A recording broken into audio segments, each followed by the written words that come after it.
Ladies and gentlemen, welcome back to the OCA podcast. I am so out of it that I just clicked on the wrong video to start us off. But moving forward, Reese is with me. I'm here and awake. Hey, I'm also here and awake. Yeah, I took a nap and woke up 15 minutes ago or more, I guess now, and I was completely out of it. Clearly, I still am. All right, so jumping right in. That's me. All right, let me. Yes. Of course, I forgot the crucial thing: unpausing the child's programming. All right, I hope that started playing. So, first things first. This is going to be a very difficult episode. So, starting right with this, if you'd like to support us, there is the OCA Podcast Patreon. There is also the Anime Collector Patreon, which charges you by video instead of by month. And there's also OCApodcast.com/support, where you can donate to us directly. Or, and I'm going to get these out of the way now, remember, you can shop on usstore.tenga.co. Actually, that's not our affiliate link. We should not be suggesting that. Go to... You should email them and request it. I should. But go to OCApodcast.com/support, and I did add Tenga. It's the top one. You can support us by simply shopping with any of these. Going to Tenga. I can't take it. I can't. Exclusive advent calendar. Yeah. So, Wow. What's up? Wow. Get off 24 days for 24. The All 24 to December. The 24 days of not miss. All right. Anyway. That supports your Destroy Dick Destroy December. I'm trying to play him. Okay. All right. Anyway, so also I'm doing this now instead of later. If you guys would like to support us further, there is stealthweave.com, where you can buy apparel for the undercover otaku, as I've called it. I clearly have not woken up yet. I'm not ready for this show. There's also OCApodcast.com/store, where you can buy such incredible shirts as Fuck Blind People. Yep. Just remember, it's been signed off on by a resident legally blind person, Reese2753. I'm not legally blind though. Really? No, I'm just on the. Are you like a micron away from the threshold for what they call legally blind? Yes. I'm cucked out of that. Yeah, literally so close to legally blind that I can't drive, but I can't get a legally blind card. Oh. And Greenline just popped in. Welcome. Late and gay, as always. All right, I'm going to... late and gay. Sorry, this sleep aid I took to be able to take a fucking 1 hour nap was... Maybe worked too well? Yeah. Did it work too good? A little bit of vengeance happening on me. Oh, no. All right, let us jump right in. So, I saw this... November 1st was the court hearing for Vic's fees to get discussed. This individual mentioned that they were going to be there. Then it turned out to be a Zoom call and not actually physically at the courthouse. So they have a pseudo transcript, which a couple of interesting things to note. I mean, this is the entire transcript. This is how short the actual meeting was. They said the hearing was moved to Zoom at the last minute. I am the only person in the courtroom with the exception of court staff. Judge Chupp was surprised to see me and spoke with me briefly and thanked me for coming in. He said the hearing would probably be brief. So whenever it says the court, I'm assuming that means Chupp is speaking. Said, good morning, blah, blah, blah. Please introduce and state who you represent.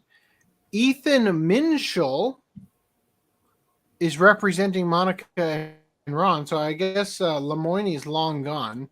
Probably died of COVID because of his not working lung. Sam Johnson. So Martinez, rather than Ty Beard, is representing Vic for the time being. Seems like there was a falling out with Ty Beard, as anybody would expect, I suppose. So anyway, bottom line is they Chup says, I understand the motion to compel is coming down. Is that correct? Sam Johnson says, yes, Your Honor, we believe we can work this out. Martinez says that's correct, meaning like they're in agreement that we can finally work out the fees or whatever. Chup says, I am concerned at how long this is taking. Yeah, I mean, it's been since 2019. I have an order from the appellate court that I have to rule on, and I don't want to put that off too much longer. I need a trial date. They said it shouldn't be much longer, Your Honor. So Chup says, is February good for everyone? And they agree. So long story short, it's going to be February before the, final hearings in Vic's case get determined or whatever. Anyway, in other news, it is super not that important, but like, oh, that's interesting. According to Strictly Weddings, a website that for some reason has notable weddings in it, notable marriages, Chris Sabat underneath here says, how long has Chris Sabat been married for? He was married to Tabitha Sabat for 15 years. Here's his status. Spouse, Tabitha Sabat, married 2008, end 2023. So I saw Kiwi Farms talking about the fact that Sabat's gotten a divorce. You can also see in his IMDb that Tabitha Ann Drysdale was labeled as having married him on August 2008 until June 10th, 2023, labeled as divorced with 2 children. Now, what's interesting about this is it was actually Chris Sabat himself who filed the divorce. So, Chris Sabat, a marriage dissolution / divorce lawsuit against Tabitha Sabat. So he was actually the one to initiate it. Interesting. It could be that there was like a mutual understanding they were going to separate, and one of the parties had to do it, and he was the one who did. I don't know. Who knows? Doesn't really matter. It's all speculation at this point. In the grand scheme of things, it doesn't really mean anything, but yeah, there you have it. Now, in a follow-up from our last podcast, a couple things have happened, pretty minor, but expected. So Western voice actors have cried racism after Viz Media recast Inaris Quinones and brought back Wendy Lee as Yoruichi for Bleach 1000-Year Blood War. So I'm going to go ahead and skip people who don't actually watch the show and just want diversity. Right. And again, this is specifically saying that it was the Western voice actors who are crying racism. Oh, right. Specifically. Right. Yeah, her colleagues, her supposed colleagues that wanted to throw her under that bus. So I'm going to skip the preamble here because we already covered it last podcast. But it says down here, shortly after the change, meaning the change back to having Wendy Lee, some of Lee's colleagues in the voice acting industry took to social media to express their disagreement with what they saw as Viz Media being convinced by racists to rob a person of color voice actor of their duly entitled role. Entitled role. Quote from Benjamin Collins. Recasting Yoruichi is not a harmless act. Actions like this set a standard for racist bigots who watch the show. It tells them, if we scream loud enough, we can get people of color uncast. Studios, stand behind your people of color voice actors. The fact we have to keep saying this is disgusting. What about your other voice actors who get... That argument applies to them, though. Yeah, yes. It was racist to recast her and just give it to hand out the internet. Don't let them recast the character as a black character, because you'll just give in to the people and let them know that if they scream loud enough, you show that you're caring about their problem. Like, that argument's stupid. Oh yeah. So Vanessa Benoit, is that how you pronounce that? Vanessa Benoit, the English voice of Yukiko Ikeda in Feist Studios' Girls Idol project. Never fucking heard of it. Yeah. Declared That's why I've never heard of Quinones. you. Okay. Yeah. Declared the uncasting was, quote, the reason why people of color voiceover artists are vocal about accurate representation in casting. Every time we take a step forward, the discriminatory decisions of big companies make us take several steps backwards. This whole thing is genuinely vile. No, what's vile is what you actually want, which is, accurate casting. So that would put you out of a job. Yeah. I mean, effectively what they're advocating for is that only people who 100% fit the, ethnic background of the characters should be able to voice them. Ask your buddy Sanwan how that's going. But everybody else. Yeah, it rules out a lot.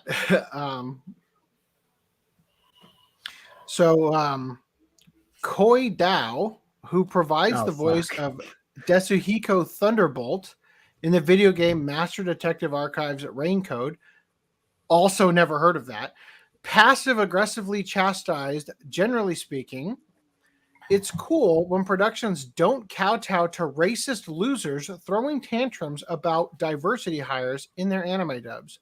So once again, what's actually happening here is that they are butthurt that Viz listened to fans, and they have to make it something that it's not in order to justify the argument that they're making, which is that Wendy Lee has no right to voice the character that she established the fan base of originally. Because bear in mind, a lot of these people who bitched and complained are of the, let's just call them the second generation of like voice actors who are like, quote unquote, the newbies. They've been doing this for like a few years now, but they're not quite at the level of like Steve Bloom, Wendy Lee, from back in the day. They've just now started cropping up, and now they're complaining because they can't get the specific roles that they wanted. And it's very interesting because for the most part, I mean, in the case of this specific voice casting, it was, directly affecting one of the OGs, being Wendy Lee. Yeah. But what these people are advocating for is that modern day voice actors need to step aside because it was a crime that pioneer voice actors didn't. Right? So like, rather than it's specifically in this particular case, it actually does affect an OG voice actor, but the policy that they're advocating across the board affects people who had nothing to do with the original casting of any number of characters, not matching the specific shade of skin tone seen in the other characters or whatever. So anyway, Kit Harrison additionally attacked anime fans over Inaris's uncasting, saying, quote, it's really noticeable, by the way, that some anime fans will happily rail on dubs as shit for years and then suddenly be extremely invested in their integrity and quality when doing so means a talented black actress can't have abuse hurled at her. So again, bending over backwards in order to scratch the itch of the narrative that they're putting forward. Now, there's a second article here. I haven't read this one. I didn't actually read the last one until just now, but There you go. Bleach Thousand Year Blood War Yoruichi casting snafu exposes identity politics chokehold on the Western entertainment industry as aspiring voice actors rush to defend race-based casting. So, Viz Media's recent kerfuffle surrounding the role of Yoruichi in Bleach Thousand Year Blood War continues to expose just how deep the ideology of identity politics runs in the Western voice acting business.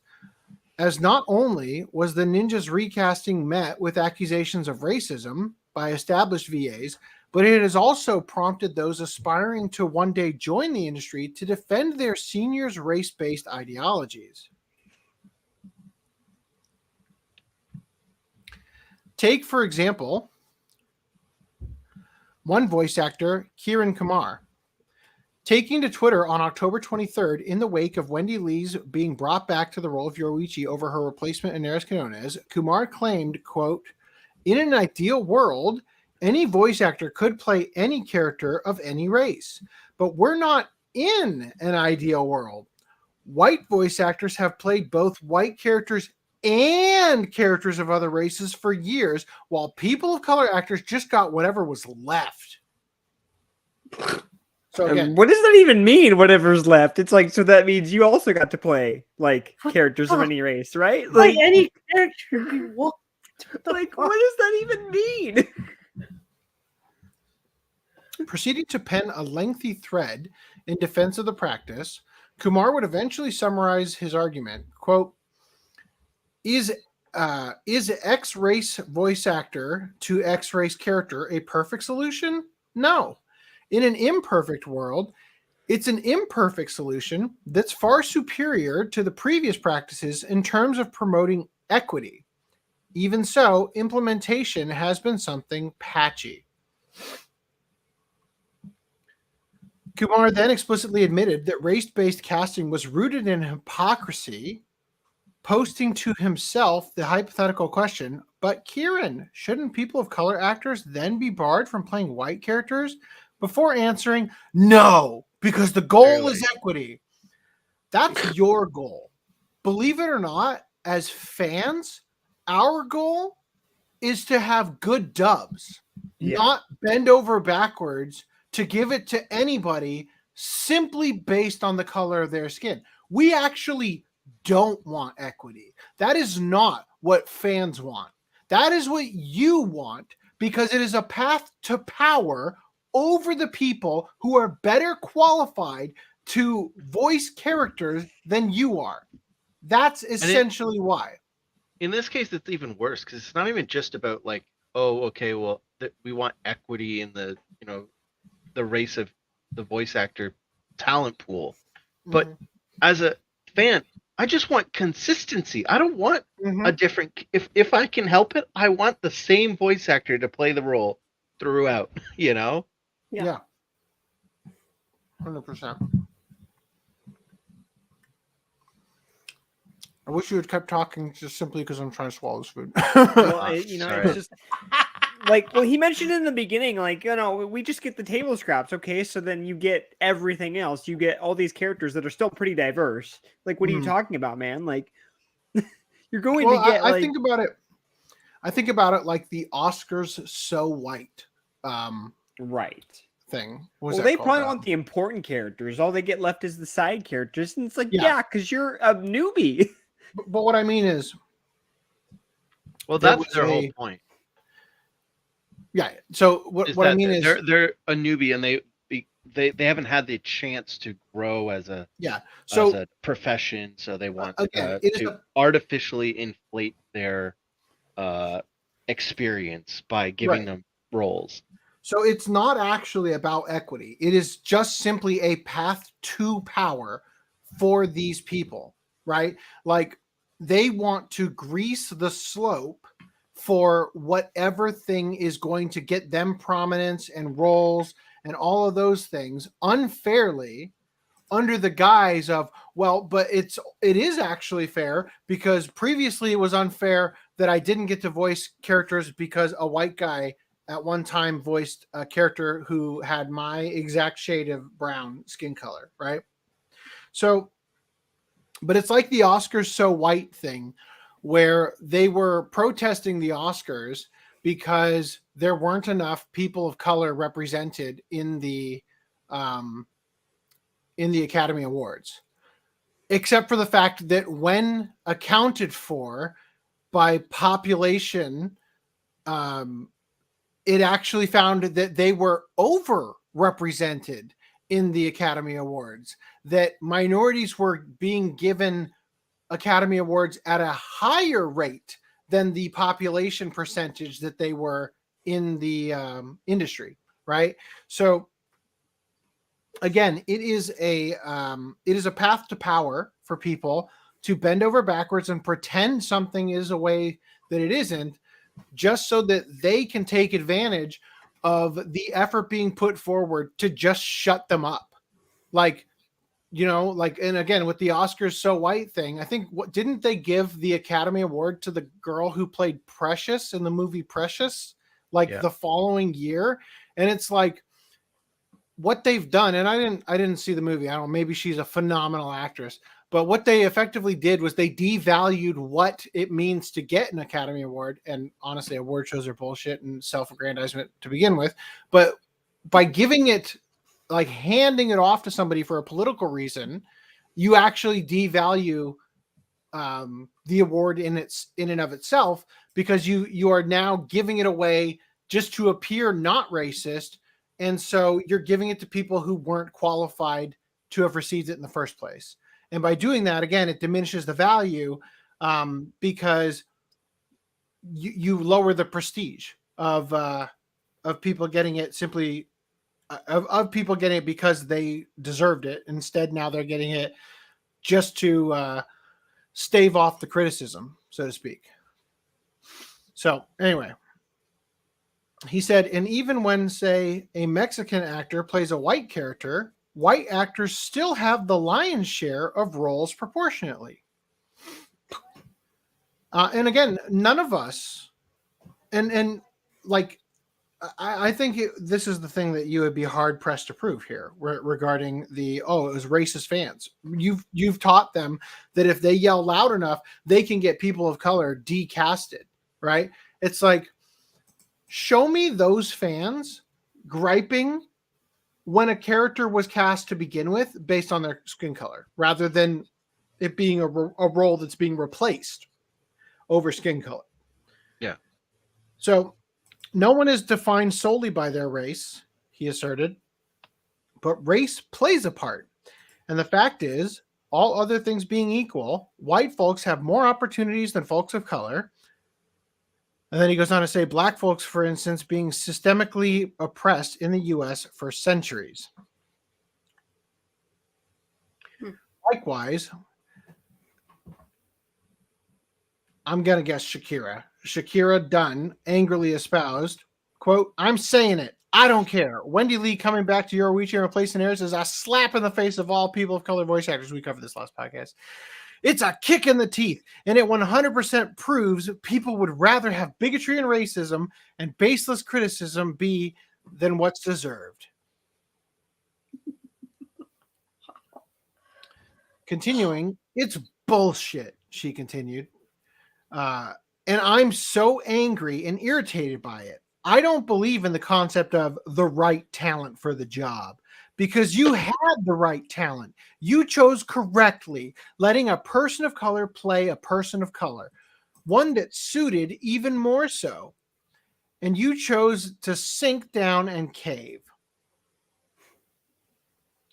Echoing other peers and retweeting Dunn, Gail Rivera decried, quote, "For anyone who is out here with the 'we just want the legacy cast' defense, there were so many other recasts that happened that you didn't do this shit for. Because they stepped down." Yeah, actually, we did advocate for Vic to retain his role as Ikaku. Actually, we did talk about David Lodge. We did talk about Jameson Price. We did, believe it or not. Realize the yikes you put yourself in. They said, offering no specific examples of any such similar recastings to back up their argument. Quote, "Black people have a right to be pissed." Anyway, suffice to say, barring a major cultural shift in the coming years, this self-defeating trend of race-based casting will only continue to flourish within the Western entertainment industry. So there you have it. There's our updates on this. Water is wet, and obvious things are obvious. Before we jump into this, I want to go through some of the chats real quick. So, yes, thank you, Stan. I am late and gay. This is accurate. My vibrator needed more batteries.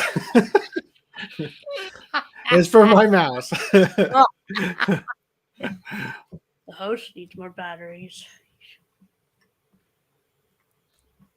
Those food naps are the best. Yep.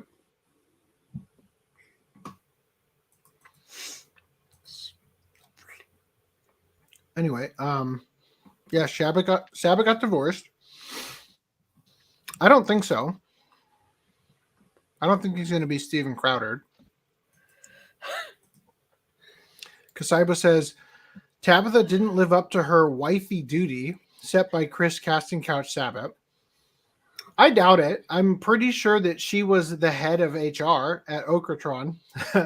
I really doubt this this Casting Couch argument. If you go back and listen to our coverage of it, we pointed out that it was like Nick Rekieta specifically kind of like planting the seed about the idea of a casting couch, but was actually said by Stephanie Nadolny is that she dated somebody at Okratron, and that when she broke up with them or whatever, things went sour in her career. She was even threatened by the person she worked or that she was dating that worked at Okratron.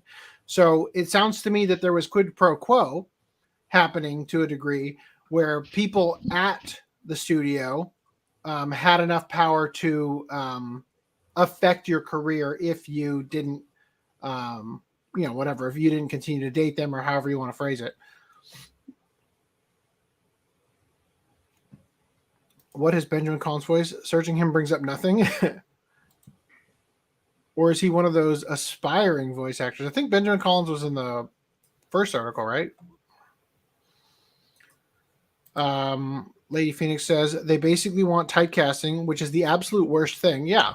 Like literally they're setting themselves up for the situation where what's happening sort of with the Snow White movie, where Peter Dinklage decided to make a stink about the fact that the movie contained 7 dwarves.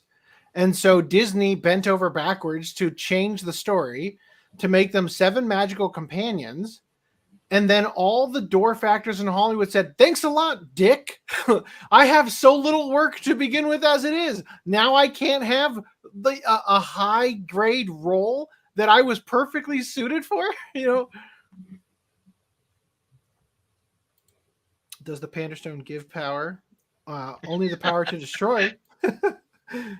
I've been looking up the voice actors in this article. They all either have no credited roles or just started doing professional work in the past year or two. Yes, precisely. And I think that was the point of the article, that they were talking about newbies, people just trying to get in their foot in the door, will bend over backwards to support the narrative being put forth by the active people in the industry in order to show that they are part of the in-group. They're right? being shunned instead of they're just not that good yet. Yeah, like we had, there's too many JTs for us to keep our head on straight, but we had JT, what did he go by? JT Master Jedi? Yeah. JT Masters, that's what he called himself, right? So somebody we actually know, but weirdly enough, when we started covering the Vic drama, he was there, bending over backwards to suck off Monica Rial and Jamie Markey and all that, because the rest of the industry was throwing Vic under the bus, and he wanted to be a voice actor and get into the industry. So it was easy to throw away any, what do you call it? Discernment regarding the allegations against Vic, and instead just join the people who were stabbing him in the back in order to look like you were willing to, be on their team, so to speak, and play ball. Suck off hard enough, they might let you in an audition. Yeah. So anyway, jumping in here now. I'm caught up on chats. So there's a rumor going around, and this was posted on October 31st. It is now November 12th, and I have seen nothing about this come to fruition. But they said that there was a, quote, nuclear bomb full of emails and notes detailing Kathleen Kennedy and Lucasfilm Story Group's disgusting behavior allegedly to be released. So after the South Park episode, there was speculation going around. I think one insider happened to have connections who showed them some of these things, and that's how the rumor sort of got started. But they said, in the wake of Gina Carano putting Kathleen Kennedy and Lucasfilm on blast, a new rumor details that a nuclear bomb of emails and notes about Kathleen Kennedy and Lucasfilm Story Group members revealing their bad behavior will be made public in the near future. This rumor comes in the wake of Kathleen Kennedy being lampooned by South Park and recent comments by Gina Carano summarizing how Kennedy treated her when she was fired from The Mandalorian.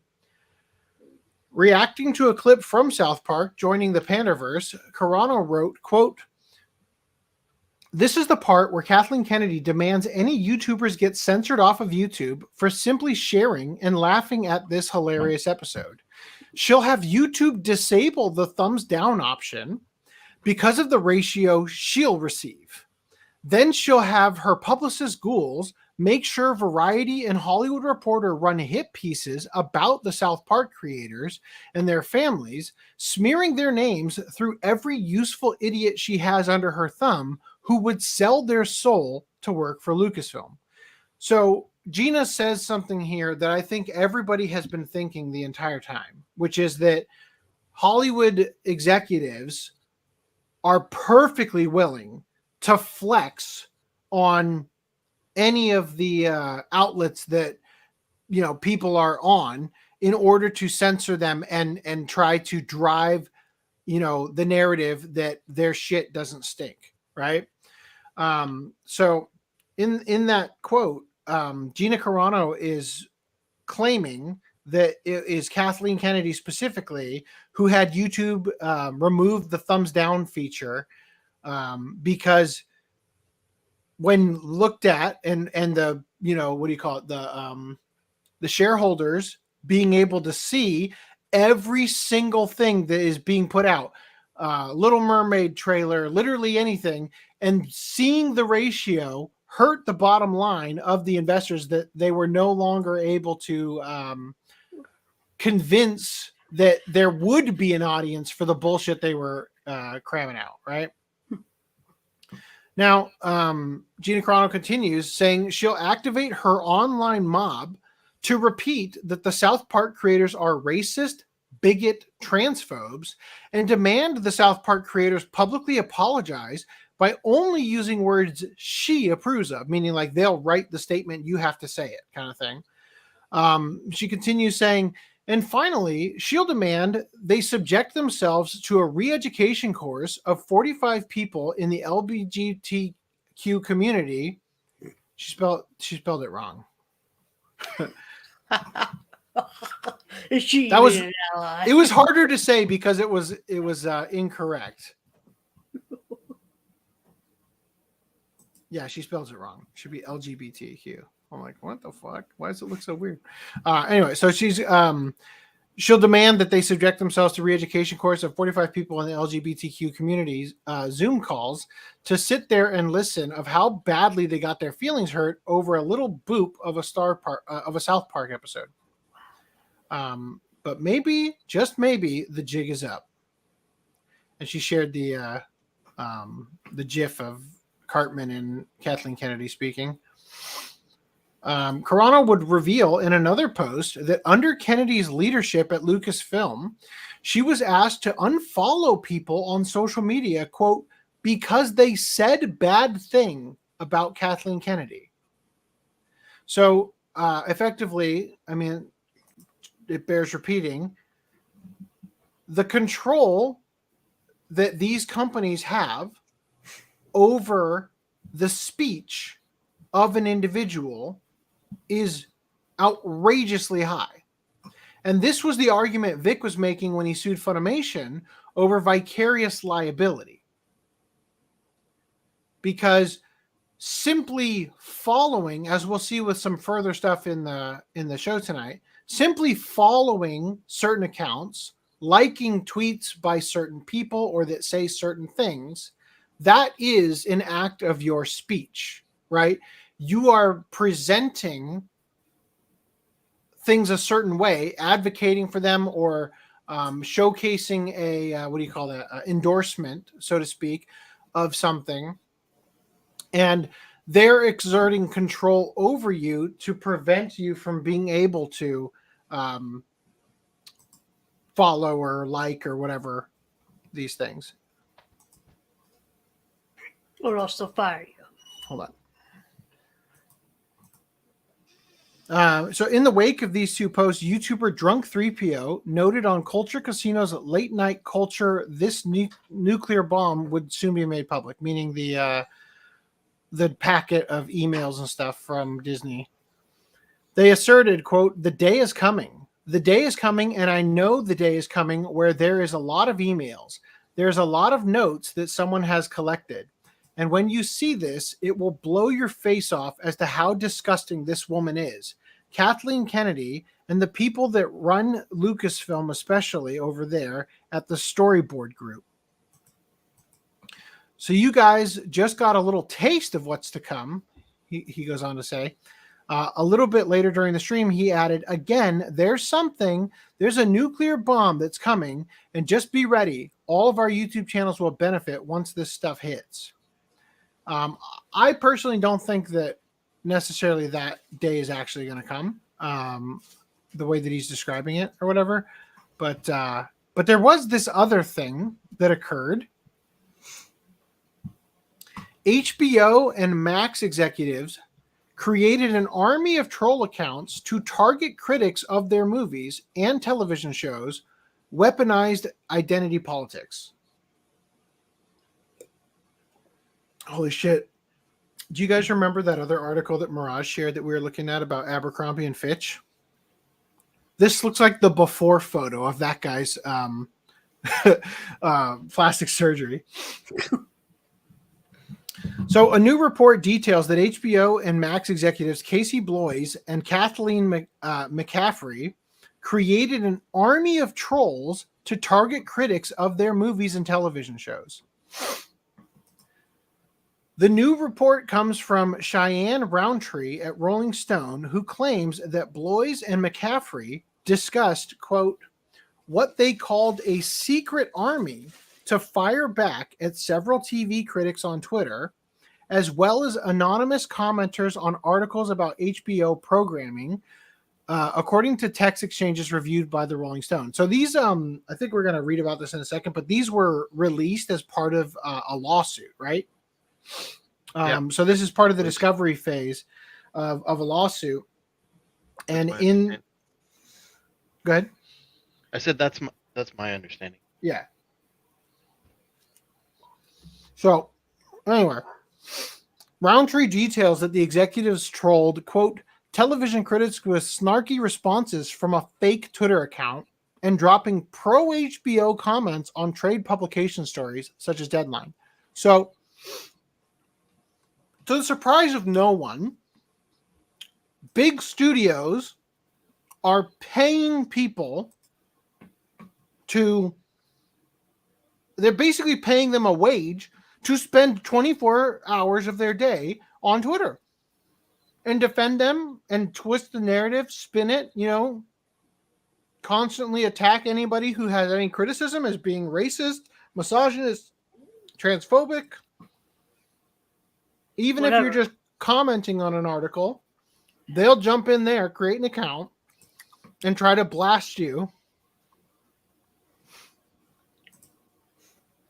So according to the Rolling Stone report, The documents they reviewed, which included text exchanges between Bloys and McCaffrey, are part of a lawsuit by former HBO staffer Sully Tamori that accused HBO of harassing and retaliating against him after he disclosed a mental health diagnosis. In the lawsuit, Tamori alleges he created, quote, fake online accounts to respond to critics. Allegedly, McCaffrey came to Tamori and informed him, quote,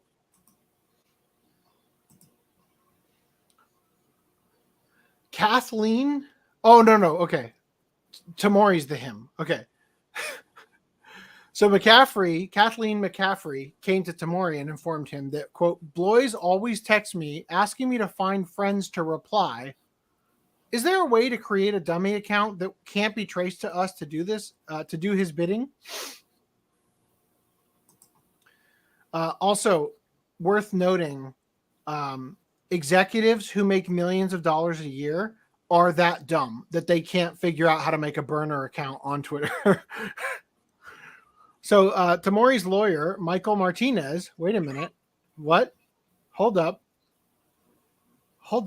What?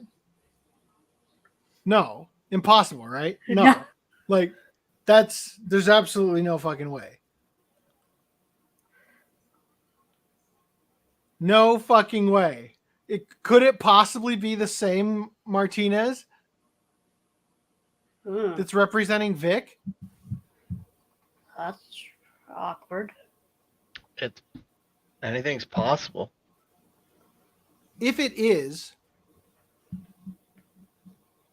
let's just say that you're a lawyer and you represent Vic. You also represent somebody else in a different lawsuit, and you get access through discovery to things that prove that the stuff that other lawsuits alleging is true. Are you able to rope in that evidence? Obviously, in this case, it's it's already been dismissed. We're long past. I'm just curious what the etiquette is. You know what I mean? Like, I don't think it would be. It would be like, I wonder. I bet you could. Like, especially depending on the phase of the lawsuit you're at. Like, if you're still in discovery, you know, like, and the other thing got released, you're like, well, shit. According to this publicly available information here, we can show that. You know, that's crazy. It would have to be. I would think it would have to be substantial, and not past the statute of limitations, right? I would say that it's probably likely that if you were able, like, if this is Martinez from Beard Harris Martinez Sue or whatever it is, Beard Bullock Martinez Sue, whatever they changed their name to, if that is the Martinez here, and they were able to, you know, use this other information from a separate lawsuit, that it would just simply result in the companies settling. You know what I mean? Like, it wouldn't even get far enough into court to be used as evidence. It would literally just result in a settling, because that would be cheaper than dragging it out, right? But that's interesting. So Tamori's lawyer, Michael Martinez, informed the outlet, quote, first and foremost, I think this lawsuit is about HBO's culture and how it fosters a dynamic of ongoing harassment and discrimination in the workplace. They go on to add, they joke about people outside of HBO. They joke about people within HBO. You suffer through some bullying until you can't suffer anymore. Then they go on to say here, interestingly, one of the troll accounts created by Tamori used identity politics to lampoon critics. In response to criticism of Joss Whedon's The Nevers by New York Times James Ponywazik, the troll account created by Tamori posted, quote, how shocking that two middle-aged white men, you and Hale, are shitting on a show about women. So this is the grave crime that they committed.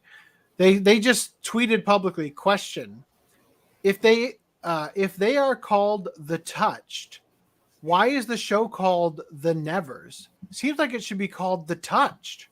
Answer, don't get your panties in a bunch. The show just started. How shocking that two middle-aged white men are shitting on a show about women. Wow. So an HBO spokesman informed Rolling Stone it would not, quote, comment on select exchanges between programmers and errant tweets. Another statement from an HBO spokesman informed the outlet regarding the lawsuit that it intends to vigorously defend against Mr. Tamori's allegations. We look forward to a full and fair resolution of this dispute. We want to go to court. Right? What does that sound like? In the meantime, we wish Mr. Tamori, a former HBO employee, well in his future endeavors. We just want him to get help. Like,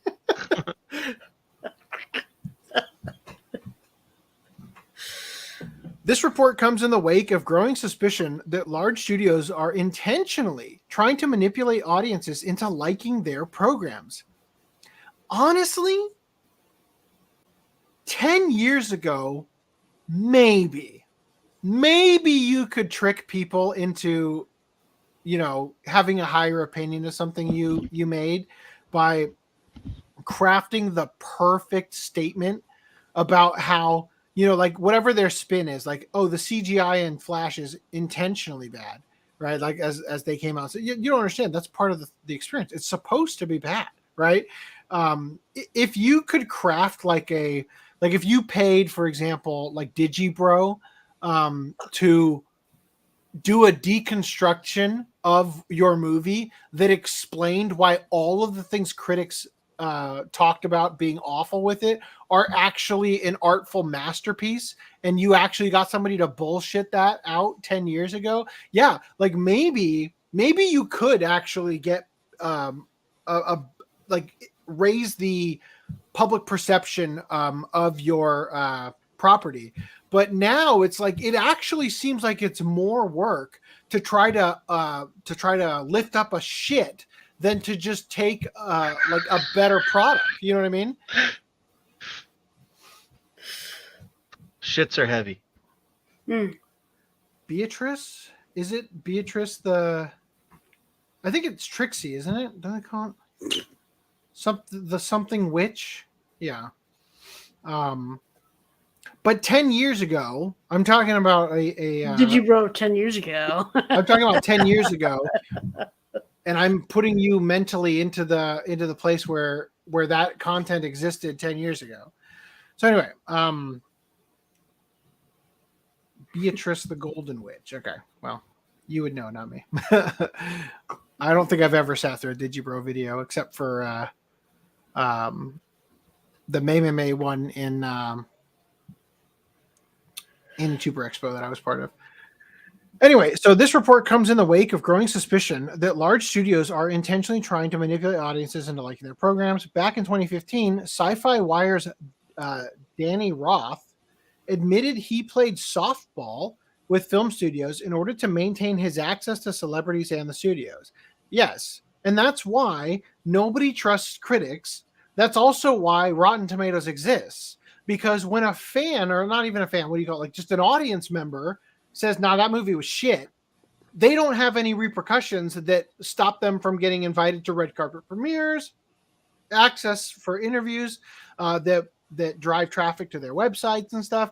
So it's really easy to understand why people don't trust critics for the most part and would rather hear what the audience is saying about something, hence the necessity of Rotten Tomatoes. And I'll remind you, we previously covered that Rotten Tomatoes was having its scores manipulated by the studios paying for favorable reviews. Yeah. Like it literally, again, like I said, you literally championed Rotten Tomatoes and then blasted it back down like half a sentence. Yeah, but I'm just saying, like literally, it's gotten to the point where it is actually more work to put in all the effort to pay to skew public perception by having to hire and pay reviewers to shill for your stuff enough that you can raise your audience score or your reviewer score on Rotten Tomatoes rather than just make a product that doesn't suck ass.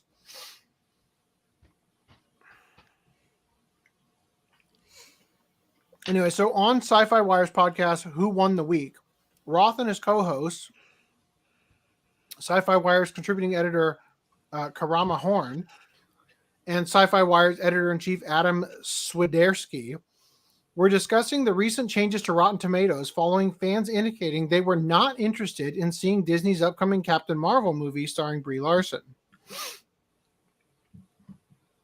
Roth admitted how the Access Media works, saying, quote, "Here's the actual reality. Here's where we actually are in the industry if you want to talk about, quote, Access Media.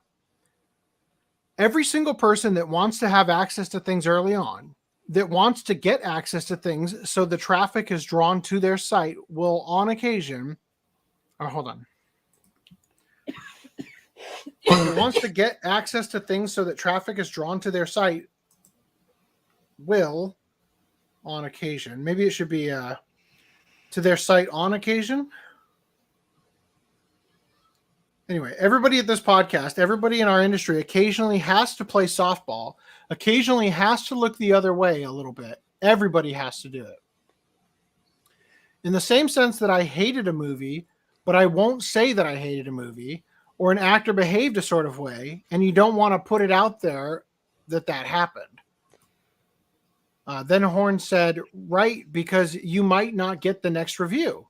Roth continued, quote, to some degree, everybody in our industry that is part of this quote unquote access media has to decide which battles they want to pick, which of the ones where my voice is the one that has to get said. See, and here's the thing, though. You lose credibility as a critic, as your supposed job, once you do that. Of course. It's like, I can't rely on you to... Compromise your integrity, you lose everything.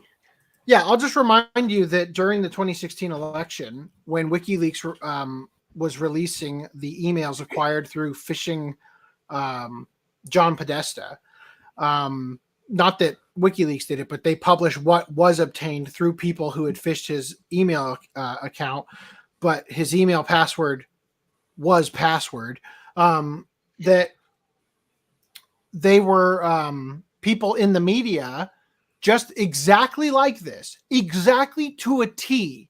What is happening in entertainment media was happening in political coverage, where people like Glenn Thrush and others would say, well, considering I am now a hack, right? As in, like, considering I threw away all my morals to support Hillary Clinton, and you're paying me to write whatever you want about her in my column, and then proceeding with, like, just go ahead and tell me what to say, I mean, literally this exact thing was already exposed as happening in arguably a much more important sphere, American politics, before it was uncovered here in media, which is why it's no surprise to anybody. So in September, a report from Vulture alleged a PR firm called Bunker 15 was manipulating Rotten Tomatoes review scores in order for films to obtain higher scores. Bunker 15's founder, Daniel Harlow, stated, quote, "We have thousands of writers in our distribution list. A small handful have set up a specific system where filmmakers can sponsor or pay to have them review a film." Gina Carano recently alleged that Lucasfilm president Kathleen Kennedy collaborated with YouTube in order to have the critics of the company's films and TV shows removed from the video platform. She wrote on Twitter, quote, and again, this is what we just read. This is the part where Kathleen Kennedy demands any YouTubers get censored off the platform, blah, blah, blah.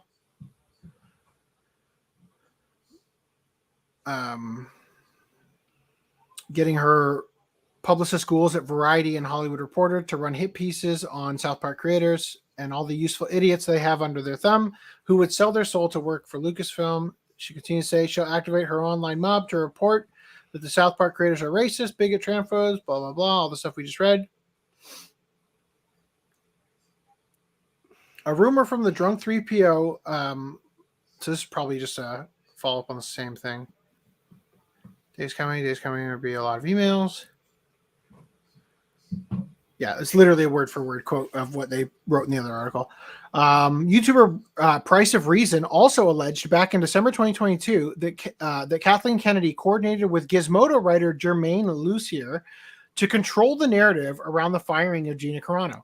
Again, I just want to point out for anybody who's not following how all of these gears fit together. Sorry, I didn't mean to subconsciously pull out gears from that picture. But if you're not getting how this works, this is literally precisely what was alleged of Anime News Network and IO9 when it came to writing hit pieces about Vic. Hit pieces that repeatedly required revision because the people whose photos they put in the article came out and said, "What the fuck? That's me." What are you doing? know, I didn't approve of that. pull up the Anime News Network article and go down to the bottom where you can see the version history and look at how many times from its original report it had to be changed. Yeah. I'm glad. Back in podcast 45, where we first covered that hit piece on Vic, I even back then showed you, hey, I'm clicking on this button to go back to the previous version of the article to show you what it originally looked like, because images have already been removed, and it has literally only been a week or 2 weeks, I think it was back then, since the article was posted. Let's see. When Gina Carano was fired, I believe Kathleen Kennedy needed to make sure she could distance herself from the firing while also making both harsh and false accusations that about Carano. That way, Carano would be humiliated and canceled by the public. The media, and the entire entertainment industry without it ever being directly tied to Kennedy herself. Enter Germaine Lucier, that's probably how you pronounce it, who I believe is in Godfather terms, Lucasfilm's very own Luca Brasi. Furthermore, I believe that Lucier understood exactly what his position was and what he was, and that he was more than happy to push Lucasfilm's narrative, especially if it would mean they would continue to give him special VIP access to premieres, Star Wars cast and crew interviews, and scoops. So I think it's worth noting, actually, that I don't think we covered it, but a couple months ago, Elon Musk tweeted that Twitter was going to generate a fund that would pay people for their legal expenses who were fired from their job over something to do with the site. Meaning, if something you liked on Twitter or something you said on Twitter got you fired from your position at whatever company you're at because of, wrongthink specifically. I mean, obviously, if you post your the CEO of the company's like credit card info and their, social security number or some shit, I bet they would not represent you. But the point was, if you were fired, we are developing a legal fund to fight your battles for you, because effectively the reason that Elon Musk bought Twitter was to fight cancel culture, right? And I believe Gina Carano was one of the people who said, hey, right over here, me, that happened to me, right? So it'd be very interesting if Gina Carano were to sue Lucasfilm and Kathleen Kennedy and get discovery, right?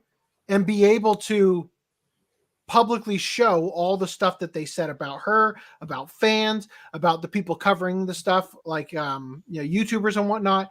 Be very interesting when all that stuff gets brought out. All funded by Daddy Elon. Yes. So they go on to say, sometime after the Gina Carano firing, Lucier did a victory lap on a podcast called ATG Cast with Pete Fletzer. In it, Germaine Lucier boasts that he's gained access to Star Wars cast and crew due to his special relationship with Lucasfilm. After playing a clip of Lucier talking about the access he gained, Price of Reason continues, quote, Lucier tells the podcast that while breaking the Gina Carano story, what? He couldn't believe that they had actually given him the exclusive and not somebody else. Yeah, so it must be the breaking the Gina Carano story. Again, after playing another clip of Lucier's comments, Price of Reason states, quote, I believe that Lucasfilm gave Lucier the exclusive because they needed more than just a favorable reporter. They needed more than just a shill. They needed a soldier, a so-called reporter who would repeat what Lucasfilm would tell him word for word at push the next narrative. I think and push the next narrative that they would give him with no questions asked. Anyway, so unfortunately, there's more articles about this. So they actually admit, HBO and Max CEO Casey Bloys admits and apologizes for using Troll Army to target critics. HBO and Max CEO Casey Bloys admitted and apologized for using a troll army of fake social media accounts to target critics of HBO and Max programs. So, when everybody decried the ending to Game of Thrones because it was rushed and bullshit, did Ben Shapiro find his way on their payroll? I distinctly remember Ben Shapiro engaging on Twitter with people and saying they were dumb for not liking the ending. Like, it's not that we didn't see it coming. It's that it was rushed and bullshit. Anyway, Rolling Stone's Cheyenne Roundtree reported earlier this week that Bloys coordinated with Kathleen McCaffrey and an employee, and employees Sully Temori. Yeah, so he coordinated with them both to target critics of HBO and Max programs. Specifically, claimed that Bloys and McCaffrey discussed what they called the secret army. We already covered this. They'll get your panties in a bunch. The show just started. All that stuff. The report came about following a lawsuit filed by Tamori that accuses HBO of harassing and retaliating against him after he disclosed a mental health diagnosis. In the lawsuit, Tamori alleges he created, quote, fake online accounts to respond to critics. This is just a recap. Bloys admitted that he did indeed deploy the troll army during an HBO presentation at the company's headquarters in New York. Variety reports that Bloys stated, quote, for those of you who know me, you know that I am a programming executive very, very passionate about the shows that we decide to do and the people who do them and the people who work on them. I want the shows to be great. I want people to love them. I want you all to love them. It's very important to me. What you all think of the shows. That's interesting that you say that, because it sounds like it's actually not interesting. It's not important to you what other people think of the shows. It's important that they think what you want them to think. That's hence the reason for the social engineering. So when you think about that, and then think of 2020 and 2021, I'm working from home and doing an unhealthy amount of scrolling through Twitter. So he's basically just saying like, well, you understand, I just love the company so much and I love everybody's opinion and I want them to have the right ones. And I was doom scrolling far too much during the pandemic. So naturally that excuses my behavior. So he says he came up with a very, very dumb idea to vent his frustration. Sounds like the train gropers excuse every podcast in Japan. Obviously, 6 tweets over a year and a half is not very effective, he said, but I do apologize to the people who are mentioned in the leaked emails. Oh, okay, that's wonderful. I guarantee you he paid that guy, Tamori, for 6 tweets over the course of a year and a half, but that's one of the secret army. That's what they refer to it as. A secret army. Not that guy, our special agent on the inside, Tamori. No, a secret army, indicating that it was not 6 tweets over a year and a half. Also, probably most of them were deleted, right? Or accounts got suspended for being vile, and therefore like he can hide behind like, oh yeah, they can't even find those, so therefore it'll never be traced back to me or something. But I do apologize to the people who were mentioned in the leaked emails, texts. Obviously, nobody wants to be a part of a story that they have nothing to do with. But also, as many of you know, I have progressed over the past couple of years to using DMs. Oh, those private things. Yeah. So now, when I take issue with something in a review, shot the sound waves on your right. So now, when I take issue with something in a review, or take issue with something I see, many of you are gracious enough to engage with me in a back and forth And I think that is probably a much healthier way to go about this. But we'll talk more about that, and you guys can ask me anything you want in the Q&A. I just wanted to put that out there. And lastly on this topic, Gina Carano responds to report of HBO's troll army, quote, "How many lives were ruined because of Twitter bots canceling them?"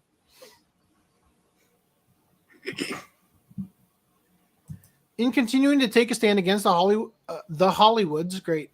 against Hollywood's shameless hypocrisy, former The Mandalorian actress Gina Carano has pointed to recent reports that HBO used a number of fake Twitter profiles to harass their critics as yet further proof that the entertainment industry is absolutely no friend to those who challenge their narratives.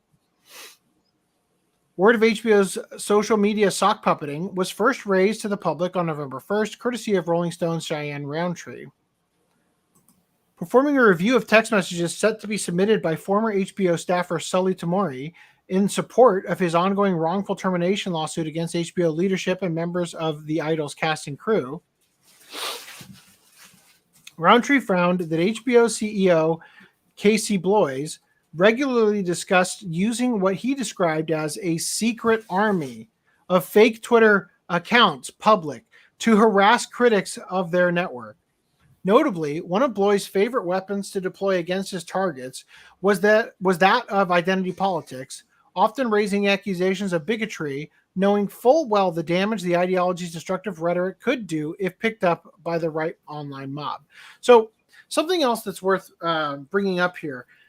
Didn't we learn through the Twitter files that, was it governments had back-end access, like a whole portal, like a view of Twitter that most people didn't have in order to report things to be taken down at a moment's notice or whatever? Probably. Do you think that huge companies like Disney also had such tools that afforded to them?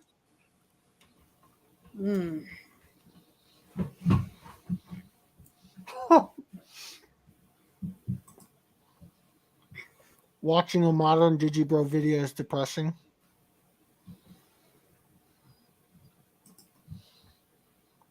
Oh, Kingstyle's in the chat. I don't know if you saw, but I tagged you in the podcast guest channel with the link to join the show. Anyway, so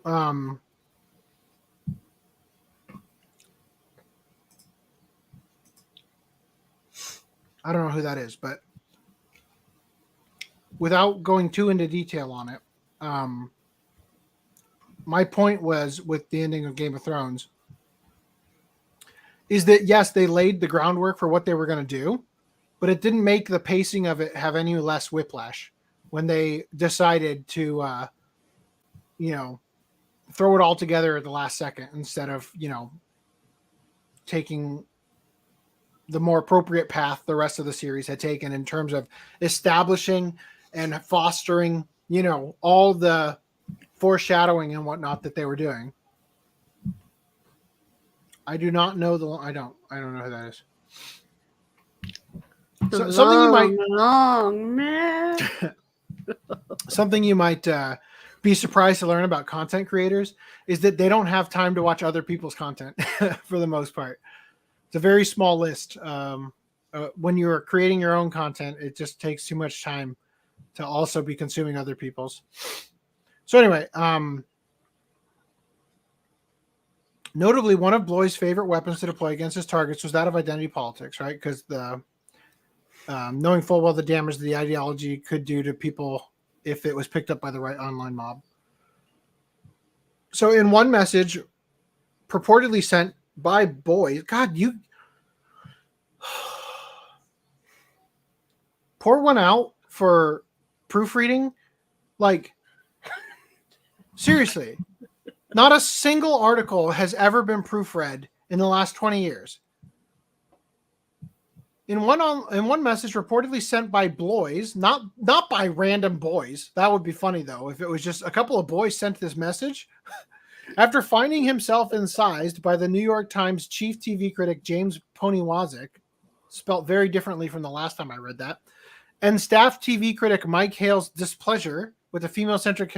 So this is the thing we were just reading about the panties in your bunch. Oh no, actually, wait. Actually, this is an additional critique of the same show. So I guess we'll read it.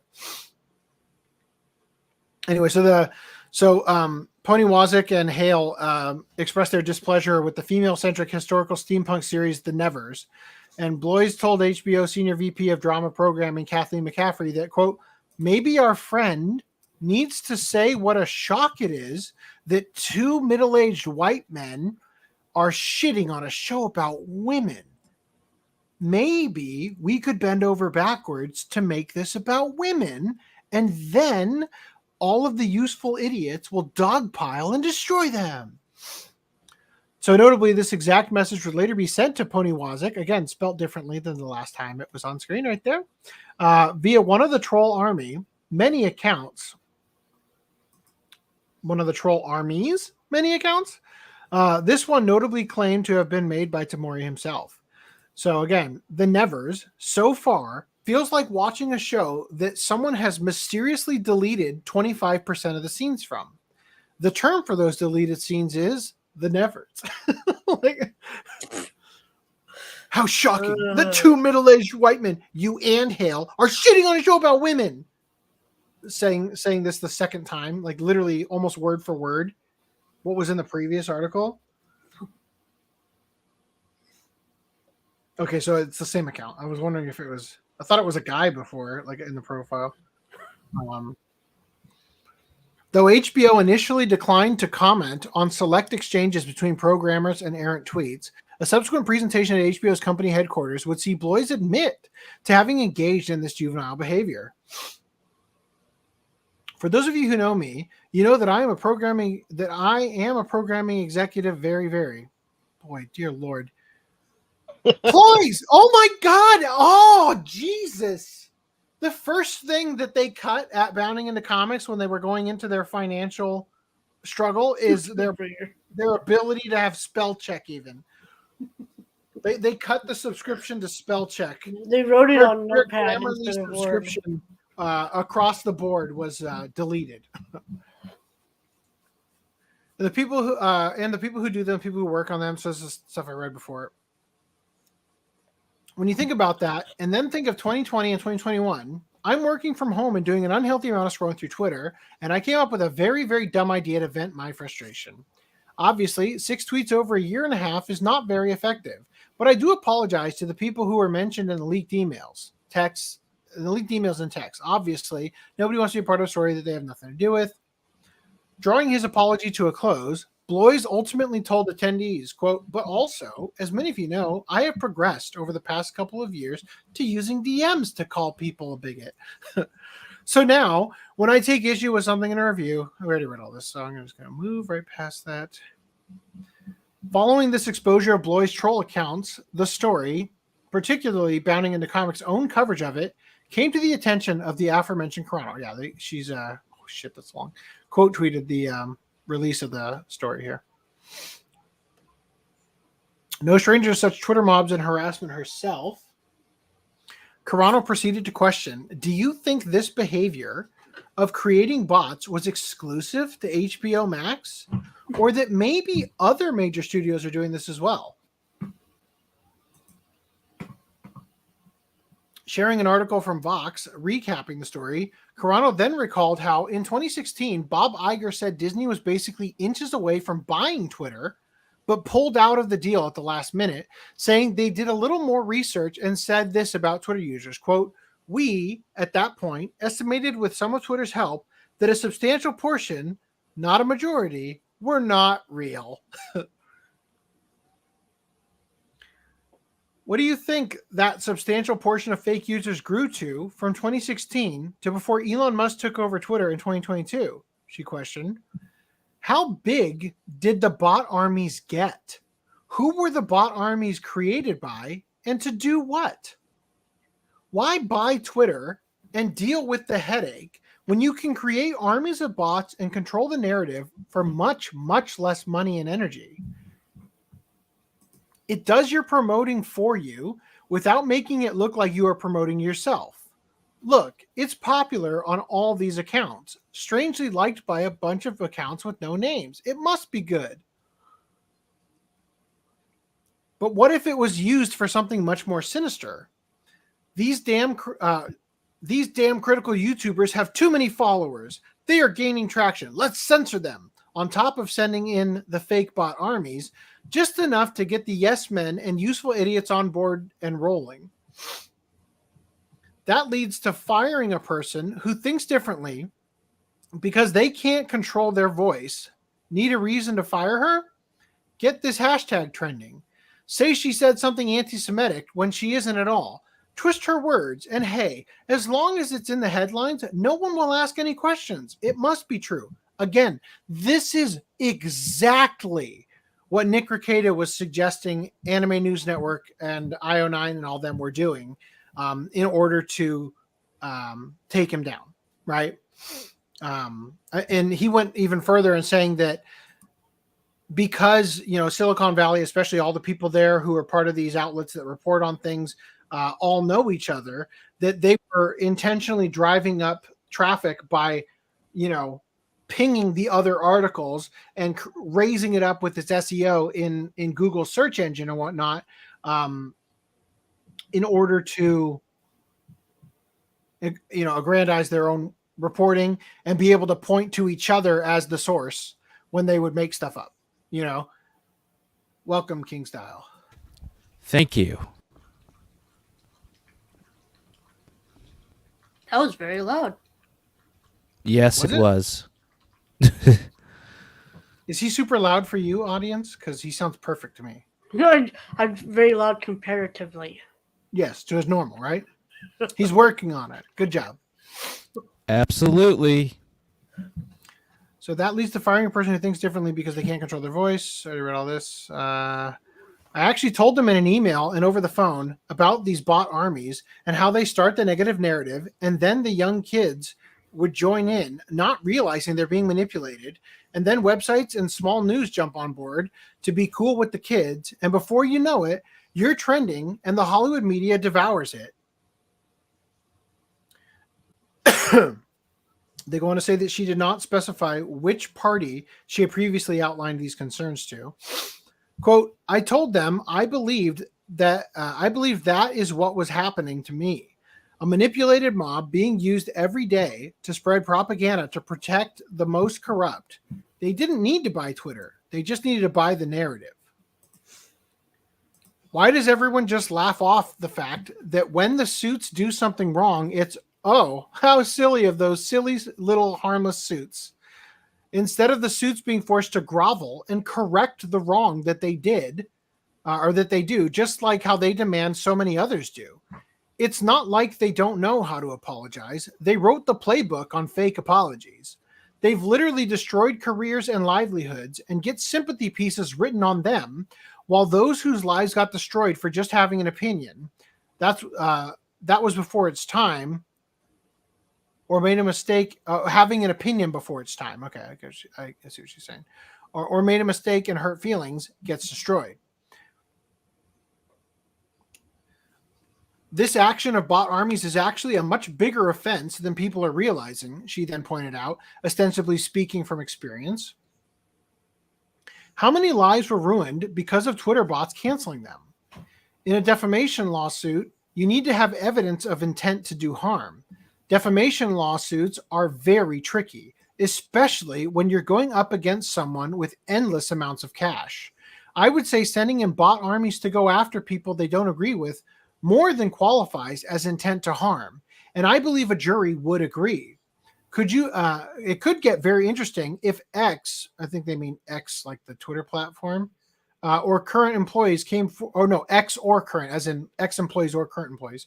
What could be very interesting if X or current employees came forward with more evidence. Drawing her lengthy response to HBO to a close, Carano asked her followers, quote, aren't you all sick of the abuse of power? You could sell your soul and still not end up in the 1% this benefits. And who wants to be in the 1% anyway when it means betraying humanity and selling your soul? Don't pass the social credit score BS on to the next generation. Artists throughout history are at their best when they're not in lockstep. It's what we love about them. Finally, she concluded, independent creators, get busy and don't be compromised once you climb to the top. Artists at the top, take your leashes off. Anyway, that was quite lengthy, getting through all these. Do you guys have any thoughts about this situation with Disney and HBO? And I mean, it's what we already knew, pretty much. Like, we knew it, but we didn't have, concrete, But we all knew it. It was all alleged. You're right, Green Line. So one thing that I don't think I had this conversation on podcast yet, but I've had it a couple times with people outside the podcast, is this concept where when you,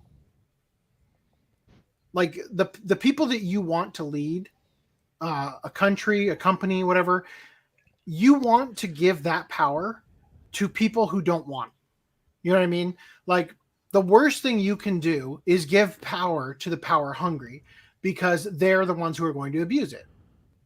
But a situation that arises from the best person of the job being the one who never applies is that they don't apply, right? So historically, you want to have a, like, for example, a president who doesn't want the power that he's going to be given to lead the country, but steps up to bat because it's what's needed, right? Well, what ends up happening over a long enough timeline, when the people who want the power are the only ones being, offered the jobs because they're the only ones who apply for them. They're the only ones who run for public office. They're the only ones who apply for positions of power in companies, is that eventually they get them because they're the only ones who apply, because they're the ones who are power hungry. And once they get in there, they abuse their power, So I think this is actually why we have seen this power hungry, communist revolution occurring within media, and basically every institution, is that it is a path to power, right? To hold this high office, be it public office or private in business. And so these people are applying for the role. They're giving it to their friends who are also, thirsting for that power to be able to, get their communist revolution or Marxism or whatever. And so that's why we end up where we are eventually. And that's why historically civilization collapses after roughly 250 years, which America in 2026 will hit that mark. Again, this is the average lifespan of an empire, 250 years. And I think that that's why we see this. I think that because I think it's a very complicated formula, right? That's occurring routinely, but this is one of the major components, is that the people who should be righting the ship, for example, Donald Trump didn't want to run. He repeatedly said in interviews and stuff that he did not want to be president, but because of how bad things were getting, there may come a day when it was necessary. There's a famous interview with him talking to Oprah from like 30 years ago about that subject. And look where we are, So I think it's really obvious that all of this stuff has been going on behind the scenes. And it's just, I guess it is kind of nice to have them publicly have to acknowledge, yeah, we were doing that. And they're right. I forget who it was specifically. It was Gina or The Price. Was that YouTube channel called The Price Experience or whatever it was, talking about how the people at the top, the CEOs, don't get chastised even a little bit. They aren't held accountable at all for the social engineering that they attempted to do, So anyway, just to reiterate what you guys said, Life it was is like obvious the it was Game of occurring. Thrones. Now we've got proof, Anyway, moving on from there, unless you guys have anything else you want to say. Life is Strange in the fiction, and the Game of Thrones / House of Cards. Those TV shows are fiction, yet they do that in real life. Mm-hmm. So I was just going to add that to your point about whether or not Gina can take advantage of the offer that Elon put out there. I believe she already sued and lost. So Oh, I really? don't. Yeah.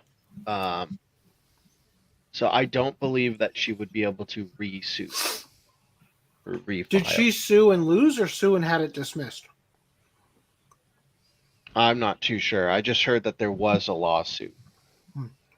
And obviously she didn't win. Yeah. So I haven't followed. Like, I don't watch The Mandalorian. I don't give a shit about anything Disney does, any of that stuff. So I haven't really followed it too closely. But on the periphery, I've seen, some of the things she said. I saw the original tweet that she was chastised for making, which was the most ridiculously like didn't it say something like maybe we shouldn't be attacking our neighbors or something like that, like just something extremely like innocuous, and because the implication was that our neighbors who think differently, meaning like Republicans or whatever, were included in that was grounds for termination from The Mandalorian, right? No, well, the thing that made it, she implied like, let's not attack our neighbors because that's, and then she posted a picture of like Auschwitz Jewish people or something, implying like this is the first step to Nazi Germany. That's what it was. And then yeah. it's like, oh, that's anti-Semitic. And somehow it's anti-Semitic. Yeah. A word that has no meaning these days because half of the people who previously would hurl that around are pro-Hamas. Well, what was the phrase that the ADL just added to the list of anti-Semitic words? I hate the Antichrist. Yeah, I hate the Antichrist. Is now an anti-Semitic, I guess, dog whistle. Mm-hmm. I guess. You're if you're a Christian, you're not allowed to hate the Antichrist. Otherwise, you're against Jews. Oh shoot! It doesn't show up when I search it. Hold on, I have it. It was the ADL is stupid. They also put up the whole thing with the OK sign is white power and like. And we use it all the more, just because. Yeah, they want any excuse to. All right, so I've got it right here. Adam Krigler tweeted this out, and I saw it. From the ADL. Come on, put that back up. From the ADL. I hate the Antichrist under hate symbols. The phrase, I hate the Antichrist, is a slogan used by Christian anti-Semites. Hating the Antichrist is hatred towards the Jews, as they don't want the third temple to be rebuilt or whatever. If that's true, I hate to tell them that their savior is also Jewish. Oh, yeah, so that is quite funny. When I looked it up just now on the ADL's website, I don't see it. Let me just search Antichrist instead of I hate the Antichrist.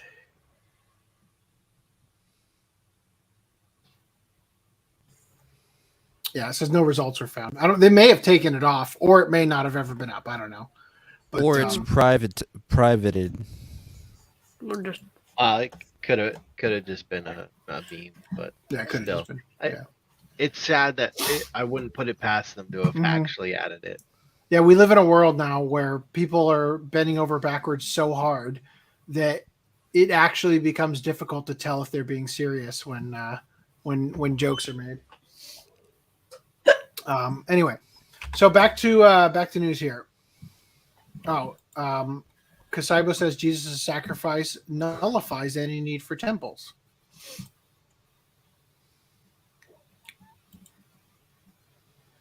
And Gina Carano posted an image of a Jewish woman chased by German boys. That was the, I guess that was the tweet. It was the wording she used that accompanied the image that I think indicated to the people who were canceling her eventually that you're wrong for hating Republicans and you essentially are the Nazis here, right? An idea before its time, to quote to quote Gina. All right, so the Kyoto Animation arsonist said, quote, "If only even 5 people read my novels, I could have reached completion." Right. So the KyoAni arsonist trial continues with the 2 psychiatrists who diagnosed the accused Shinji Aoba had testified as to the man's mental state. During one of their meetings, the arsonist claimed, quote, "If only even 5 people read my novels, I wouldn't have done it." Shit, man. Maybe we should start negotiating with terrorists. The psychiatrist disagreed on whether Aoba did or did not have a personality prone to delusions, with one side claiming Aoba had the type of personality that was biased towards having delusions, and that Aoba was suffering more from believing too strongly in his own interpretation of reality, but in a regular mental state. The others felt Aoba... Good. So that translates to because the Japanese wants him to be fucking put to death. We're not going to say he's crazy because that would be wrong morally to put a crazy person to death. So Well, we're the gonna conviction make rate him in Japan competent. is exceptionally high. So if they want a conviction, I think they'll get it. No, they are. They will. Mm-hmm. To hell and high water, they will. Go ahead. I'm sorry. You're good. So the others felt Aoba was surprisingly trusting in their meetings and didn't show any hint of opposition, so they avoided diagnosing Aoba as such. However, both agreed that whether or not Aoba was delusional in his motives did not affect his actions in carrying out the crime. According to one of them, during his meetings with the accused stated that, quote, "If even only 5 people had read his novels, it wouldn't have turned out like this," concluding that if Aoba had continued writing, he likely wouldn't have carried out the arson.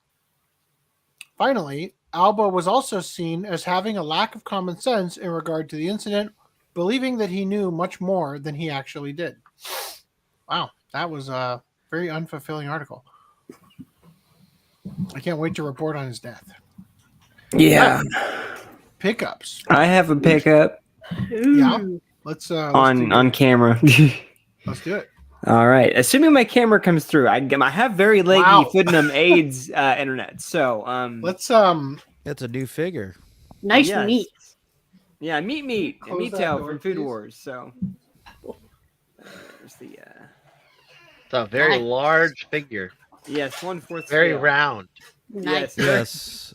Very round in certain areas. Yes. It was a pain in the ass to put the ears and the ahoge on top of her head. Oh, that's But that is an ahegao. ahoge. It is ahoge, right? Okay. yeah. Sorry. Which you, is it? Your What do you- camera came on screen the second my son decided to open the door and walk in. I am so sorry. I can't control that. Welcome to puberty. Welcome to yeah. puberty, young man. Yeah, puberty. That's what it is.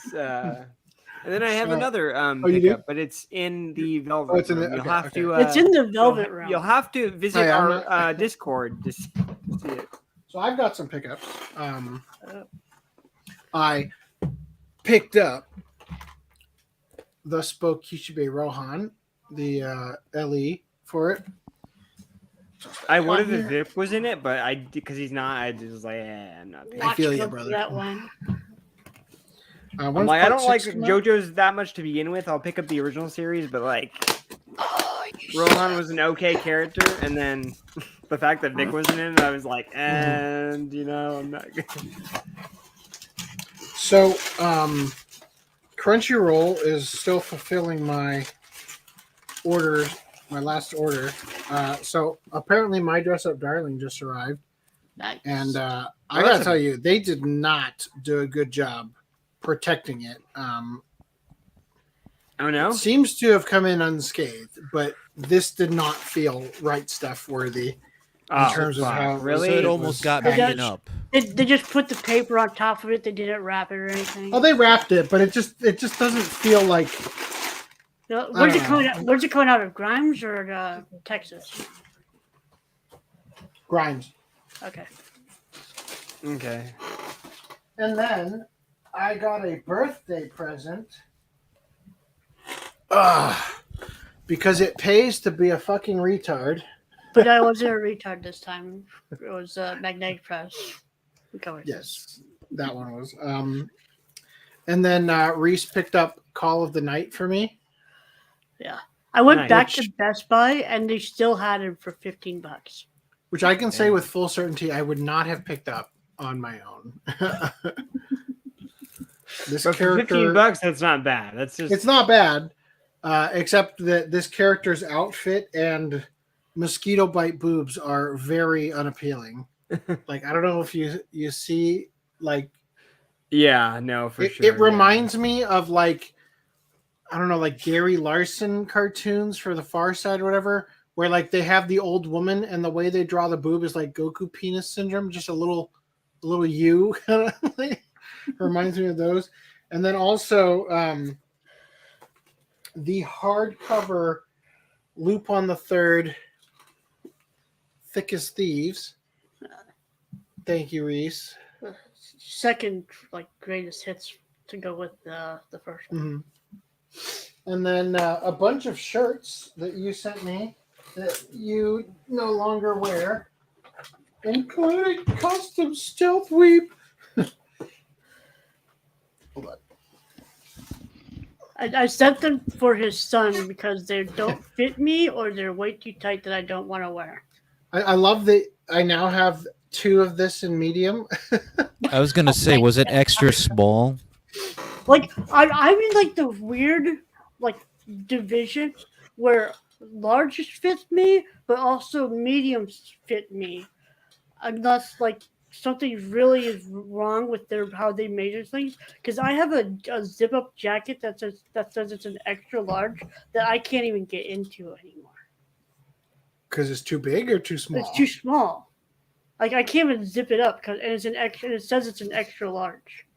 You're growing horizontally then? No, I'm not. We go through all the time. Different brands. I mean, I'm wearing medium shirts right now. It could be the clothes are Did you- starting to did you get buy- small on you. You washed it too much. That's probably what it is. That's inflation. Is like, you know, now extra large that you have to pay more for because of the fabric usage is actually just a small now. Like, Yeah, that's why I buy so they clothes can charge you more like, for the bigger. 15 XL. So also wonderful church nerd shirt. Thank you, Reese.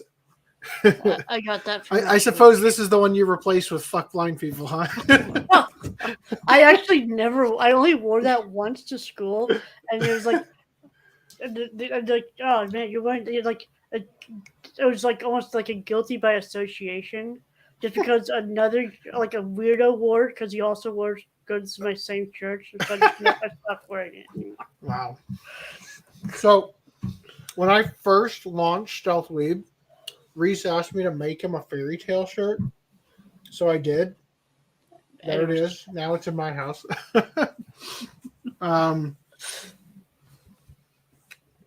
You gave me a lot of plain black shirts that are Yeah, very nice. There's 3 plain black shirts. I don't know where they came from. I never wore them. I was like, what the fuck? Where did these come from? They're I can tell you never wore them because they feel brand new. Like, Yeah. They're really good. I mean, they're really good quality. I was like, fuck. Then a sick Daft Punk shirt. That is pretty sick. A flaming gay Dr. Pepper shirt. That's the wrong one. With a dragon. Yeah. Apparently a Ruger shirt. Is your family defended by Ruger? No. No. Smith and Wesson. What? Oh, and then my Reese fan club shirt came in. No, like I bought it off Amazon medium and it was too tight. I was like, fuck. I won't dox your location with that one. And then perhaps my favorite, you gave me a Zodiac Killer shirt. I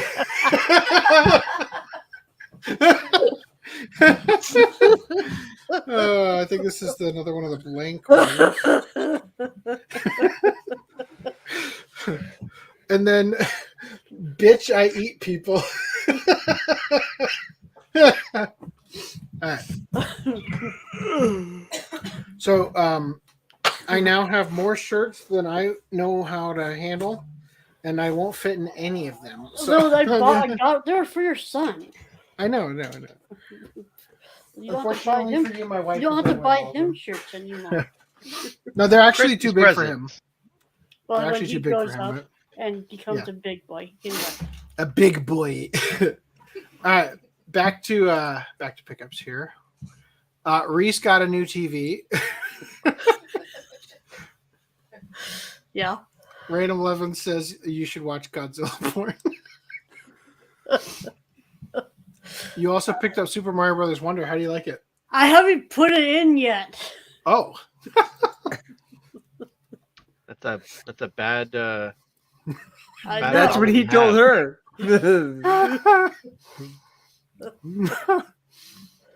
this is a callback to last podcast about the Godzilla porn. I hear King Style has some recommendations.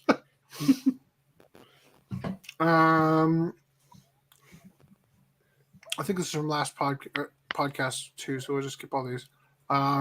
Discussing. Nuxie says Slay Queen. These are answers to the question about Aaron Dismuke.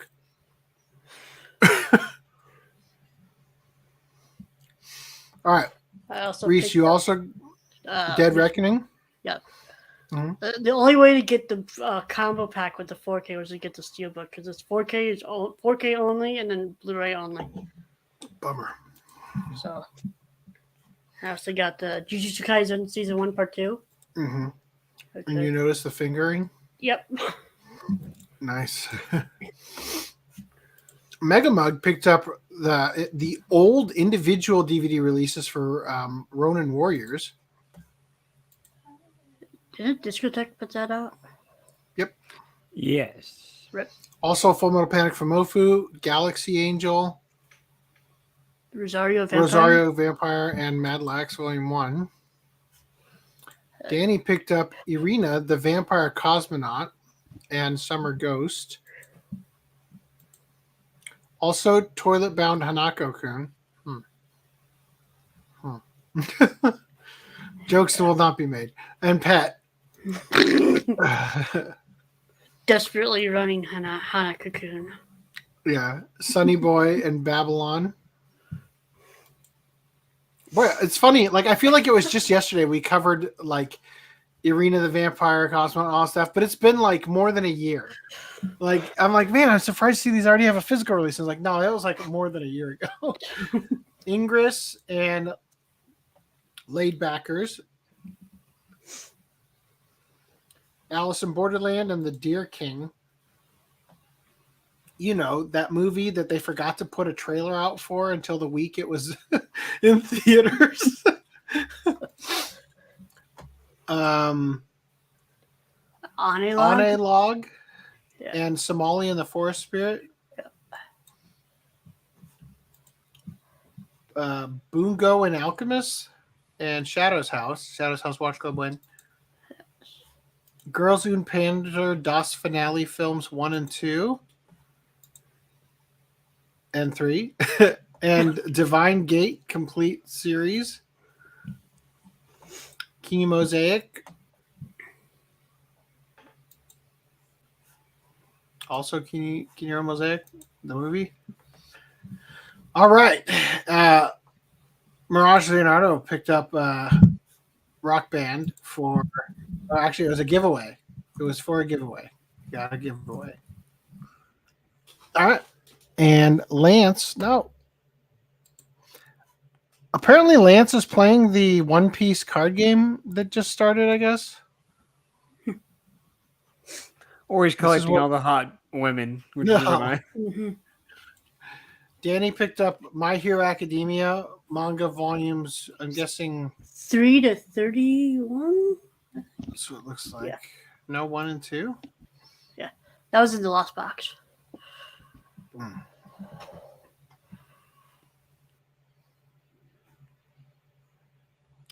Anime Fan 007 picked up Overlord, the light novel.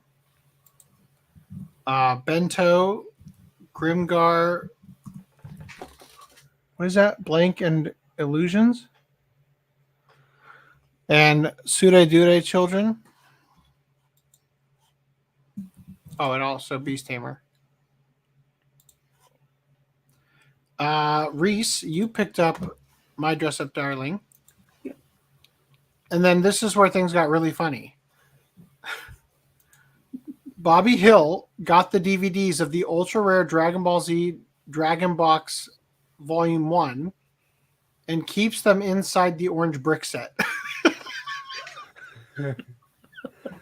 I mean, I'm pretty bad too. I'll take the like the UK edition, all the anime that I got for Cardcaptor Soccer, and I'll put the English discs or the American disc, excuse me, in that version, because that's the version that I'll take out and play in my. Yeah, Fundam's been a bad influence on you. He has.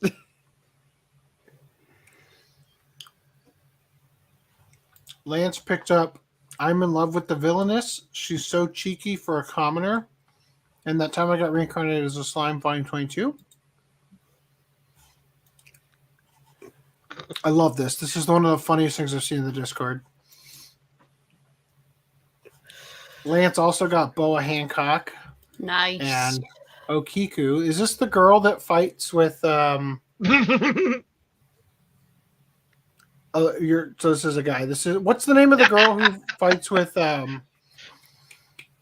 Zoro? That's Tashigi. No, well, yeah, that's Tashigi's. If you're thinking of the Marine. No, I'm thinking of the girl that he fights. Koina. That's what it was. Oh, okay. Kid. Yeah. I mean, they're very similar. And Random 11 picked up One Piece. Is this a coloring book? That's what I thought. That's the art for it. I literally said that to him earlier tonight. I thought this was a coloring book. No, as well as One Punch Man 2, 4, and 5. Good job. In the One Piece chapters, occasionally he'll do a color spread, and those books collect them in a big art book. Nice. And last but not least, Mega Mug picked up Trigun. That's the first volume, Genie on Signature Series. Witch Hunter Robin, random volume. I don't think that's the first one. I think that's 5, maybe. Also, volume. Death Note 5, 6, 1, 2, 3, and 4. Great job. Why would you do that to me? Anyway, good pickups. Enjoy Death Note if you haven't already seen it. Moving on from here.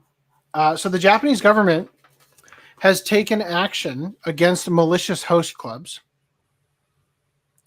So they've decided to put their foot down and take action against the ongoing issue of malicious host clubs damaging the lives of young women. The National Public Safety Commission Chairman Yoshifumi Matsuura issued a statement at the House of Councilors Budget Committee on November 9th regarding the increasing number of malicious host club business practices that are causing damage, especially to young Japanese women who are unable to pay large sums of money and getting in trouble. The chairman announced his intent to straighten various measures through compliance with the Entertainment Business Act, effective methods, awareness, and warnings. Under the host club commercial law, it's not the restaurant, but the individual hosts that are responsible for the food and drinks spent by women. However, there have been cases where hosts have forced women to work in sex shops or prostitute themselves on the streets when they can't pay. So remember in One Piece when Luffy lands in the Baratier roof and has to do dishes to pay off his debt to Zeph? Yeah. Yep. If that happened in Japan, he'd have to whore himself out in order to pay off Zeph's debt. If Zeph ran a host club. Yeah. I mean, think of all the things he could do. I imagine host clubs also have dishes that need to be washed, but okay, whatever. Just gotta whore yourself out. I was looking forward to that dishwashing job. I just think it's funny that effectively, you can't pay? Well, why don't you take this ride home? It's a bang bus.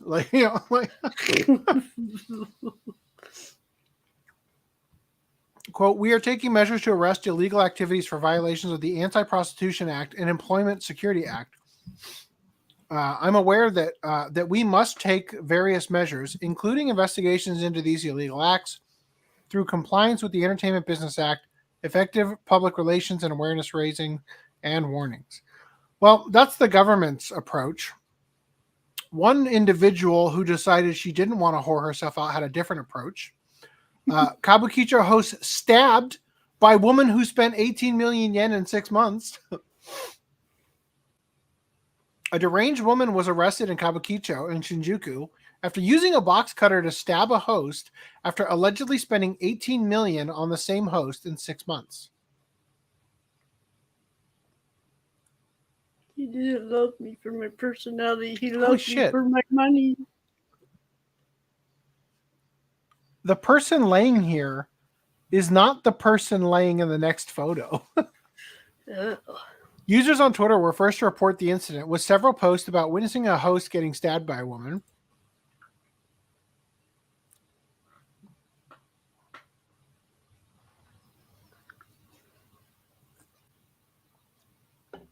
There apparently is no audio on that, so don't worry if you didn't hear it. A video from the scene shows the commotion of hosts and customers. A video from the scene shows the commotion of hosts and customers flooding the streets of Kabukicho near the incident area. While the incident has yet to be reported by the media, there have been several mentions on social media that it was a woman who had spent 18 million yen on a host over a period of 6 months, which led to the stabbing. Here's some of the photos posted on social media. So this is a completely different person, keeled over in pain, than this person wearing white. You think that's the stop them? Do you think that's the person who stabbed them? You think they wouldn't turn around and commit seppuku with the same knife? I do not. I do think it's funny that this person is a top dandy, right? Stealth we won.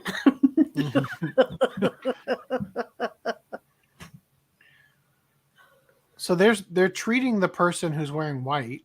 That looks like a woman wearing capris. Yeah, that's the woman. That's got to be. I'm the real victim here. Look at me. I'd be prostituting myself my entire life and still not pay it off. All right. What's All right, anyway. What's 18 million? 180,000? Yeah, something like that. All right. So, in Kickstarter news,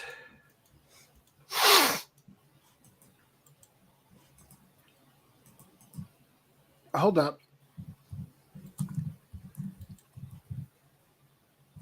Before we go on to that, Mirage Leonardo says, my fat ass is 208 pounds, so I have to wear extra, extra large t-shirts. I tried to go back to XL shirts, but they feel too tight on me. 208 pounds, you say, huh? Surely that's a typo. How heavy are you? Not 208 pounds. That leaves the options wide open. It's actually higher. It's like 230. Oh, yes, easily higher. I haven't weighed 208 pounds since before, well, I guess since college, probably.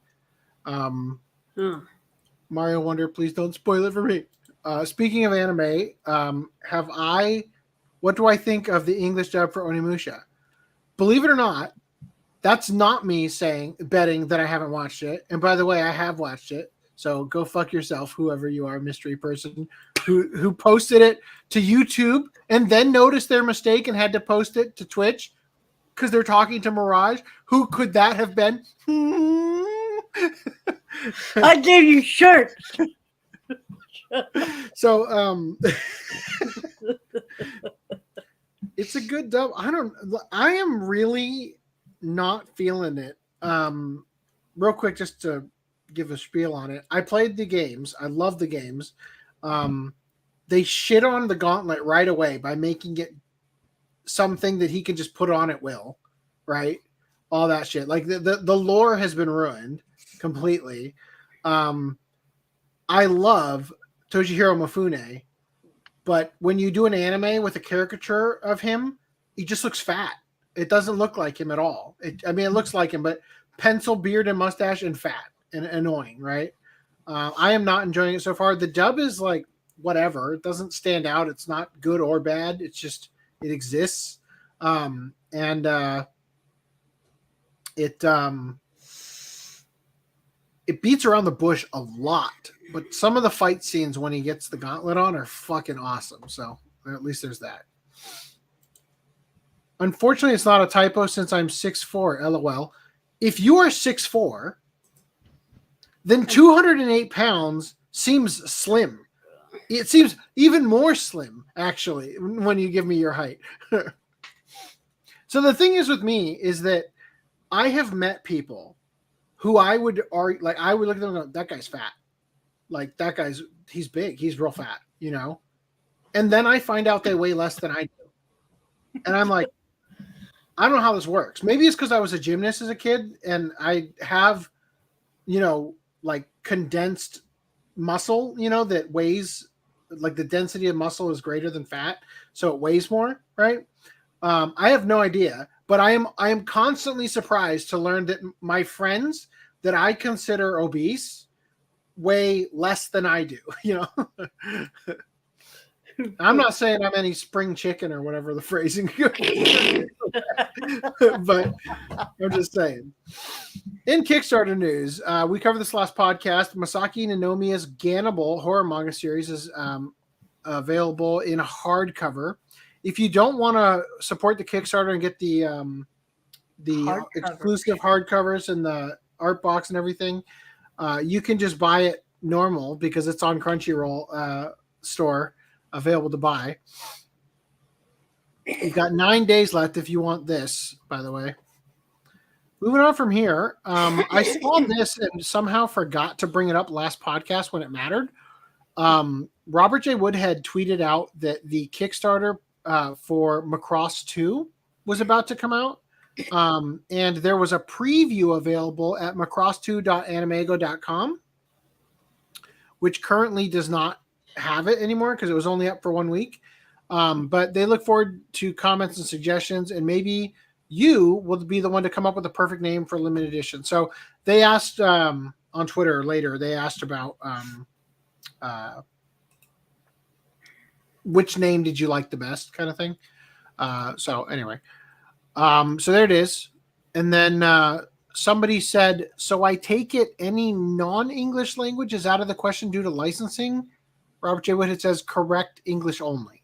So something that must have been on the website was about the fact that they can't gain access to the Japanese version or any other language besides English. That's all they could get licensed for. So, you know, the Big West, the people who have Robotech or whatever, probably made that difficult, which is weird, actually, because that would be the Japanese version. That's probably the easier one to get. Anyway, moving on. I saw this. There's a crowdfunding campaign for Kimi ga Nozomu Eien visual novel's new edition. Oh, cool. So there's a Kickstarter. But what's this about the Kickstarter? Oh, shit. It's censored in English all ages version. Boo. The makers behind the Muv-Luv series are working on an all ages version of Kimi ga Nozomu Eien.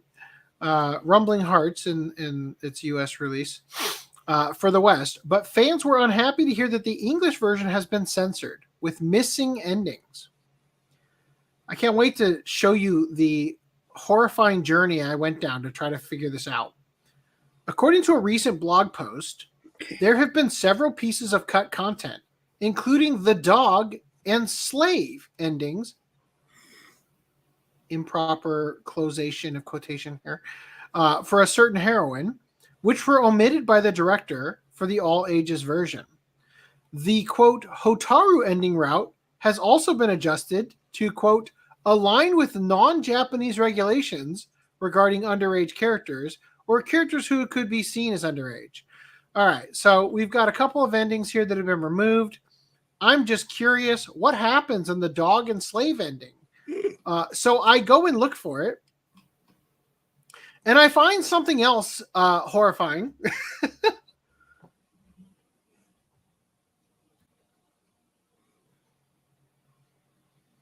Let's see.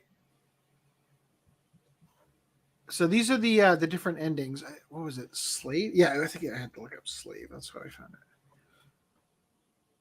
Fuck. Where did I put it? Oh,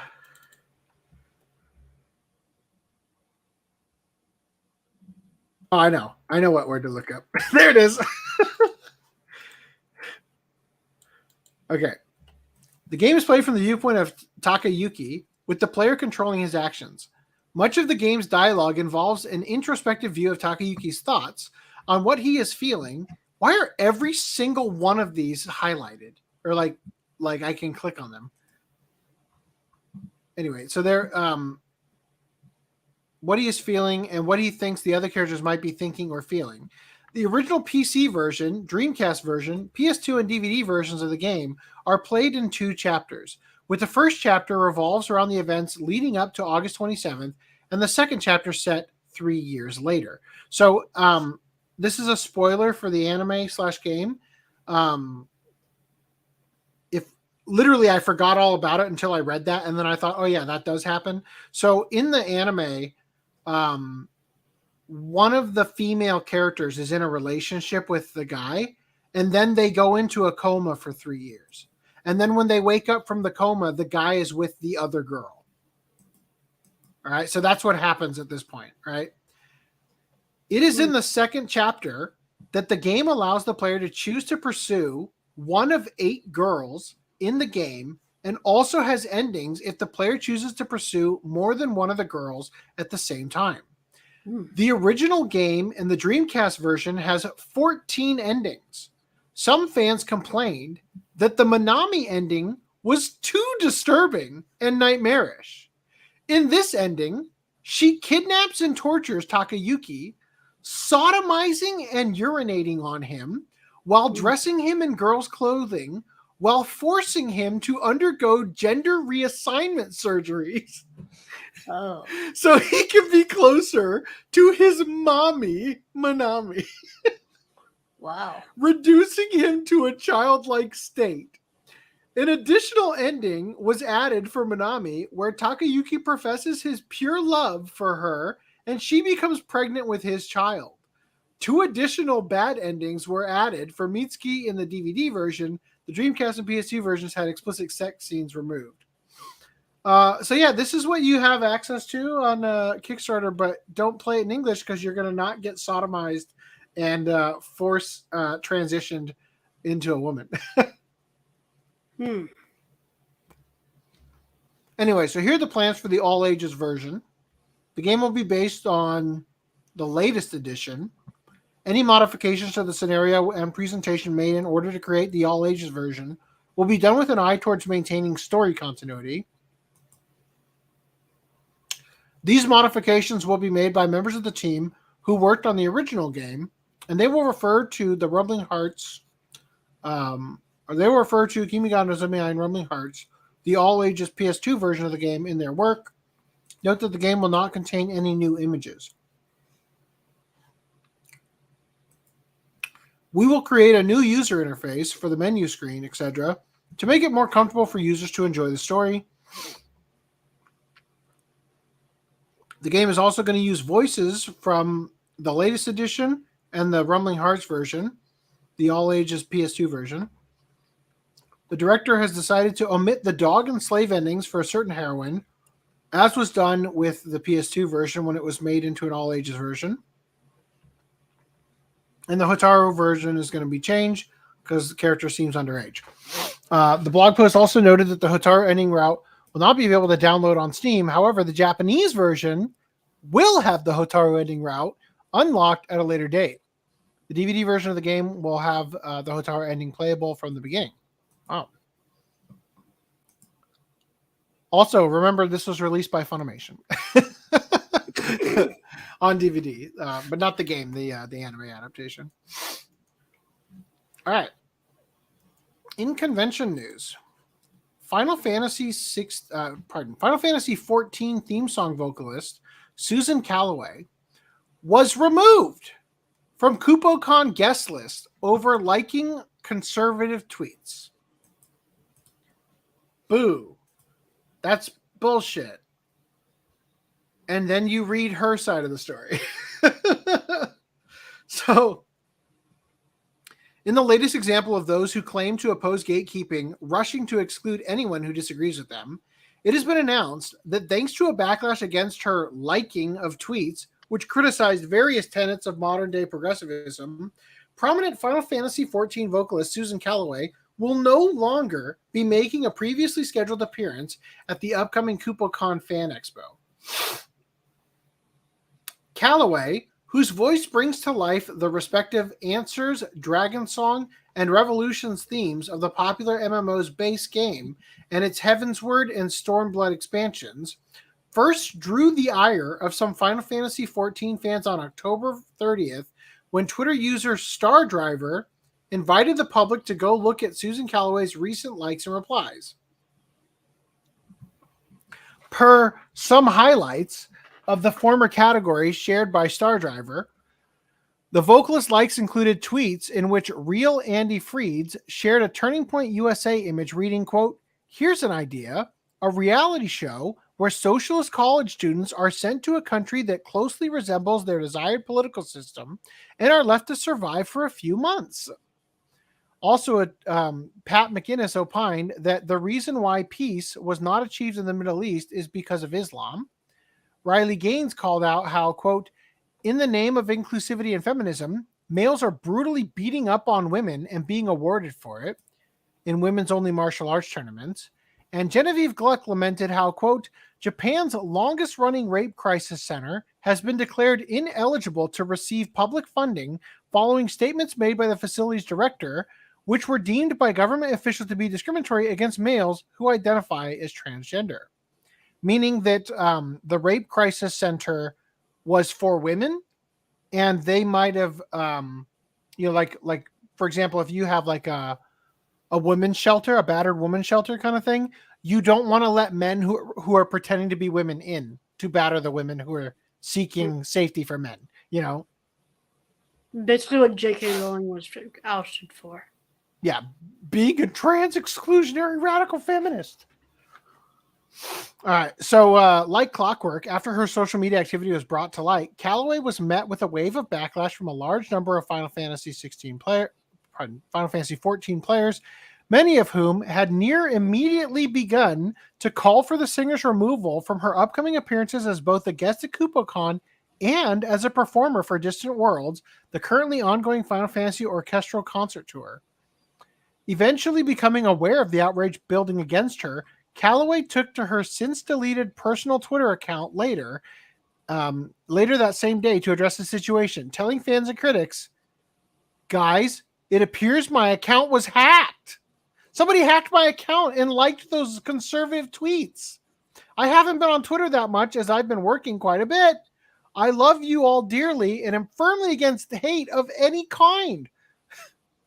What is going on in our world grieves me. I pray for peace for all, that we would choose love over hate." And then the rooster crowed 3 times before dawn. However, Calloway's critics were not so quick to accept her explanation. Authoring one of the most widely circulated tweets regarding this rejection of Calloway's response, at Abysstalls asserted, quote, "I'm sorry for being cynical, but I can't just assume Susan Calloway has been hacked if she liked tweets like this since the beginning of the year." In support of their skepticism, Abysstalls shared another round of tweets supposedly liked by Calloway. This set, including tweets wherein John Hawkins called the sexual transition of children sick, evil, and disgusting as child molestation.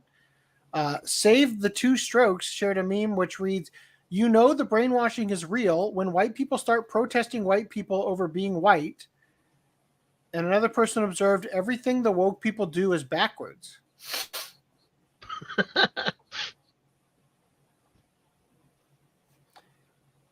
and it would be out of a defense to such fans that the aforementioned KupoCon would ultimately choose to disinvite Callaway from their upcoming event. Quote, today has been a troubling day for the Final Fantasy community. In light of recent events, we announced that Susan Callaway will no longer be attending our upcoming event in Toronto. We will do our utmost to secure another guest in time for Palm East. This is in Toronto? Apparently. But it may be difficult due to time constraints. We urge the KupoCon community to prioritize kindness during this difficult time. Oh, what's such a difficult time? This person who sings songs for a game I don't even play is liking conservative tweets. We appreciate your understanding as we continue to thoroughly investigate this matter.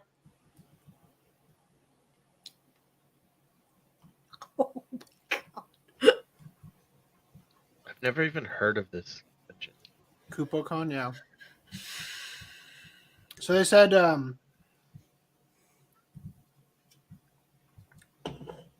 damn it, it's such a shame that Greenline was showing near pornographic things while my kid entered the room that I wasn't stuffing my face with the remainder of this pizza before it got cold during that moment. That is a shame. Real shame. So anyway, they would further elaborate on their stance in a second statement. This one published to their official website on November 1st. Quote, on Monday, it was brought to our attention that a series of offensive posts had been interacted with by Susan Callaway's Twitter account. This includes comments and reactions, meaning liking it, I guess. Those interactions spanned almost a year. Promptly addressing this issue, we reached out to Susan for clarification, recognizing that her account had been previously hacked. Regrettably, the ensuing events triggered a wave of abusive comments directed not only at Susan and her supporters, but KupoCon attendees and the KupoCon team. During that period, KupoCon and its affiliates encountered various threats, ranging from public messages to direct messages, and in some extreme instances, recorded voice clips directed at staff members. Consequently, Susan chose to deactivate her account in response to the relentless abuse. Eventually turning to Callaway's subsequent removal from KupoCon, the organization explained, quote, following direct communication from Susan, we outlined a series of measures enabling her to identify potential unauthorized access to her account using the platform's security and privacy tools. Subsequently, after thorough deliberation and consultation with our partners and security team, equally dismayed by the situation, a decision was made to withdraw her appearance in light of safety concerns. Wow. While Susan was of course disappointed, she has been understanding, and we continue to keep an open dialogue with her. We anticipate that Susan will issue a personal statement in the days to come. Regarding the interactions, we unequivocally denounce any hateful content. Our convention is a celebration of Final Fantasy. Our principle is to treat everyone with kindness and respect. Except for conservatives. Fuck those guys. KupoCon stands as a family-friendly event and an inclusive and safe environment for all.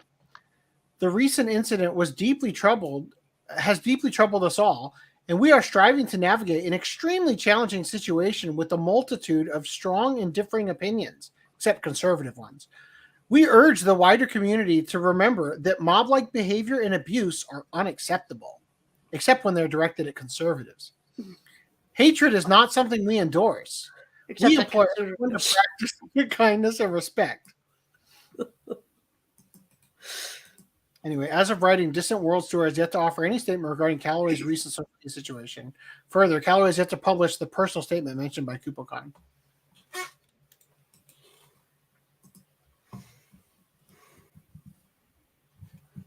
What have I missed? Okay, hold on. Mirage says he only watched the first episode of Onimusha.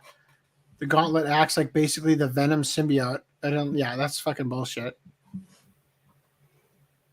JT Vega says they charge a lot from 200K. Oh, are you talking about Gannibal? 200K?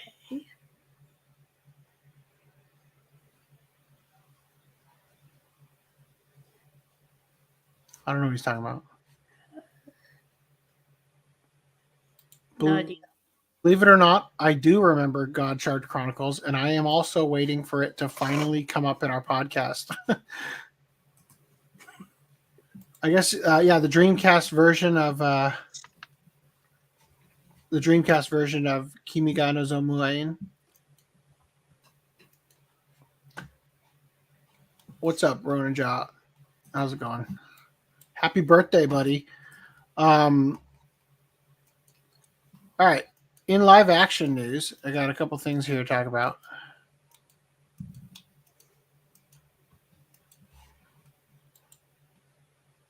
Oh, the Japan host clubs.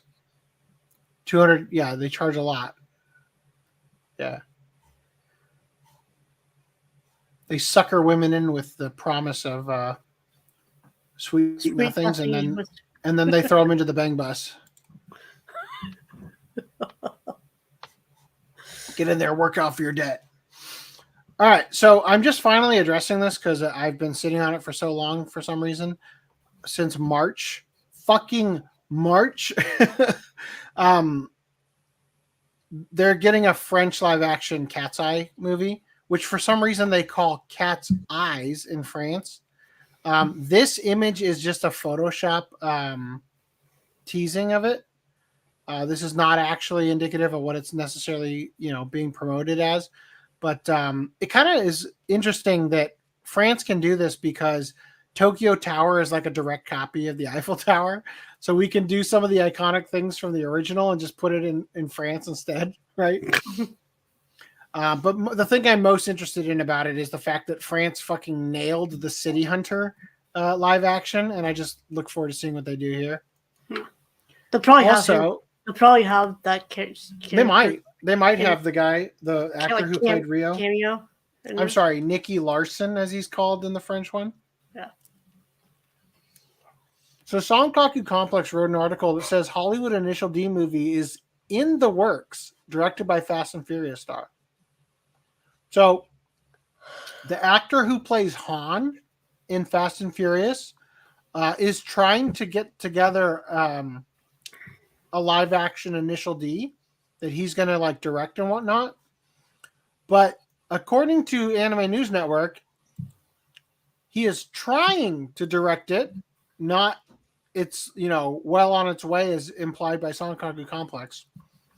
Basically said that he's revving up to bring another street racing franchise to the silver screen. In a conversation with South China Morning Post newspaper last month, Kang revealed that he has 2 new possible projects lined up, one of which is a live-action film adaptation of Initial D. The project is not greenlit yet. He's working on developing the film and is trying to direct it.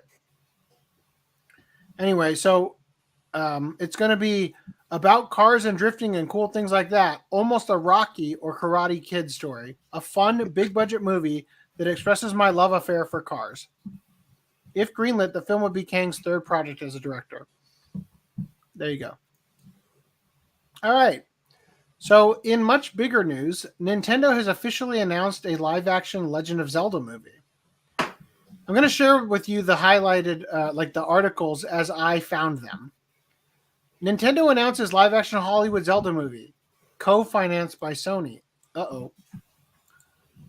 Nintendo officially teams up with Avi Arad for live-action The Legend of Zelda film. The Rise of Skywalker screenwriter set to pen script. Double uh-oh. That's not good. So, quick note here. Nintendo is going to be providing more than 50% of the movie's financing. So, presumably, they'll have more say over it than Sony. But, well, it's been no secret that a live-action Legend of Zelda movie was in the works. Nintendo has officially announced that its development is underway with producer Avi Arad and director Wes Ball. So he directed the Maze Runner series, right? That's what we discussed. I do not recall. That thing nobody watched. The live-action Legend of Zelda film will be produced by Shigeru Miyamoto, who will work with producer Avi Arad, who previously worked on major titles, including Spider-Man Into the Transverse, Uncharted, and Iron Man. Miyamoto also shared a comment on Twitter about working with Avi Arad, where he said, "This is Miyamoto. I have been working on the live-action film of The Legend of Zelda for many years now with Avi Arad-san, who has produced many mega hit films. I have asked Avi-san to produce this film with me, and we have now officially started the development of the film with Nintendo itself heavily involved in the production. It will take time until its completion, but I hope you look forward to seeing it." The director Westbell previously directed the Maze Runner movies and is currently working as the director for Kingdom of the Planet of the Apes, the fourth installment of the Planet of the Apes reboot series. Sony will be working with Nintendo as the distributor for the film through Sony Pictures Entertainment, Inc., and Nintendo has not announced a release date for the live-action Legend of Zelda movie. Any thoughts? Any thoughts on live-action Zelda? Any speculations? What storyline are they going to? I mean, considering the only thing I've actually played is Breath of the Wild, I feel like a newcomer going into that storyline would be, kind of a shoo-in for like a movie kind of idea. Like where Link wakes up, no memories. What's going on? Who are you? What is this place? Instead of going in.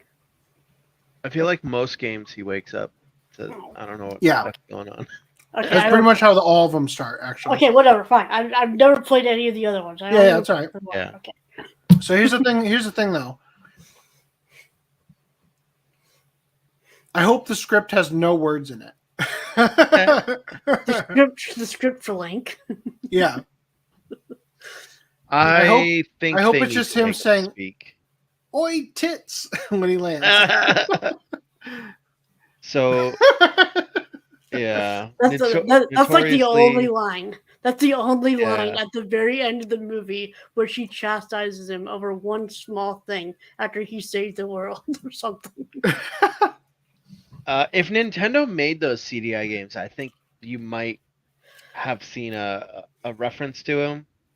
The fact that Nintendo didn't make those games and Philips did, right? This isn't from the CDI game. It's from the you're cartoon. right. It's from the cartoon. You're right. Maybe they will reference it. The Legend of Beavis. That one that they dubbed over. No, yeah. I was thinking of the CDI game, which is also bad, but yeah, maybe they will reference it. I feel like he has to speak. I can't imagine watching an hour-and-a-half movie where the main character doesn't say a word, unless they're gonna pull like Zelda's the main character and Link's like gonna show up randomly and help her out. Almost certainly it's gonna go that way. What do they call it? The Legend of Zelda, and they have this Link kid. What's he not in the main character? That one Five Nights at Freddy's knockoff, sorry, Nicolas Cage. He didn't speak a word in that movie.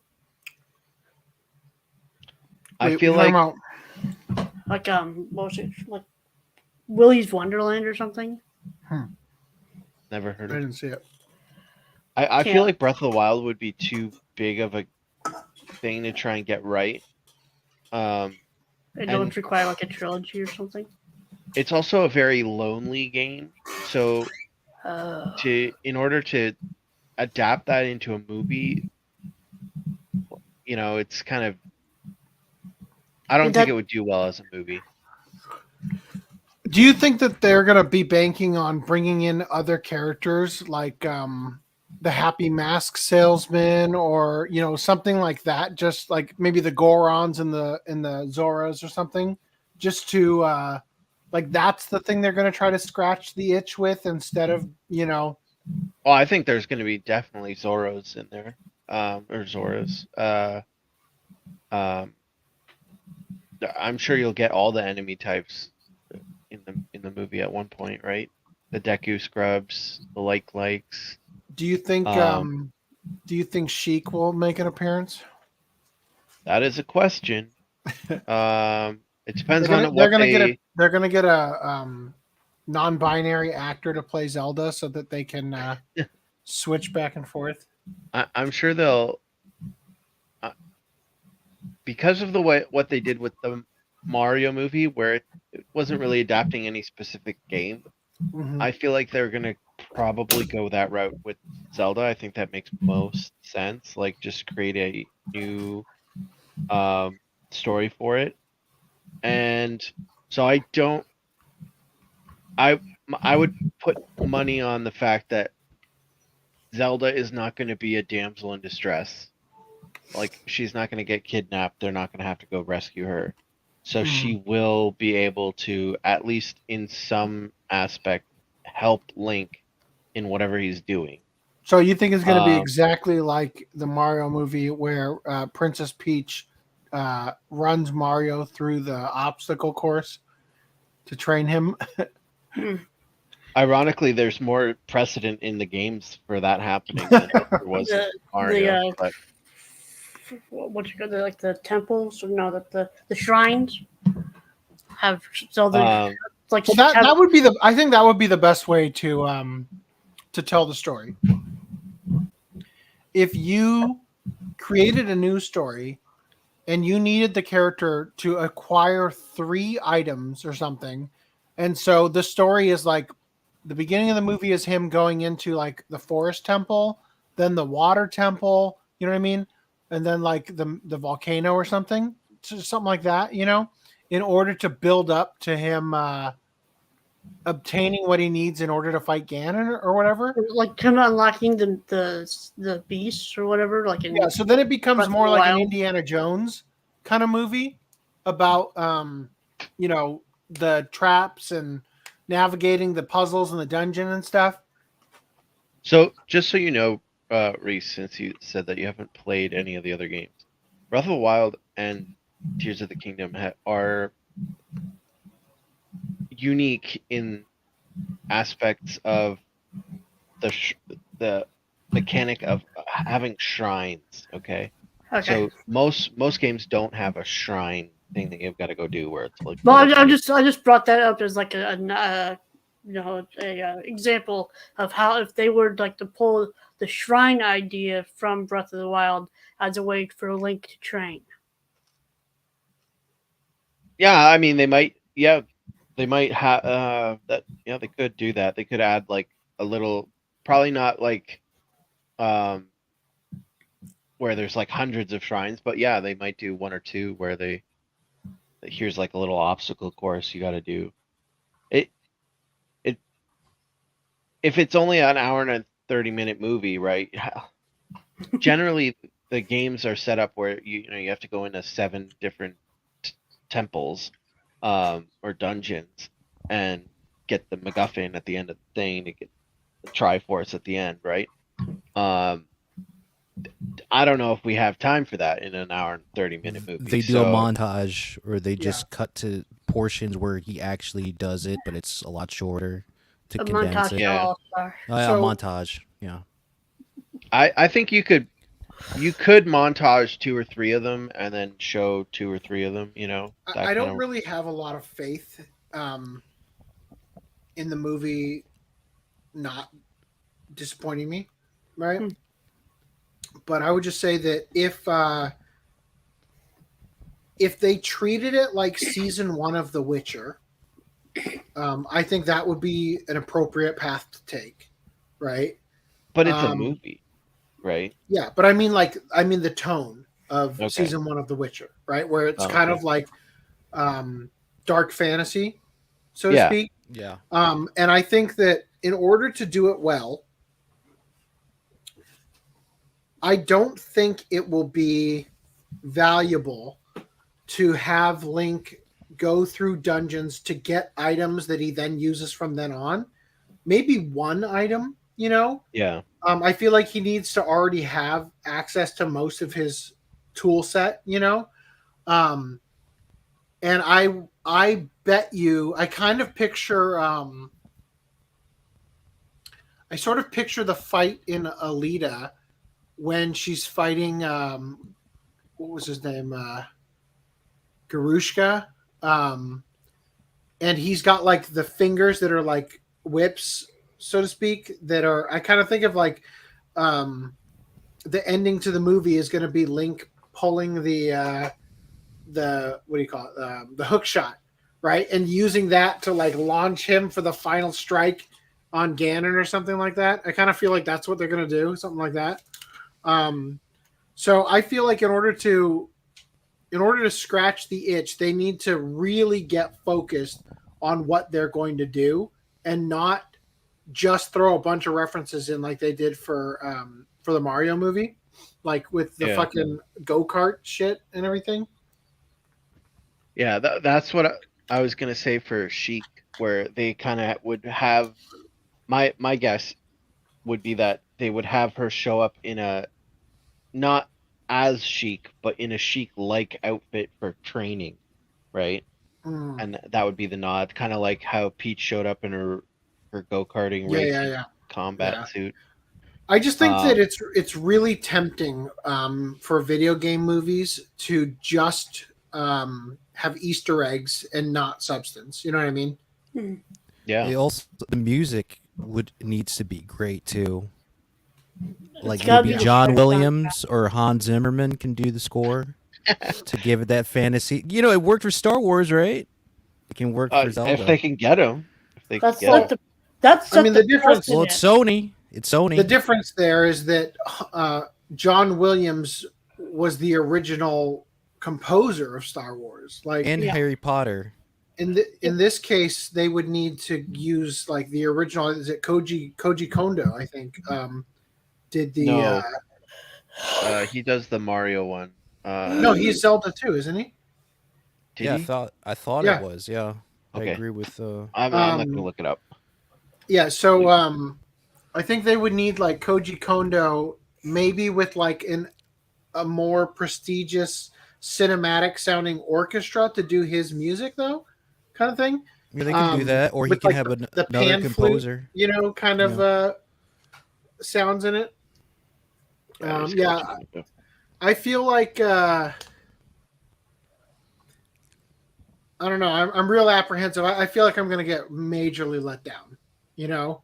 Well, to that respect too, with the Mario movie, right? Like they did recompose that whole movie, but only like from the games.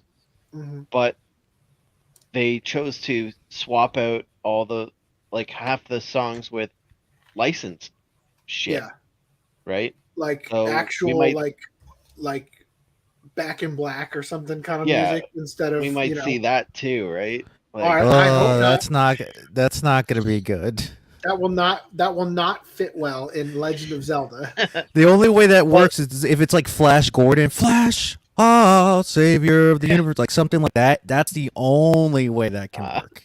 I really don't think that needs to be in the Zelda. God. No, I mean something like that. Like you make a Zelda theme, like badass Zelda theme Yeah, in like- the vein of that. What's I it just gonna saw be? on Lady TikTok. Gaga singing Zelda's. Oh no, that would be terrible. Oh my gosh. I just saw on TikTok someone saying that We have an accident. I don't remember the name of the movie, but one of the recent adaptations of Peter Pan where Hugh Jackman played Captain Hook, and he's singing Nirvana songs. Smells like Teen Spirit. Yeah. And it's like it doesn't really work, but I could see them Oh doing my that. gosh. So,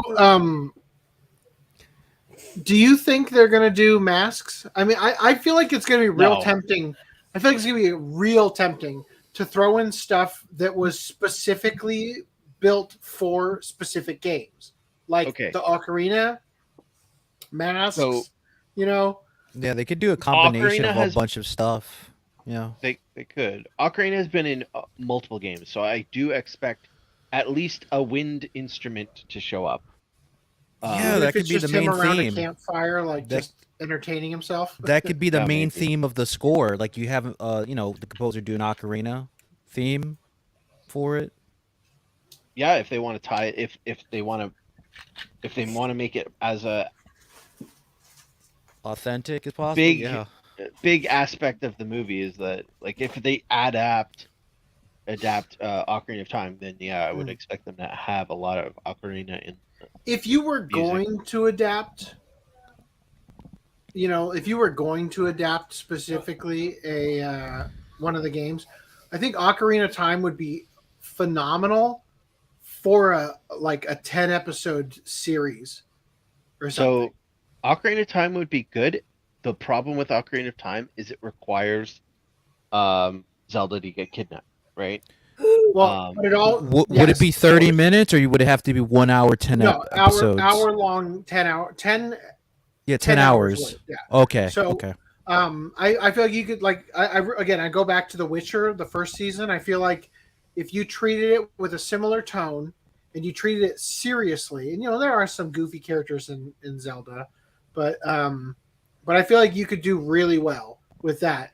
And then there's going to become a part halfway in the series where you pull out the Master Sword and become an adult. So the casting is going to be super important. To showcase pre, Fall of Hyrule and post Fall of Hyrule, and all the characters that are gonna age up or whatever if they stick around. Do you think they could just skip him being a child and just be an adult, and then the future movies they'll do the flashback scenes as a child and then go back to him being an adult? Or Well, I think I'm saying for if you were to do Ocarina of Time, I think a 10 episode series on it where you progress, as he, starts as a child and becomes, the man that saves Hyrule or whatever. Gotcha. Effectively, I think you could do it pretty well. I don't know who would play him. People are speculating Tom Holland as Link. Yeah, stupid. Which, I mean, it's not the worst idea in the world, but he doesn't have the face that I associate with Link. No, You know what I mean? it reminds me of the Hulk Hogan casting, Chris Hemsworth, Who would Thor. be perfect? It'd be terrible. He's dead, so they can't use him. But the guy who played Kyle Reese in Terminator Salvation, you know what I'm talking about? Anton something or other. That guy would have been a pretty good Link. He's got that vibe of Tom Holland, like that youthful littleness, but his face shape is just more Link. If we had a time machine, we can get River Phoenix. If we had one, we can get River Phoenix to be Link, adult Link, because he kind of has the that look. I think adult Link is easier to cast than yeah. I would totally be on board with Henry Cavill as He-Man adult Link. No. Imagine all buffed up. If we had a time machine, we have. Might as well get Tom Hardy. Get Tom Hardy as Link at this point. Michael Cera pulls out the sword and becomes Arnold Schwarzenegger. I have the power. What were you In going to the say? story, I think that if you wanted to adapt a game, the easiest one to adapt would probably be A Link to the Past. Mm-hmm. That would have all the characters that you need. It would also require Zelda to get kidnapped, but maybe you can alter it a little bit so that it's not Zelda getting kidnapped. There is no need to alter this. This is a core tenet to the series. Zelda gets kidnapped. End of story. We don't need to bend over backwards to justify how they're going to ruin it. Yeah, but that's a way out, in an though. ideal world, that's a way out. I can totally see that. I'm just saying, I'm trying to think of what. Like I said, I don't see a world where we get a movie where Zelda gets kidnapped. I just don't see that happening. There's Nintendo's pretty good at not being woke, although they're dealing with Sony. Yeah. So we'll see how strong they hold on to that, but they are getting the effects of the feminism. They are. That is seeping in, right? Slowly. So that's one of the reasons why I feel like it's most important to do Ocarina of Time, because Zelda has such a big role in that movie or in that game. Versus, you know what I mean? Like she has a lot more agency in it. Whereas in, for example, Link to the Past, which is a fucking awesome game, I don't think it would make an awesome movie. up because it's even more convoluted in terms of like the time travel, you know. But that one is like the guidance you get from Zelda is just her voice talking to you because they didn't invent the stupid fairy to tell you what to do next yet, you know. Yeah. So, No, she would definitely be a lot more of a character in a Ocarina of Time mhm. game. Yeah, I'm Or, gonna movie. split for 1 second so that I can split my local recording. Be right back. It was kind of unfortunate as they were announcing it. It's like, you know, Avi Arad has done a lot of good things, although he does have stinkers like Morbius. That is true. So that's okay, but he works for Sony, which is bad. And then it's like, okay, but it's a live action, which I would much prefer a animated movie. Mhm. And then it's like, oh, and it's the director of Maze Runner, who's only done Maze Runner and not much else. Like, okay. Yeah. Well, I mean the. So I And guess it's a let's- movie, you know, like as something- opposed to a series. Something we haven't addressed, which by the way, did my mic just switch to the wrong one? It sounds a little off. Audio. Yeah. No, it's good. It's the Eddie. So something we haven't addressed yet regarding like, I mean, we sort of talked about it without actually addressing it is Rise of Skywalker writer. Yeah. Ooh. That movie's pretty woke in terms of like this is sort of going back to they aren't going to have her get kidnapped kind of thing. Yeah. Okay, so here's another thing. Number one way to ruin the movie for me is you do the storyline where Link has to cross-dress in order to navigate the Gerudo thing. That would be an immediate. I will walk out of the theater if I see Tom Holland, for example, in a crop top. I'm leaving. You know, like. Yeah, I don't know. I didn't really have an issue with it in the game. Seeing it in live action, It would be might very be- disturbing, I think. Yeah. I would not want to see that bleach my eyes out, metaphorically speaking. Not physically, of course. I need my eyes. Promises. I hope promise. it's good. That's- Anyway, They might, but the music though, they might do Highlander, and if it's done right, I think it could do well. But There can only be one. they can only be one. it's actually there can be only one. I'm sorry. My I've never actually watched the movie. I think I saw it on TV once. I just know it's a really obscure phrasing. So, all right. In additional news, Netflix has dropped their first fully costume look at the upcoming live-action Avatar: The Last Airbender adaptation. I am not really a fan of this series. I don't dislike it or anything. I just like never got around to actually devoting the necessary time to getting through it. Which actually is it's a point towards this being a good adaptation idea, because I will have no trouble sitting through, a live action series for like 8 episodes versus the entirety of the cartoon. You know what I mean? Yeah. So I think it'd be easy for me. Something that I've noticed is that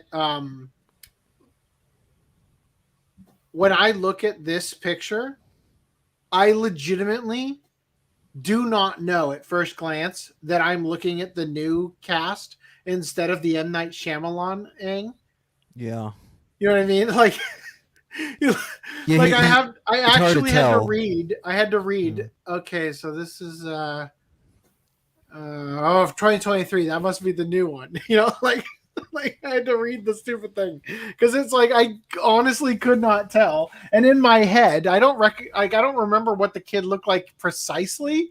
I just know that he looked almost identical to this. He didn't So- look Asian. He did not look Asian at all in the M. Night Shyamalan version. Anyway, this is Katara. Yeah, Katara. Yeah. Guitarra. And this is Sokka. Sokka. Sokka? Is that how? I don't Yeah, it's know. pronounced See. Sokka. And that's Prince and then Zuko, Zuko, yeah. Iroh. Iroh, right? That Iroh looks great. Okay. Azula. Let's talk Azula for a second. That's a forehead. I mean, it's That's not the a forehead. That's a 5 head. No, like this. Seriously? You know when you see those like beauty pageants where like the girls who are like, 7 years old are wearing fake veneer teeth and like they've got makeup and everything. Like I feel like I'm looking at a baby wearing makeup, right? Like this, I mean, I don't recall what Azula looked like in the show, but I don't think it was this. To be Like, fair, though, she did wear makeup and she looked, Okay, she had lipstick and yes, I get the makeup argument. The argument I'm making is that this character has a very Chinese doll looking face. You know what I mean? Yes, you're right. And that is a look. Like that is like it's lending something to the character. I just don't know that it's appropriate for Azula specifically. You get what I mean? Yes. Like it just feels a little strange, the way that the character looks. Like I'm getting this weird, like uncanny valley vibes looking at it. It would have fit more with Suki, the We'll look the at Kyoshi warrior girl with the white we'll look at her makeup. in a second. So we've got more photos here from because the trailer actually dropped. Yeah, I saw it. It was really good. Have you guys seen it? Yeah, I watched it. Like I said, I'll probably watch the show just because the commitment is so low. When I look at this, I get Monkey King vibes. I think that's what they were going for, sort of. Yeah. They were a little bit going for Son Goku or Son Gigang, the Chinese way of saying Monkey King. Boy, I would not want to be the person who had the task of drawing this on him for makeup every day and getting it perfectly symmetrically aligned directly in the center. I feel like, especially going straight back over the head, if you fuck that up even a little bit, it's going to be noticeable. Maybe And it's also, a he's prosthetic. got a real lumpy head. What if it's a It might prosthetic? be. Because they're not That's a going good to. point. Because the thing is, he might have his hair. They'd probably just put makeup and prosthetics to make it look bald. That would 'cause- explain the fact that he looks like one of the crystal skulls. Right? Yeah. Shit. Anyway, so there's Suki. That's Suki, yeah. Yeah, so that's what I was kind of saying is like the Chinese doll face. If you painted Azula's actor like this, Yes. like you full on got your little Queen Amidala doll. You know what I mean? Yes. And I wonder if that I don't remember Suki at all from the original cartoon. Probably because But, you didn't watch the late. Because she was later on. She was like in the second season. Mirage says Code Lyoko forehead. Those are like 7 head foreheads. Yeah, 7 indeed. There's Appa. Mm-hmm. Iroh and Zuko. I thought it was funny that in both articles, Bounding into Comics decided to remind you that the original creators left the show.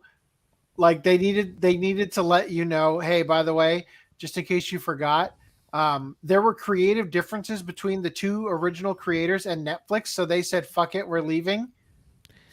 I mean, to be fair though, supposedly, they didn't really write some of the Avatar stuff. Like there was a guy, I don't remember the guy's name, but he did more of the structure for the storyline. That's why in Korra it's a little janky in certain spots. He didn't return for the Korra. That's why. So maybe they got him. Boy, it's got to be so rough to have projects like this that you've been working on for years, and then like the whole like woke illusion is crumbling before their eyes, and they've done like the actor strike and everything, and like literally you're like, well, fuck, we got to correct course. We aren't doing that again. But it's like, fuck, we still got to release that show that we did all that fucking woke shit in. Damn, like. It's Do crazy. we fix it in post? Can we? I thought this was going to be taking place in modern times. Remember? Isn't that what they said? Like, I do not recall that. I don't know. I don't even I recall remember- that either. I remember reading articles that said that like it was going to be modern times, and they were, it was literally taking place like in 2022 to 23. In current year. Good thing they didn't do it. Ironically, you've made me think of current year as in regards to this. I saw this tweet. It's hilarious how modern Avatar writers have gone out of their way to make the Fire Nation even more evil by retconning in that they also banned same-sex marriage. Quote, these guys genocided an entire race and waged a 100-year war on the rest of the world. Oh, and Sozin? He doesn't like the gays, by the way. Like, Yeah, but doesn't that was that make pretty him funny. more evil though? Like, I mean, I that's guess, but it's just the like it's like point. current year politics. Is it have to even get- necessary? It's that's I mean, like you're that's right. Like saying, You're right. You're right. That's like saying Hitler led a genocide of the Jews that killed 6 million plus people. Oh, and also one time he told a woman she was fat. Like that's like you don't lead with that, I thought that was funny. Pull that over here. Okay. Oh, you All right. show. Yeah, we've also got the live action Yu Yu Hakusho. This looks very strange. Yeah, like it's got- Eldritch. I don't know how they would ever possibly do it with Eldritch Toguro being small like that. I don't know. Young I mean, Toguro it- looks weird. He should have been it- super jacked. Like he doesn't. You Oh, couldn't dude, get... he looks so jacked in the actual trailer. Okay, because Like when they're fighting him, it looks great. okay, because I thought like they could have gotten like a a bodybuilder / a pro wrestler like super like That's buff. basically what they did. He looks like a Okay. bodybuilder. All right, because he looks There- really... look at him. okay. There, okay, Yeah, he looks great. he looks great in that frame. Yeah. Yeah. So only problem is all the other characters still look like shit. Oof. Photon. Yeah, Yusuke looks Photon. weird. No, bad, Bad Photon. bad Netflix. Why is her hair like off? It's supposed to be like really dark, like a darker shade of blue. What is that? That's the right color.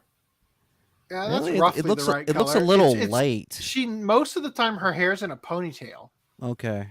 Maybe it is in a ponytail. They It- just have like these long bits on the side next to her bangs, but I'm not- gosh, she looks awful. I'm not saying it needs to be like dark blue, but like a little bit a darker shade because it looks The colors, slightly- I think the colors in the trailer are still being tweaked for the Okay. color grading because we noticed that Koenma has the pacifier in his mouth, and it seems to change color. In it, like in this scene, it's more green. Yeah. And I was pointing out to Random 11 that if you look at the hard edge here, it almost looks like they color corrected to match the anime. This maroon scarf separate from like it almost seems like they're tracing and like solidly laying on the color from the show onto it. Yeah, because it And then- wasn't like oh. a blue or like a purplish type of color, not green. Like in the original show, not this. Go back to the other one with the pacifier. Go back to the other one. Yeah, his shirt's a lot greener than in the next one Yeah. too. It does Yeah. not look right. Yeah, so that's what I'm saying. I think that they're still working on finalizing the color. Also, this is how he looked in the anime. Yep. Oh, wait, what does his forehead say, Junior? Go back to the. I didn't even realize that. They put the kanji for it. Oh, for junior. lame. Should have been actual junior. Wow. Should have been JR. Wow. Not J- I just found a cosplay. Oh no.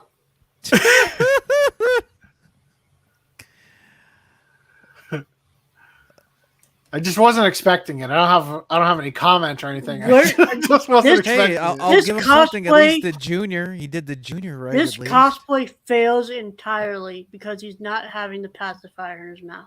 Yeah, At only. least he had the junior. I like how he's got these. I guess that actually he is wearing slacks in the original. I never even realized.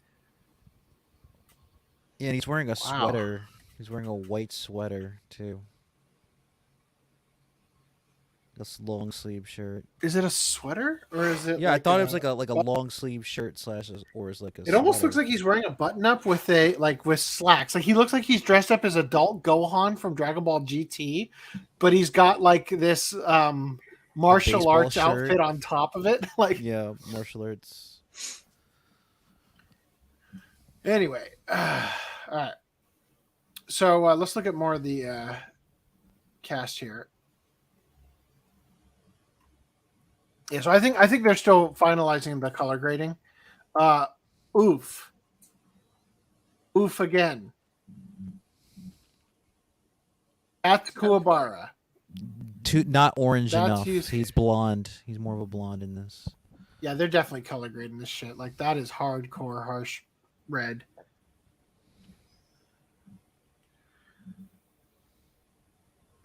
Yeah, so this character looks very off-putting, but it actually kind of works. You know, Yeah. like the uncanny valley aspect of it. I think what they have is they have like a child or like a really small woman, possibly. As a stand-in, Yeah, as a stand-in, and their face replacing it. Okay. Yeah, it makes sense. That's the only way you could do it, right? Other than not being like a puppet, like a mini doll So or something. you know what will get me to watch this? Netflix, if you're listening, because Netflix, whenever they release stuff, they dub it in like 38 languages or whatever. Right? So this is a Netflix original. You get me that Funimation cast.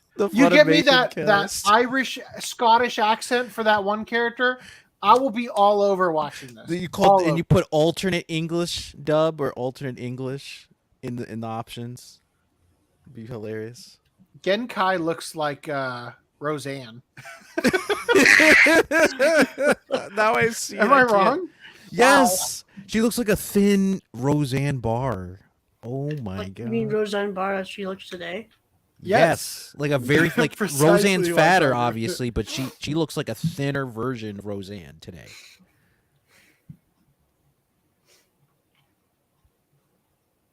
We didn't see his flame sword at all in the trailer either. Oh, you mean see Spirit Sword? Spirit sword or whatever. I'll probably watch it. This looked like shit. I want to watch it just to see how I'll bad. probably watch Yeah. Kazoo I'll watch type. it out of curiosity. I want to watch I it. like Yu Yu Hakusho I a lot. really hope it has an English job with the original voice actors. Chuck Huber as Hiei. Let's do it. Let's get the original Japanese cast. They're too. not going to do it at all. They're just going to they're completely have everybody different. $10. Because for all we know, these actors, do they speak English? Do we know that for certain? This is a Japanese production. Yeah, Okay. I'm sure they did it in Japanese. Okay. but I'm pretty sure the trailer was in Japanese. So That's what I'm saying, because I thought it was like Asian, Americans or Asian. yeah, it comes out December 14th. Okay. Anyway, moving on from here. What's up? 1 month from tomorrow. So no, tomorrow is the 13th, bro. Well, tomorrow for me is the 14th, bro. Oh, I see. That is true. So Demon Slayer stage play. I just want to show you what they have done to your boy. Let's go. First of all, the feet. I rest my case about Link cross-dressing in live action, by the way. Wow. Why are they going for the cross-dressing look? Like they couldn't. Because they're doing the entertainment district arc. They have to Okay. they have to infiltrate the red light district. Okay. Yeah. All right. like what a sitcom like plot point.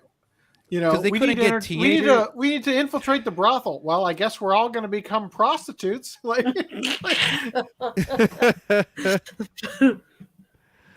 so then we also had the Cue Lupin the Third Kabuki. We have to become prostitutes. Cue the Seinfeld theme. No, they like Curb the Enthusiasm. Yeah. So Lupin the Third Kabuki play reveals new art and story details. So Reese, you haven't seen this, have you? No. All right. When I saw this actor, I thought to myself, holy Oh my god. fuck. They nailed Zenigata. Yeah, you know Why is he wearing red though? You know who he could also play? You know who he could also play though, which is pretty cool. I think he could play Kazuya from Tekken. Okay. I think he can. I don't think. So you know I who was that like, is. I'm like, fuck! It looks just like Zenigata. I really get the Zenigata vibe from him. And I keep scrolling. I'm like, oh shit, no, that's got to be Lupin up there. Well, what could if this is Goemon? Go That's clearly Jigen Jigen, yeah, he got the cigarette. with his. Lord. Look at that pipe, bro. He got the gun Hey, because that's samurais a- had guns. They had guns. That's so a to be big fair. fucking nose. Oh. Now remember, it's Kabuki, Yeah. So it's Fujiko. so it's Manjiko. Ranjiko. Yeah, man. All right, and then Oh, no, Jesus Oh, Christ. Mr. What Bean. have you Like- done to my boy? Doesn't it look like Rowan Atkinson face? Yeah, Like if he was clockwork Asian, orange makeup on Rowan Atkinson. yeah, if he was trying to pull an Asian face, yeah. Oh, man. It would have been funny if You just Zenny got set a us. clock. Can we get that child in bed?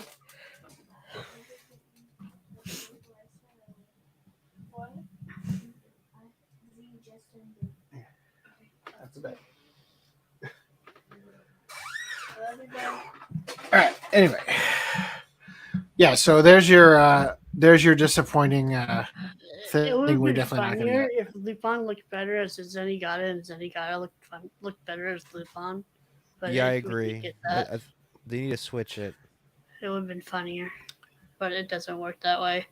The way I see it is like, damn, they pulled the slider all the way to 10 for Zenigata. Oh no, it broke. We're at 100. You know, like Yeah, they made Lupin look like the ugliest. Oh man. All right. In streaming news, I got a little to tell you here. So, Dragon Ball Daima had its release window and estimated episode count seemingly revealed by Toei's Latin America licensing director. So, I should have highlights in here. Of course I don't. Of course I fucking don't. Great. I'm gonna start reading from here. Speaking to Spanish language television trade news outlet Produ about the local office's plans for localizing Dragon Ball Daima, Castaneda first touched upon the series episode count and noted, quote, usually all the productions we have are first released in Japan, and about 6 months later we release them internationally because we wait until we have 26 episodes to start dubbing and so on, and then we can release them in other territories. Castaneda then revealed that, quote, this is the first time we are going to release a series worldwide at the same time. Ooh. So, I remember when Super Smash Brothers Brawl, I think it was, no, Melee, probably. I think it was Melee. When Melee first came out, they released the game with the Japanese version included in the English release. And I remember my brother and I thought, oh, cool. They're like cutting out the middleman to get games to us faster by just putting the other languages in, you know? I don't know if that's accurate or whatever, but it seems like what they're doing for this, because again, the guy talking here is the Latin America branch of Toei head or whatever, right? So they're planning now to sort of cut out the middleman to a degree and do all of the internal dubbing and stuff themselves. Or, you know, like they're basically, rather than simuldub, like chasing it for like the US release, they're just going to release all of it. So they're going to animate the entire show, do all the dubbing and all the other languages, and then release it to the entire world at once. Which honestly, I mean, if Dragon Ball Daima wasn't clearly a GT reboot, maybe I'd be excited. If Colleen Clinkenbeard wasn't clearly going to voice young Goku, unless maybe they keep Sean Schemmel, which I would prefer over It'd be Colleen funny. Clinkenbeard. He does a Michael Jackson impression while he's trying to be Goku. That'd be great. I don't think that work. Yeah, I don't know how that would. Well, that's the only. How is he gonna sound? He's gonna. He's sound just gonna like sound like this. regular Goku. Kamehameha. Yeah, he's just going to sound like regular adult Goku, but as a kid. But visually as a kid. Yeah, because it's going to be weird to do the other characters with their old voices. You know, like imagine trying to do young Vegeta, you know, from do you remember young Vegeta when he's in the flashbacks and stuff with his King Vegeta, you know, stuff? Oh, that'd be funny. Anyway, so yeah, so what they're going to do... They get Krillin's voice actress back as the young sounding Popeye. She does sound like Popeye. So we're going to they're going to release it all at once, right? Which I think is a great idea, considering that when Dragon Ball Broly came out, it was a canon movie, but they hadn't finished dubbing the show by a long shot in the US. So we all had to go to the theaters not knowing how the Universal Tournament arc or whatever it was called ended, right? Like expecting, like, am I going to get spoiled or some shit? You know, like this isn't good. So, so yeah, they're going to release it simultaneously, presumably, so that the spoilers, because I think what's happened so far is they found that they'll do the Japanese release and people will pirate the Japanese version of the show before it comes out to the US market or wherever else. So I think that they're trying to combat that by animating the entire show and then releasing it worldwide simultaneously. I don't think that's it, because like Crunchyroll, Crunchyroll releases the sub version like hours after the shows air in Japan. Yeah, but I don't think they want people to get spoiled though. By 3 hours? By 3 hours? That's nonsense. No, what I'm saying is people are impatient though. That's what I'm saying. I think that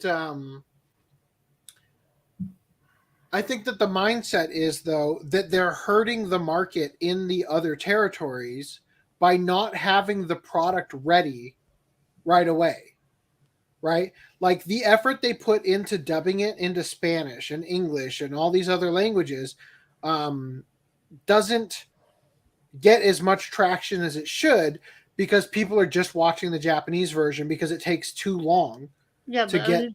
They would, I mean, if this whole scenario didn't exist, Crunchyroll would for sure have been doing, day one. Yeah, it would still be available to watch in Japanese league. No, I'm saying that day one simuldub. Yeah, like what they did with My Hero Academia and what they do. Yeah, but it looks like the direction that they're going with it is to try to have a worldwide simuldub rather than certain markets getting it early and others not. I think that it looks to me like their game is that they're trying to maximize the market reach by not letting I think a problem that a lot of franchises are having right now is that they're announcing too early, right? So they announce early, and then by the time people finally get to watch the thing, like the hype has died down because the hype was there, the hype train existed, it was trending in Japan, but not worldwide. I think that they're trying to maximize the reach and the hype by releasing things simultaneously so that no matter what market you're in, you will have access to it and be able to watch it in the language that you're most comfortable watching without having to say, you know what, I want to watch it, but I'm going to wait. I'm a dub waiter. I'm going to wait till it comes out in my language. I think that that's the goal that they have here.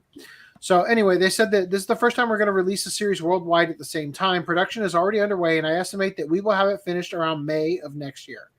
So they're going to have it finished by May of 2024. Then they go on to say, we are going into dubs for worldwide release in October 2024. Oh, I guess they mean they're going to finish just the base animation and the Japanese one, but then they're going to have the worldwide dubs and release for October 2024. But then for broadcast, we will most likely premiere in January 2025. So that's kind of a ways away. And it again, says Latin America that yeah. you know. But I'm just saying that if you're going to do simultaneous worldwide release, like, are you going to put it out on Crunchyroll in October of 2024 and then months later put it on TV? Like, that might be what they're trying to do. They might do streaming stuff. They might do it as a streaming exclusive and then broadcast. Literally what he just said. Yeah. So I think that this is actually kind of illustrating my point, though. It's like Dragon Ball Daima is getting, like, it's coming into, the view now. More than an entire year is going to go by before you are able to see it on TV in Latin America. You know what I mean? Like, the hype train, they keep announcing stuff too early, to get people hyped. And then by the time it finally comes out, you're hyped about some other thing that's not out, Yeah. Did they say how many episodes, or have we not gotten to that yet? Wasn't it 26 episodes? Well, they mentioned that. They mentioned that in the headline for the article that the episode count. He touched upon the series episode count and noted. Yeah. Okay. So he said, this is the thing about the episode count. Usually all productions, we have our first release in Japan, and about 6 months later, we release them internationally because we wait until we have 26 episodes to start dubbing. Yeah, that's not the episode count. Yeah, my bad. I thought it was 26. My mistake. But this would indicate that it's likely going to be 26 or more. Watch it only be 13 or 12. Right. Yeah. Who knows? Anyway, moving on from here, Crunchyroll is ending the digital manga app on mobile and web on December 11th. I find this very funny because what they have done, here's their statement. As a part of Crunchyroll's ongoing commitment to providing fans with the best experiences around their favorite series, we will be sunsetting the Crunchyroll manga application on December 11th across web and mobile. However, fans looking to discover new manga adventures can head over to the Crunchyroll store, which now offers more than 17,000 manga across genres. So they're saying, as part of our commitment to provide fans with the best experience around their favorite shows, we encourage you to physically touch a book instead of using our platform. So they're saying physical over digital, right? For the best viewing experience, buy physical, bitch. I bet a lot of the digital only publications aren't exactly happy about this. Yeah, like what a nonsense way to phrase it. Fans can also enjoy other benefits of a Crunchyroll Mega Fan or Ultimate Fan membership, including Crunchyroll Game Vault, which includes a growing catalog of free-to-play titles across iOS and Android. Wow, I can play mobile games. Trip out. My membership is so worth it. All right. In other news, the strike is officially over. Actually, it's in a tentative agreement, but the basic end of the agreement was fucking take it or leave it. We can outlast you, dumb actors. Well,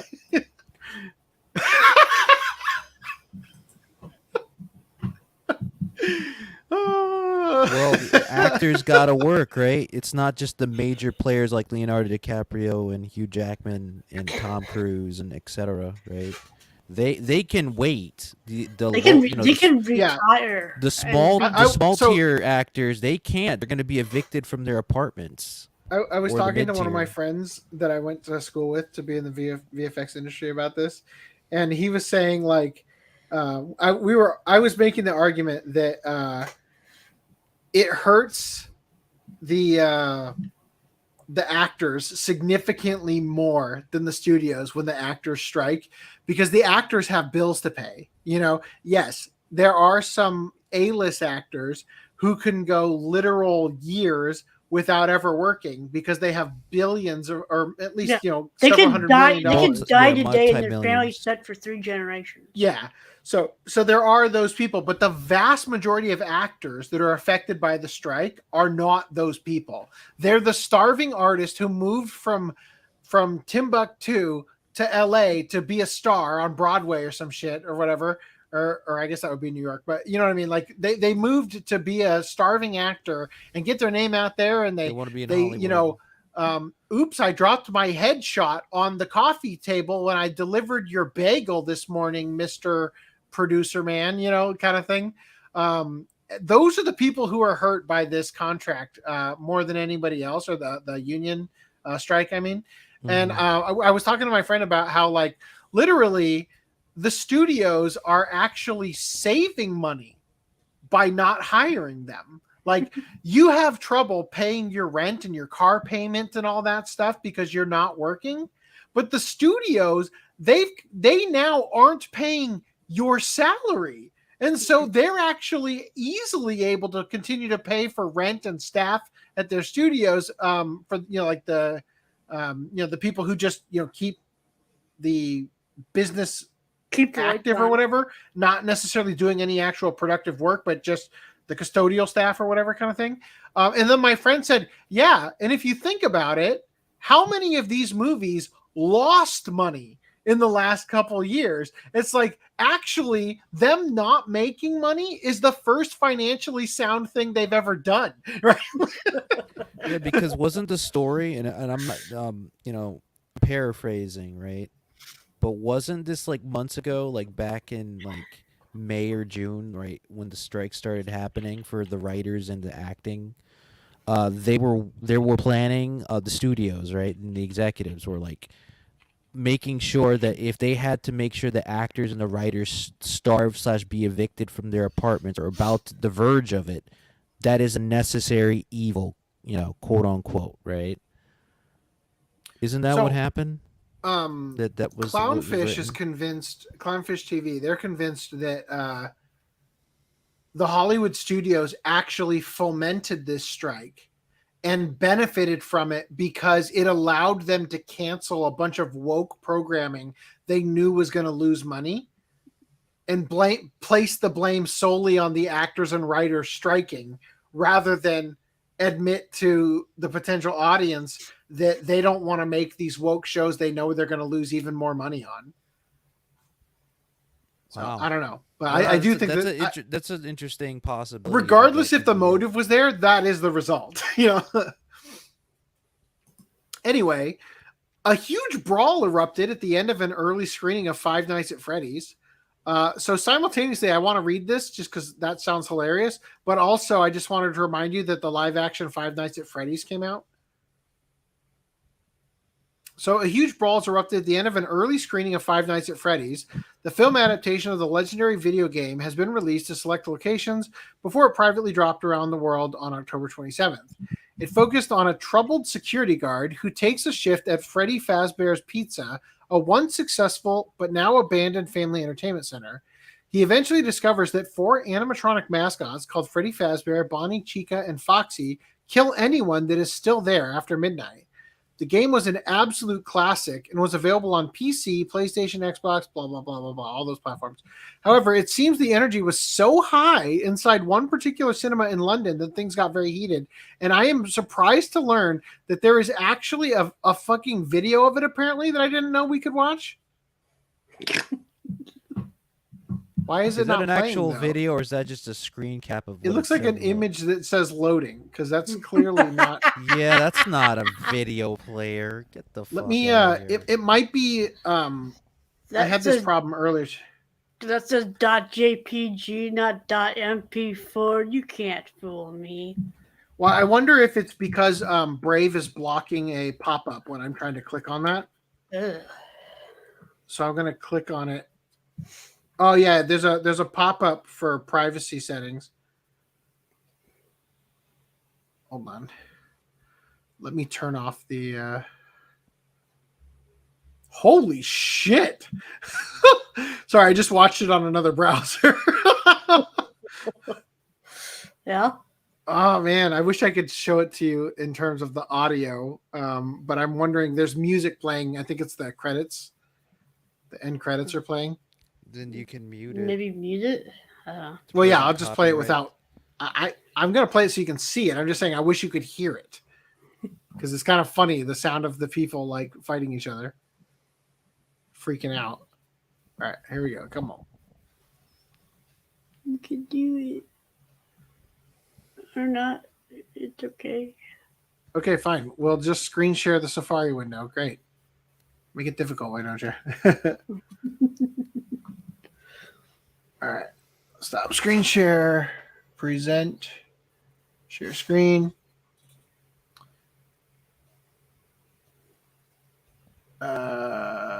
Safari.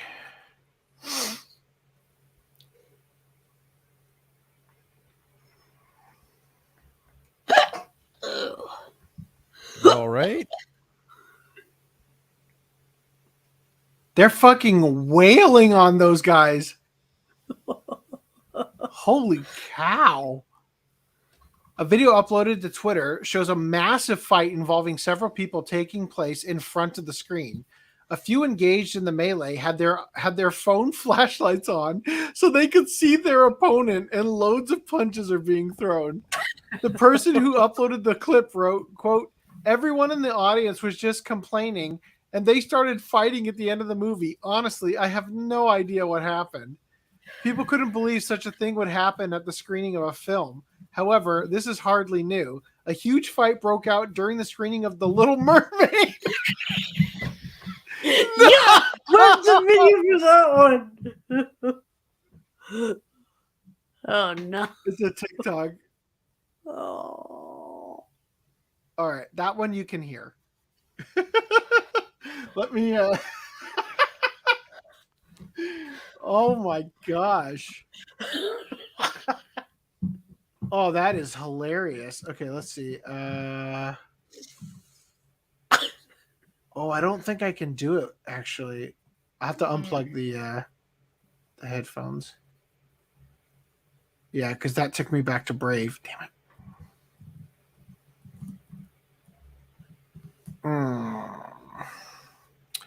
All right, I'll have to go back and I'll just unplug the headphones. It'll go through the mic.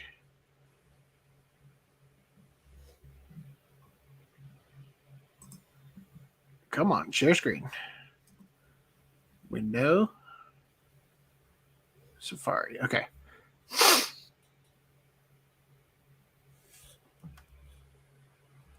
All right, I'll unplug it. Here you go. Here's the Little Mermaid one. Took my daughter to go see the Little Mermaid. This happened.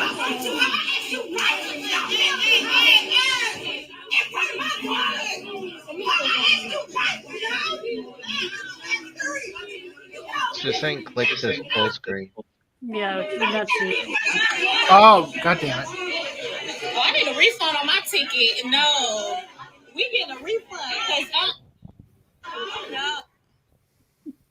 They're cutting out the profanity, I'm guessing. Shit, this is the middle of the movie. I don't know. I just assumed it was the end, like the Five Nights at Freddy's one. Literally, just in the middle of the movie, this woman is yelling this shit. We need a refund.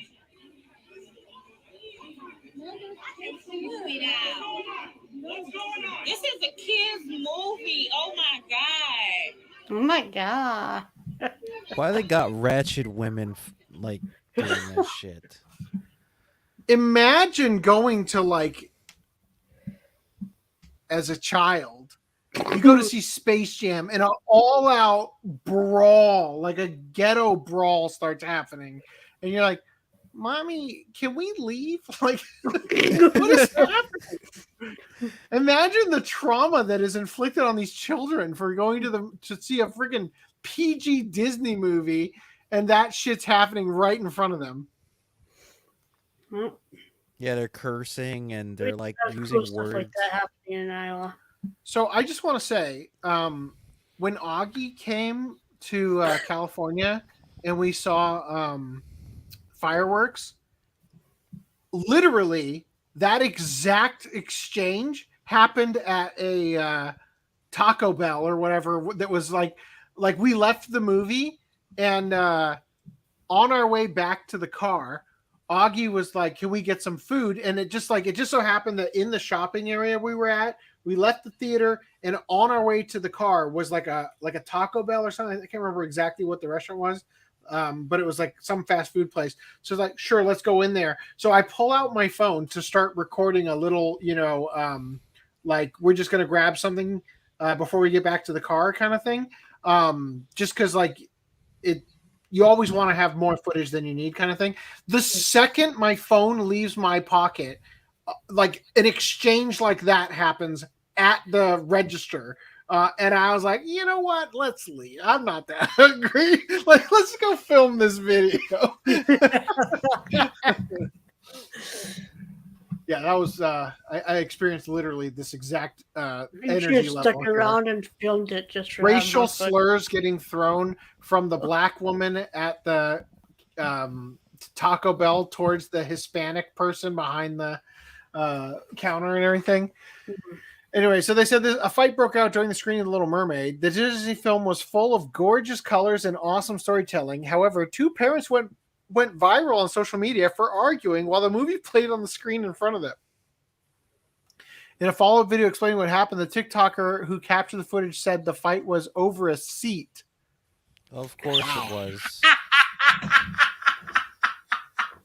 The lady that was saying, in front of my daughter, her and her family bought that whole row, she said. Oh, why? Wow. And the lady she was arguing with, her and her family bought the row in front of that row. I guess she thought nobody was going to come for those seats.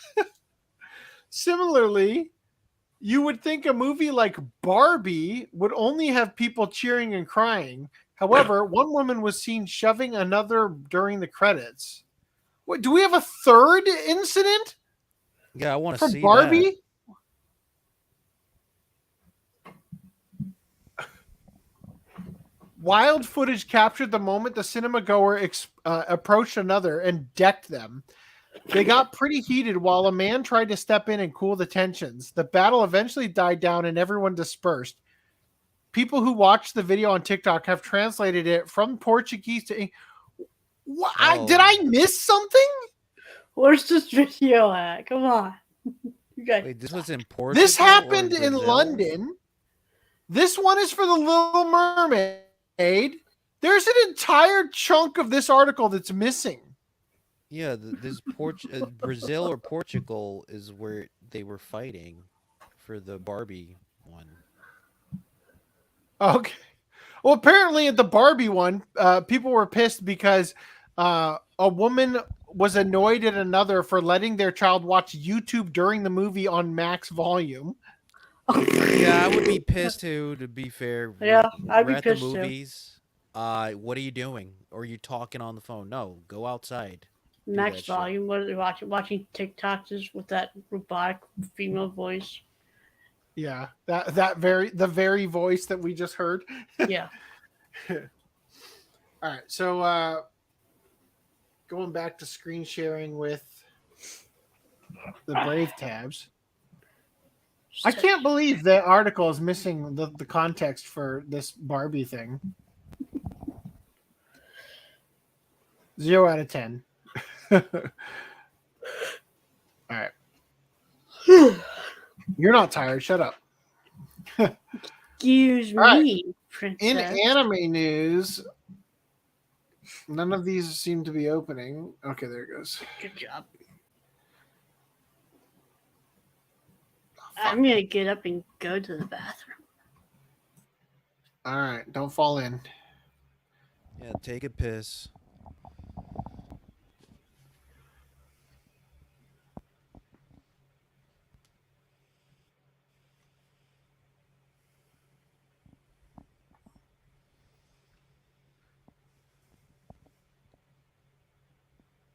He was right to take the piss early, so he won't miss the anime titty. He'll just miss the John Wick discussion. So apparently there's a John Wick anime in development. That During an actually sounds appearance, cool idea. I mean, if you do it right, you know. if you do it right, like on paper, it sounds great, but if it does wrong, yeah, you're right. It's gonna be bad. Go ahead, man. So during an appearance on the Discourse podcast, Chad Stahelski, the director of John Wick, opened up about the special anime. It turns out the John Wick anime is being developed with talent from Japan. That right there, that's a step up from what I immediately thought. Oh, they're gonna have Adi Shankar, whatever his name is, from Castlevania, getting Alucarded in the ass fame. Yeah, that was not good. That was terrible, by the way. And if we are lucky, a full TV show will come from this pitch. We're really looking forward to that. We're really excited about it because we're doing a Japanese anime because I love Japanese anime so much. Big surprise, much fun. So to create all the cool stories that anime can achieve better than we can, and the TV show to expand our world, we'll still get to our fix. We'll still get our fix. You know what I mean? And we'll still have all the fun. I think for TV, especially world building and action, those two have stayed pretty separate. But if you do try and combine them and give fans both, look, I love the slow burn too. But after 6 episodes, I would like something to happen in my TV shows, you know? So to try and bring that to TV, what we do with features would be really exciting. That seems like a lot of words and not a lot of things said. Right? Like, yeah. Just say you want to capitalize on John Wick's success. That's all you need to say. Like, I am big anime fan. Super fun. Awesome. All right. In other news, Terminator is getting an anime series, and the teaser is in Japanese. So that's a good sign. So Netflix dropped the Terminator, the anime series teaser during Geek Week, heralding the anime series based on the world of the classic James Cameron franchise. The teaser does not feature any actual footage from the series, though Netflix has released an official synopsis saying, quote, 2022, a future war, has raged for decades between the few human survivors and an endless army of machines. 1997, the AI known as Skynet gained self-awareness and began its war against humanity.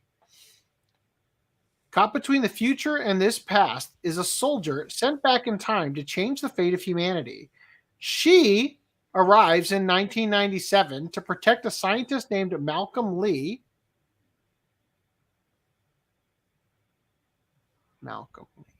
Yeah, is he going to be Asian or is he going to be like non-Asian? Oh, what was the name of Miles Dyson? That's the name of the guy. Okay. Never mind. For a second, I was trying to remember if that was the character from Terminator 2. It's not. Miles Dyson was the black guy who worked on the chip. Because Malcolm Lee could either be, an American who's not Asian. It could be literally anywhere. It could be anybody.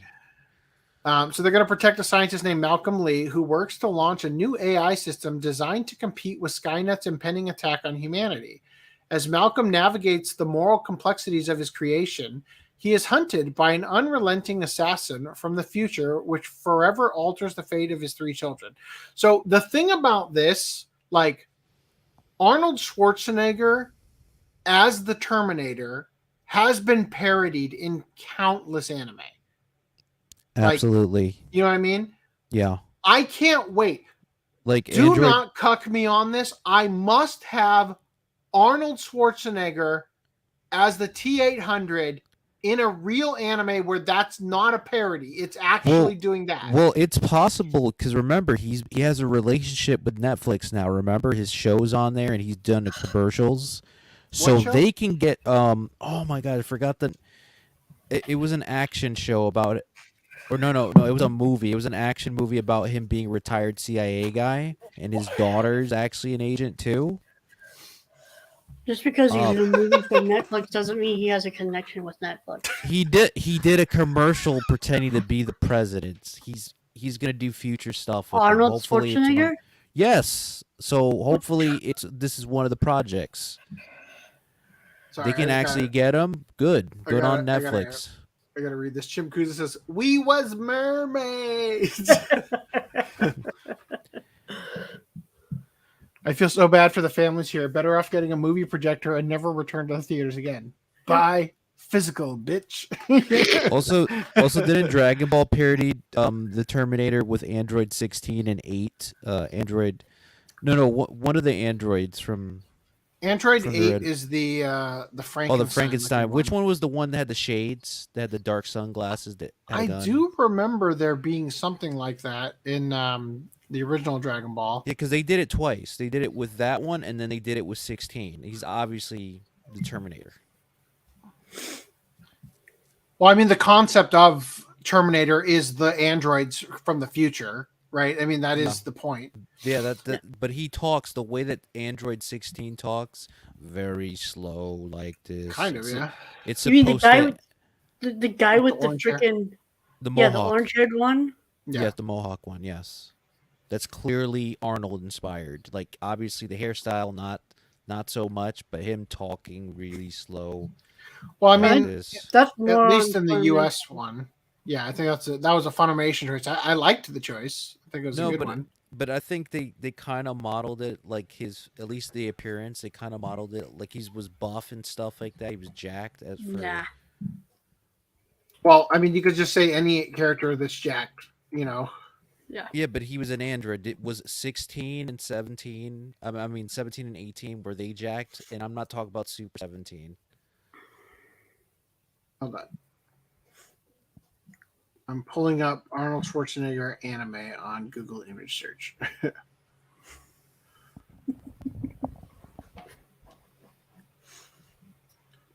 I'm looking for the Dragon Ball one. All right, let's look up DB Dragon Ball instead.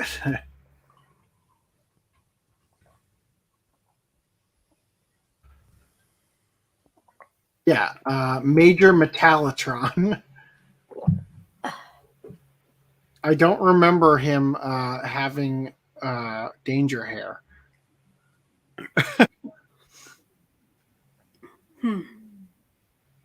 Wow.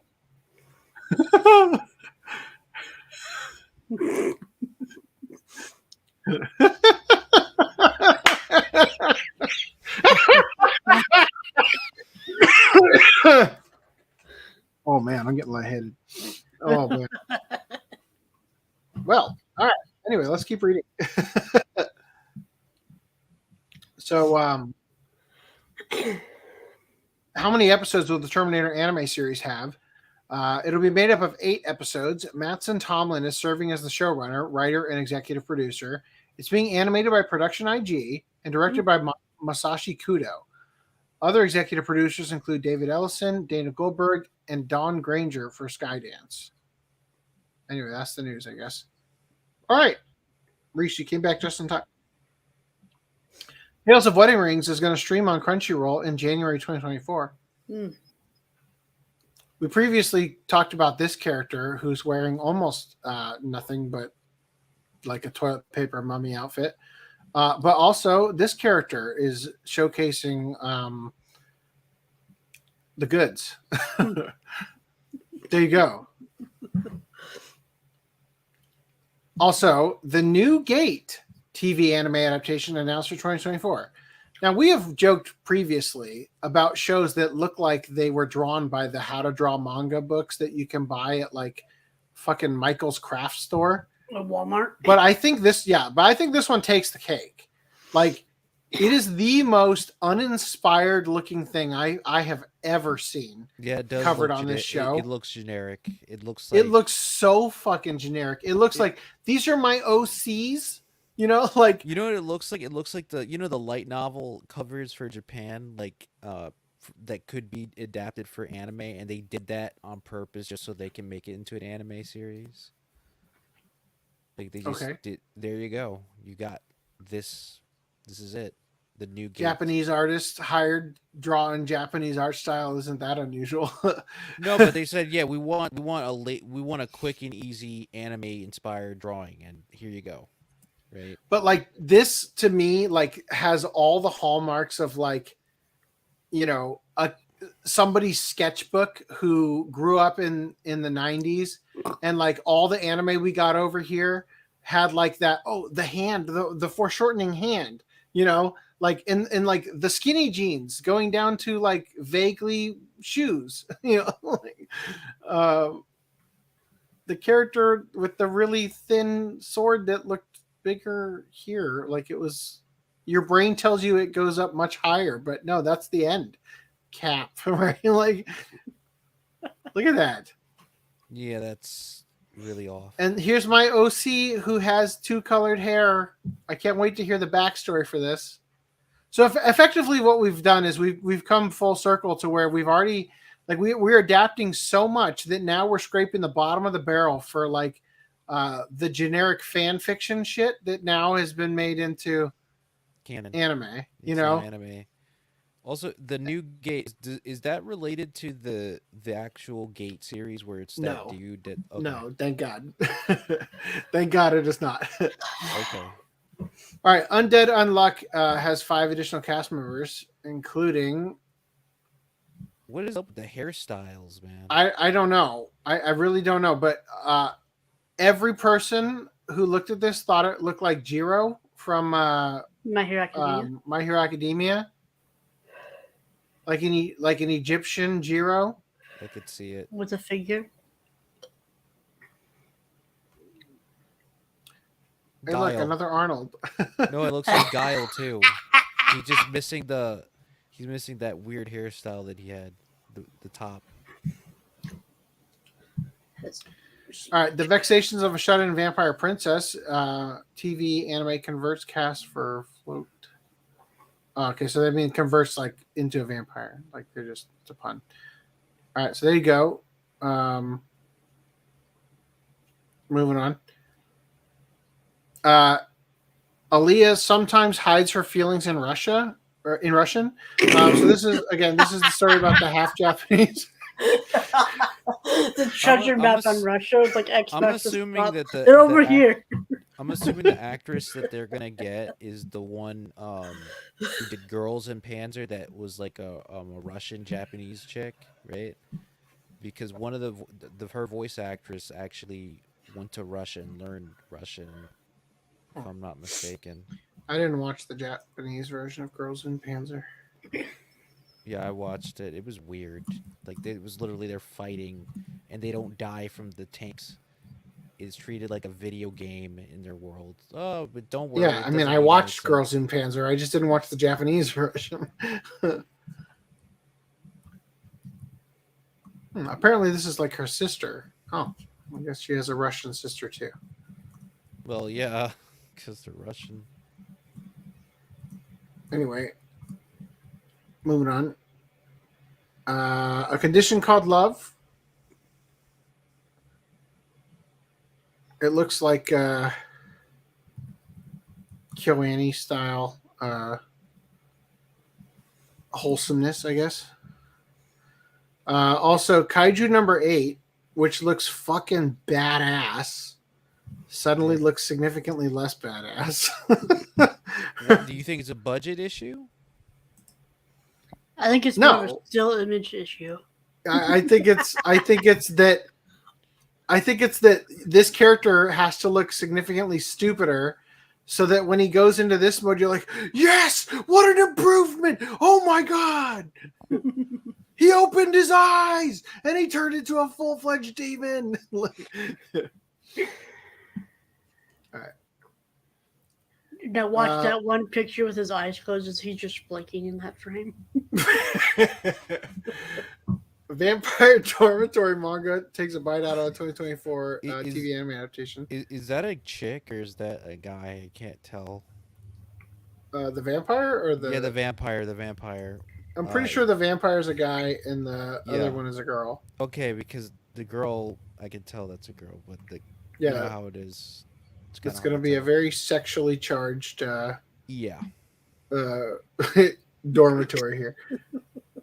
Honestly, now that you mention it, though, like these could literally go either way, both of them. That's what I'm saying. You could switch it. It could be literally like a babyface guy. Yeah. Yeah. They're both non-binary. Because it looked like he has lipstick. That's what threw, and the hairstyle threw me off. All right, so there's this new anime called Mysterious Disappearances. But what's really mysterious is the enormous breasts of the main character. And also the disappearance of their eyebrow. Yeah, what happened with the eyebrows? They look like Yikes! Holy it cow! looks like face paint. It looks like they put face paint on their brows. I'll check it out. I know you will. Of course you will. You've got two massively big reasons to right here. Right? Yeah. You've got two back-breaking reasons right here. Yeah, the assets are very important for anime, you know. All right, anyway, continuing. 'Tis time for torture. I don't know what the heck is happening in the mouth right here with like this. Is she eating a pink rabbit? Yeah, That I thought part that's her looks so tongue. weird. Yeah, Her but tongue why are there looks- two? Yeah, it looks weird. It looks so strange. What is it? Why is it all about food? Like, 'tis time for it's such a the I think mysteries Food about Wars. whoa, I think whoa. I think it's Food Wars. What? I was not expecting that. I think we found our answer.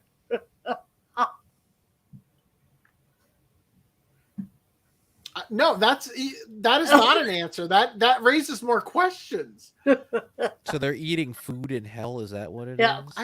I was telling. This one looked like when I've seen this happen when characters are salivating or something. But yeah, maybe she's got food. Saliva.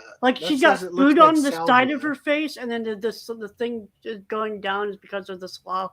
Like what they do for showing for saliva. Okay, maybe. I don't know. I'll have to. That looks more like. It doesn't look like saliva to me. It looks so weird. Like if you drew a face right here, I could see that there's a rabbit creature in her mouth, which will undoubtedly end up in the thumbnail. Oh, one saliva is one's her tongue sticking out or something. I don't know. Something like that. I don't know. So also, Mobile Suit Gundam Iron Blooded Orphans gets a standalone anime release. So this is based off of animated cutscenes from a smartphone app. They keep doing that. They keep bringing back Iron Blooded Orphans. Is it that popular? I guess. I don't know.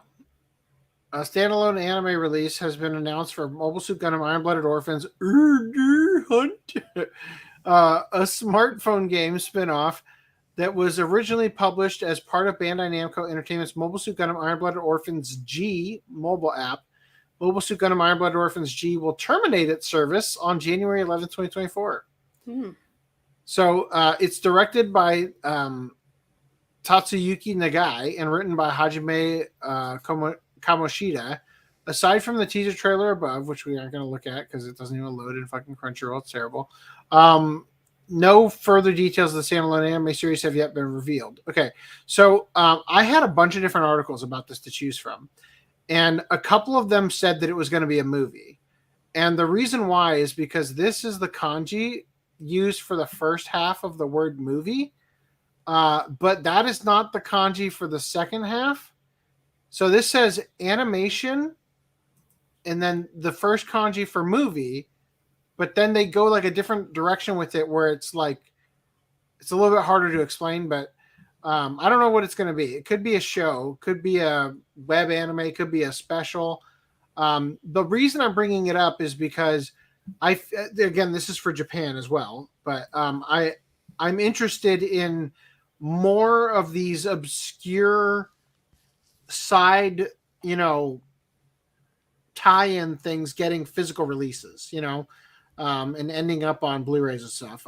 Unfortunately, Iron Blooded Orphans already got a box set in the U.S., also in Japan, but you know what I mean? So I don't think we're going to necessarily get it, but... Unless they do an Ultimate Edition box set, which... Didn't it? It came out in 2015. Oh, Iron Blooded Orphans. But they had sequels. Yeah. I'm thinking of which... I'm thinking of the new one, which from Mercury? Yeah. I don't know why I was thinking of that one. Didn't they have 2 Iron Blooded Orphan series, and this is the third one? No, they had 2 box sets, part 1, part 2. Okay. Well, they had 2 seasons. You might be thinking of Gundam Seed, which is the one that keeps coming back for more. Okay, sorry. There's so many Gundam series, I know. man. It's ridiculous. Can you get a Anyway, so it says G-Gundam here, sequel? it's going to be published on a later date on the official Mobile Suit Gundam Iron Blooded Orphans homepage and social media. So I guess we'll just have to wait and see. Also, Megumi Hayashibara steps down as the voice of Hello Kitty after 33 years. Innocuous, right? Steps down. Sword News 24. Hello Kitty's voice actress, the legendary Hayashibara Megumi, is being replaced as Hello Kitty. Why is there Or two as Sankaku conflicting Complex messages? writes, Hello Kitty controversy abound after voice actress change. So when I first read that, I thought it was like, oh shit, there's like a major controversy surrounding it, and that's why she's getting removed. But they actually mean it's created a controversy by removing her. So Hello Kitty might be the Mickey Mouse of cutesy company mascots, but even age can get to the cat, as voice actress Megumi Hayashibara announced today that she would be stepping down from the role, with consequences that led to controversy amongst Sanrio fans. Hayashibara has been voicing Hello Kitty for 33 years, since 1990, with the establishment of Sanrio theme park Puro Land, being the third voice actress to voice the mascot cat. The timing of Hayashibara's departure came at an unfortunate time, with celebrations for Hello Kitty's 50th anniversary cutting short due to the sudden news. What was even more sudden was the sudden removal or privatization of Hello Kitty videos on YouTube, such as the Hello Kitty VTuber project, which had Hayashibara voicing Kitty as usual. While fans assume that this is due to contracts, the shock and controversy come from the lack of communication from Sanrio, a move that made fans feel like Hello Kitty's history was being erased on its 50th anniversary. So here are some of Sanrio's reaction, some of the fans' reactions to Sanrio. It's Sanrio and Kitty's 50th anniversary, yet on that timing, every related character, Kitty, Mimi, Daniel, are all having their voice actors changed. With Kitty's YouTube videos even getting removed, all songs removed, the fact that you can't hear the voices from your memories is enough to wipe the smile off anyone's face, with no particular forewarning either. Please hear us, Sanrio. Us otaku aren't angry about the voice change. It's that the voice change was not announced by Sanrio, but by the voice actress on her blog, and all Hello Kitty channel videos are being wiped. And the announcement timing, do you get it? Not really, actually. Sanrio's way of doing it is so jarring compared to the way Nintendo handled Charles Martinet stepping down from the voice of Mario. The mood is completely different. Not really.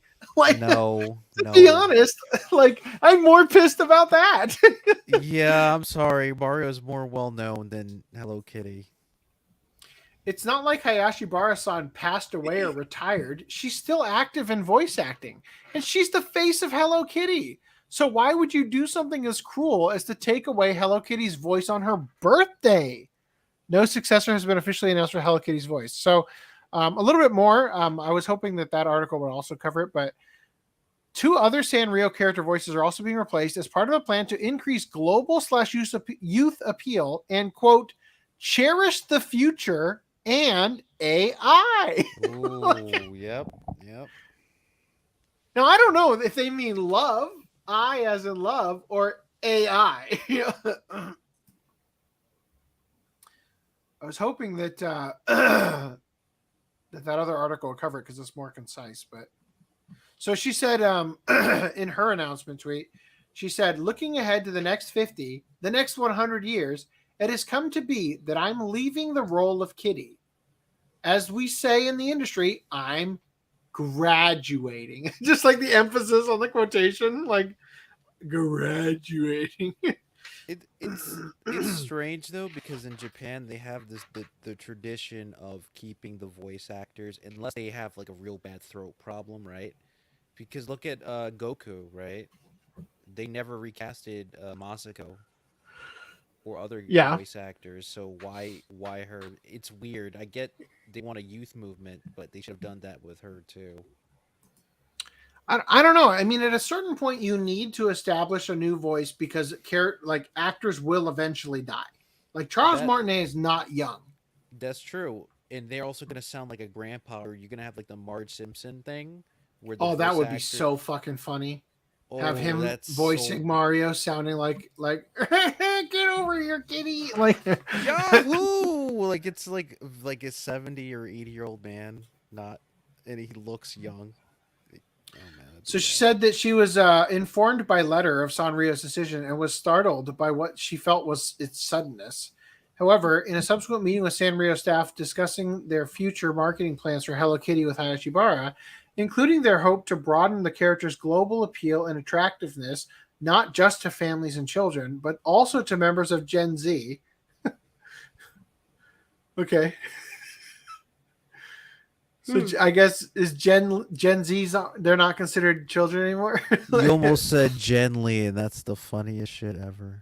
And also cherish the future and AI. After extensive internal discussion, Sanrio came to the conclusion that with the Hello Kitty character approaching its 50th anniversary, this marked a good stopping point milestone for her voice. So far, a decision that Hayashibara felt extremely natural to her following the explanation. I just want to know why they mentioned AI. Because I bet you the original voice act, not the original, but the one prior to her being recasted, right? The one that did it for 30 years, right? She probably was not okay with them using the AI thing for her. So in case she gets sick or they wanted to terminate her. I don't think they are using AI. I think it means love in Japanese is what they're saying. Okay. I love. Because I'm a little confused on AI that. is So love. my AI bad. is life. So it's like XO or yeah, it's like XOXO over here, hugs and kisses, I guess, right? I'm looking for where cherish the future and AI. Is that just what it said in the fuck? I don't understand. Anyway, I'm just gonna move on. Seems weird. All right. In manga news, my mouse died. No. It disconnected. Hold on. Didn't you go get batteries for your I mouse? did. I just disconnected. Yeah, in other news, Why he is has it- a new battery mouse. It said it connected just now, but it didn't. It's probably gonna take like a few seconds. No, it's fine. Everyone shush. All right, we'll just move on without it. I just like the middle mouse instead of command click. All right. Attack on Titan returns to Besatsu Shonen Magazine to celebrate the anime's ending. I'm just now noticing that an article didn't make it into the doc about Attack on Titan crashing Crunchyroll because of the final episode. We decided not to because we crashed it the last time for the second to last one. No, that was just the reasoning you gave for why we shouldn't cover it, but I didn't agree. Anyway, so Attack on Titan returns to Besatsu Shonen Magazine to celebrate the anime's ending. So at first you're like, wow, that's weird. You're gonna do more, but no, they're just doing like the cover of it has characters from Attack on Titan. Except I will draw your attention to Fly, because apparently they are actually doing more. Attack on Titan to get a bonus manga chapter, Fly. But rather than being in Besatsu Magazine, it's going to be in an art book titled Bad Boys. What you gonna do when they come for you, right? This will not be a book. Instead, it will be an 18-page booklet named Bad Boys. It will be included in the first official art book of the series called The Fly. Fly. Anyway. So yeah, I guess they're doing a bonus chapter that's only 18 pages long, and it's titled Bad Boys. I'd love it if it was like cops showing up and arresting the Titans. Putting them while they're over flying, while they're flying on jetpacks, futuristic. putting them over jetpacks. the hood of the car. You know,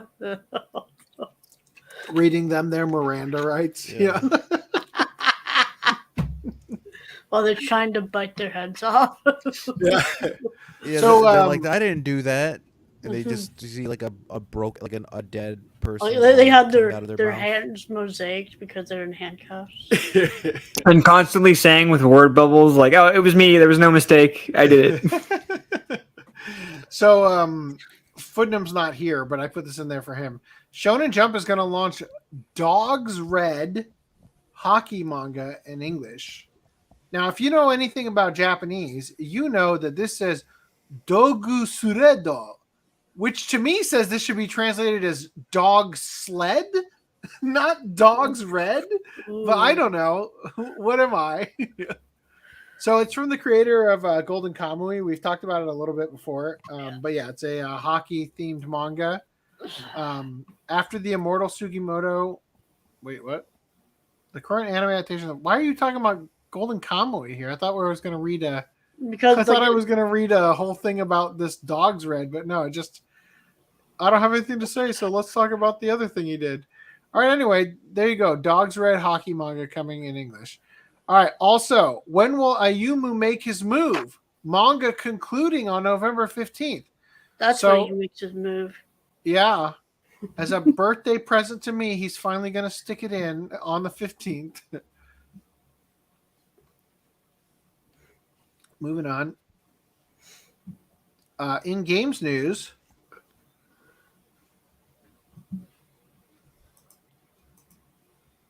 actually, let us go over some chats first. And I would like to step out of the room for a minute and take a tinkle. You would. Yeah, I tinkle it definitely up. would. Tis time for torture. Yeah. This is needless. I think this was about Hello Kitty. Replacing Mario's VA is like replacing Pikachu's VA. Just replay old clips. Yeah, like if you had to get rid of Pikachu, you've already got a sound library of him saying "Chow." Yeah. And Pika Pika. Can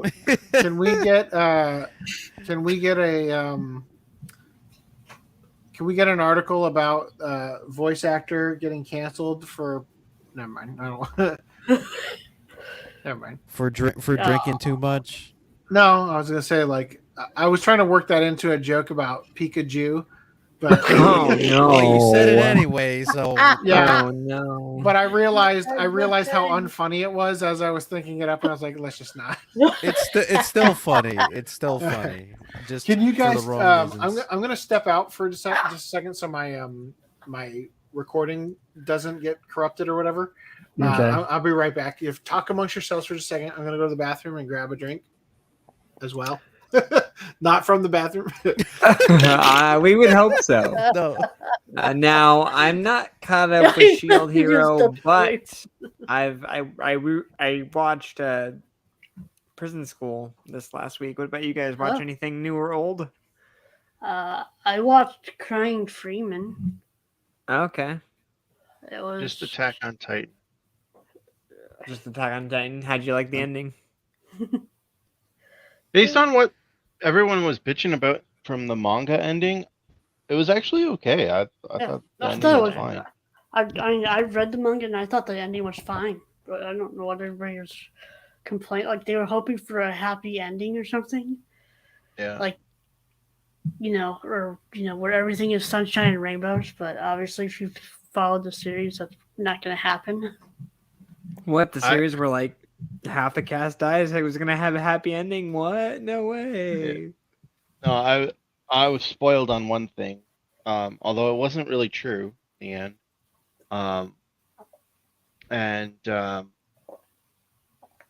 And they kind of made it seem like the people I heard complaining about it made it seem like it was really shitty. And I watched it, I was like, oh, okay. I mean, it was a little hard to follow because they were jumping around everywhere, but overall, it was still okay. Yeah. Probably could have been better, but I'm not complaining about it. Not after the series in total in its entirety is amazing. So Yeah, fantastic. And it's definitely been a journey. Now that it's done, we can finally do it for the Watch Club. a year-long watch club. It's only 94 episodes. Only. Like, I can see us breaking it up, like do season 1 and then do something else, and then do season 2 and 3 back to back, and then do something else and do all of the final season. So, how'd you like Brian Freeman? It was different. It was. I'm glad FTM's not here because it's going to his house. It would have the most regrettable nip count for a series. If that, It's regrettable. A It had a nip regrettable, count? a high nip count, but you don't want. There's a certain character that you do not want to see naked. Oh, okay. What? There's And- like a granny character that. Well, there's a granny character, but there's also a morbidly obese one. Oh, okay. I didn't think about that. Yeah, I mean, Prison School had a pretty high nip count. But that's the kind of nip count you like. Yeah, that's the kind of. Oh man, I was like, oh man, I don't remember this being, because I've only seen like a handful of episodes here and there, but I finally watched it in full this last week, and I was like, oh shit, this is funnier than I remember. Like, damn. I assume you watched it uncut. Yeah. Of course, I watched He it is. uncut. He's a connoisseur. What the hell is wrong with I'm you? a connoisseur, man. Did you not see the pickup that I got that you were like, what's that bunny? What is a reverse bunny? What's that mean? And it's like, it means that there's no like It looks like bunny suit it where looks there like a should be. nude colored bodysuit. That's Which what is it why I looks had to take the pasties off and be like, no, I'm sorry. Where the suit would normally be is where it's not, and where and then everything else is a suit. I guess King Style also left to get refreshments. I guess so. And to refresh his bladder's capacity. Mhm. Okay. Thank you for your service. We just talked about nipples and stuff. Yeah. I wouldn't have it any other way. Yeah. Your wife can't hear us, right? Right here? She can now when I get back in Oh. the call. Okay. Yeah, I was like, he'd lost the call completely, and it's like not to Right, just I was redo I hoping- told it. them to I talk was amongst like- themselves when I came back. Reese is like, we're just talking about nipples. Well, I'm not listening. She didn't have her headphone in anyway. Yeah, I was listening to an audiobook. Talk amongst yourselves. All right. Talk about nips. She gives you her endorsement. Thank you. So Valve is working on a new Steam feature that will let you hide all those weird sex games from your friends. Nice. So I might be able to use Steam now. Awesome. yeah, so apparently you get to just go ahead to mark as private. Ugh. So now when your friends are seeing, oh, what's he playing right now? Oh, He's off. what achievements has he unlocked? Wait. Yeah. Oh, titties ultra number 5. Like, Titty enthusiast. yeah. What? MILF Mansion. Completionist. Right. Completionist.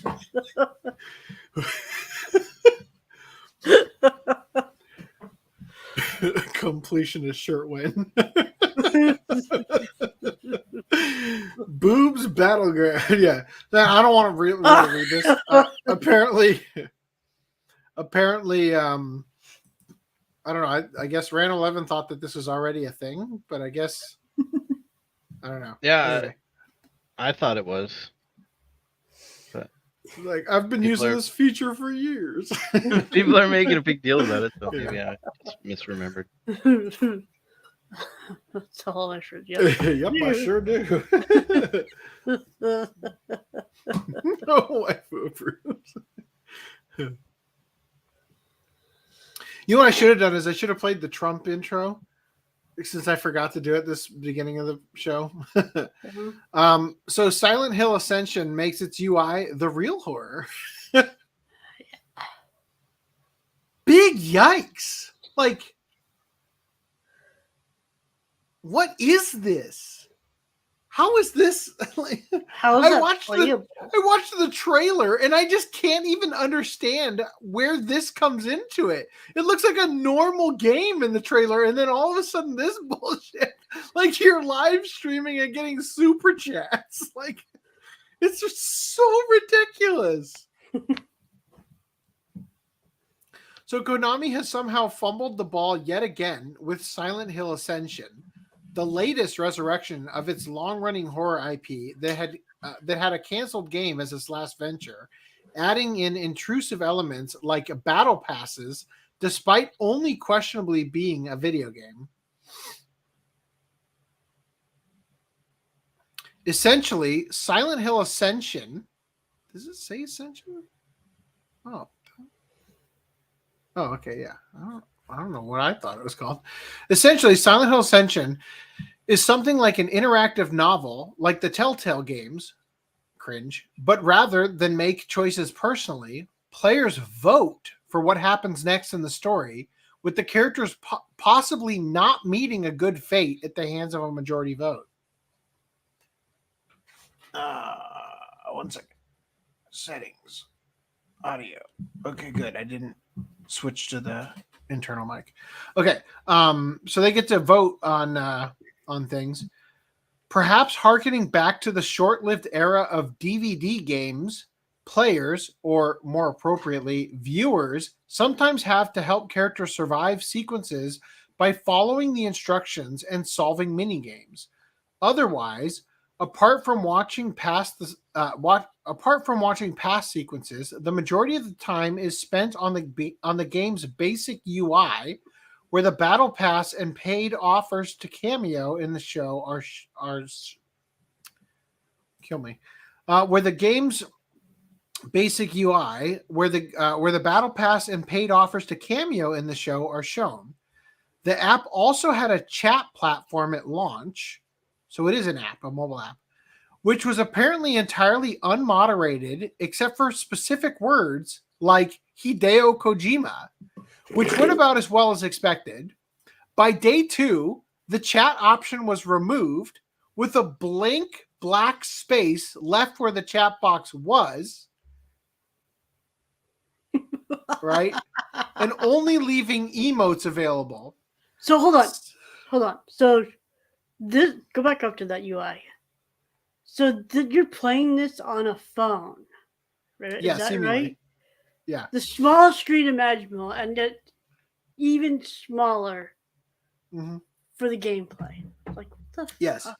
and so, like, you get to vote by clicking on plead for mercy, run, finish the oath, you know, like, to determine what's going to happen.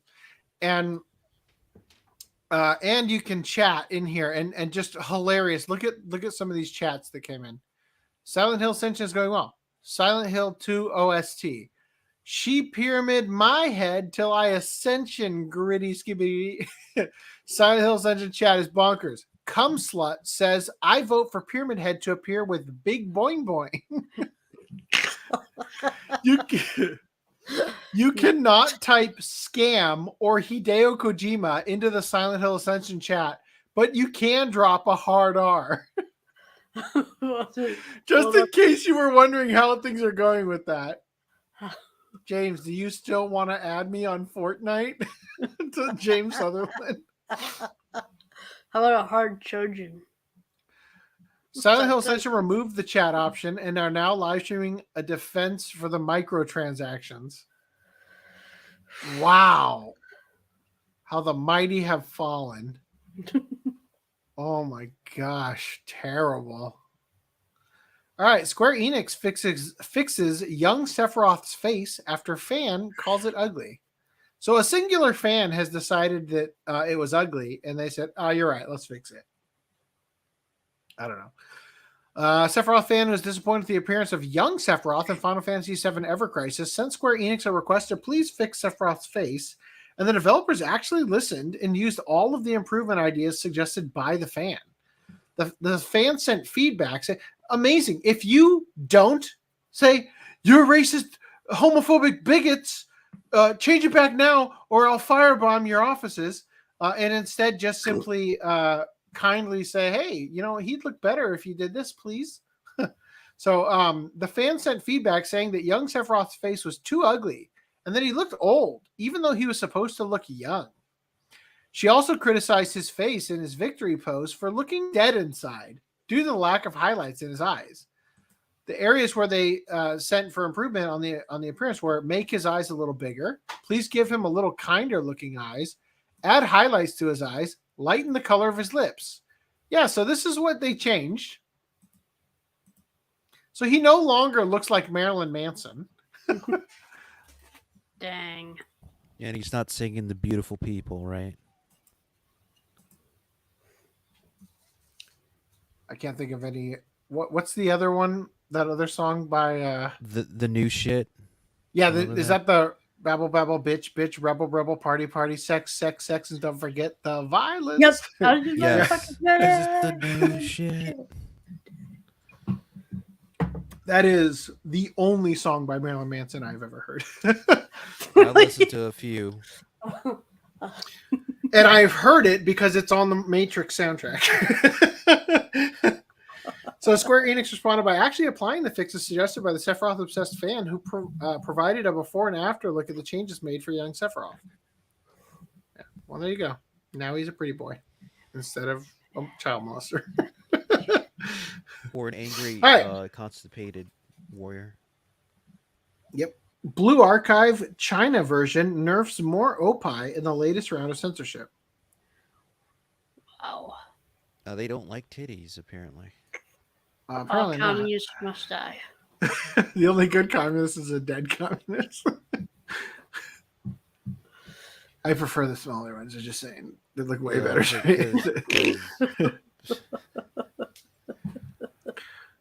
The China version of Blue Archive has gone through yet another round of censorship that took away opie and cleavage and removed any extra skin shown from the 13 characters. The latest round of censorship came from the Chinese version of Blue Archive after a recent update.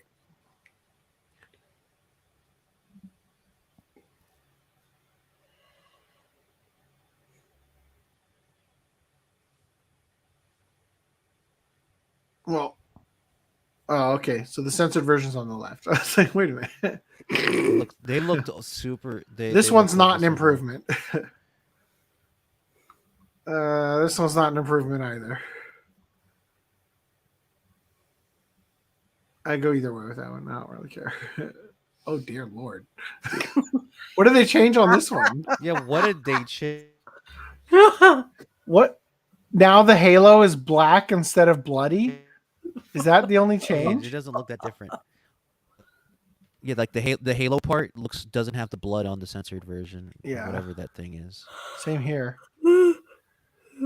At least the titties were unscathed. Yeah, the titties made it out okay. How? Like, is it because she's wearing a bikini and in water? Is that why it's okay? It's probably. I don't know. They could have made her put her in a one piece. Yeah. Don't give them any ideas. Yeah, don't give them ideas. They're gonna come back and actually do that now. So, I think we've learned tonight the reason why so many young Japanese boys have shoved things into their urethras. It's because they're clearly not getting off to the anime games. Chinese. Yeah, these are Chinese boys, right? Not Japanese boys. Yeah, that's a Are come you up Chinese or Japanese? to come up with some stupid. The King of the Hill reference right there. There's so many. What's the difference here? Maybe the hair color or the skin tone, maybe. Are they smaller? I guess they are kind of, are they? Yeah, just She a looks little. like it has a slightly different skin tone. Yeah, it's Yeah, lighter she on looks the- like on her. the side. I think it's just a lower quality screenshot. Oh. So the color depth isn't there. The skirt almost looks higher. Okay, so what's happening here is that there's just I bet you the screenshot was taken. Oh yeah. There's like a truck in or a zoom or whatever, Yeah, and they just took the screenshot at a different moment because you can see like you see less of whatever this less of the thing she's holding. tattoo. In. Yeah, I don't know about this one though. What's different here? Higher waistband. Oh Nah, yeah, it- yeah. No, he's right. It is. It's higher. It's closer to the bell button.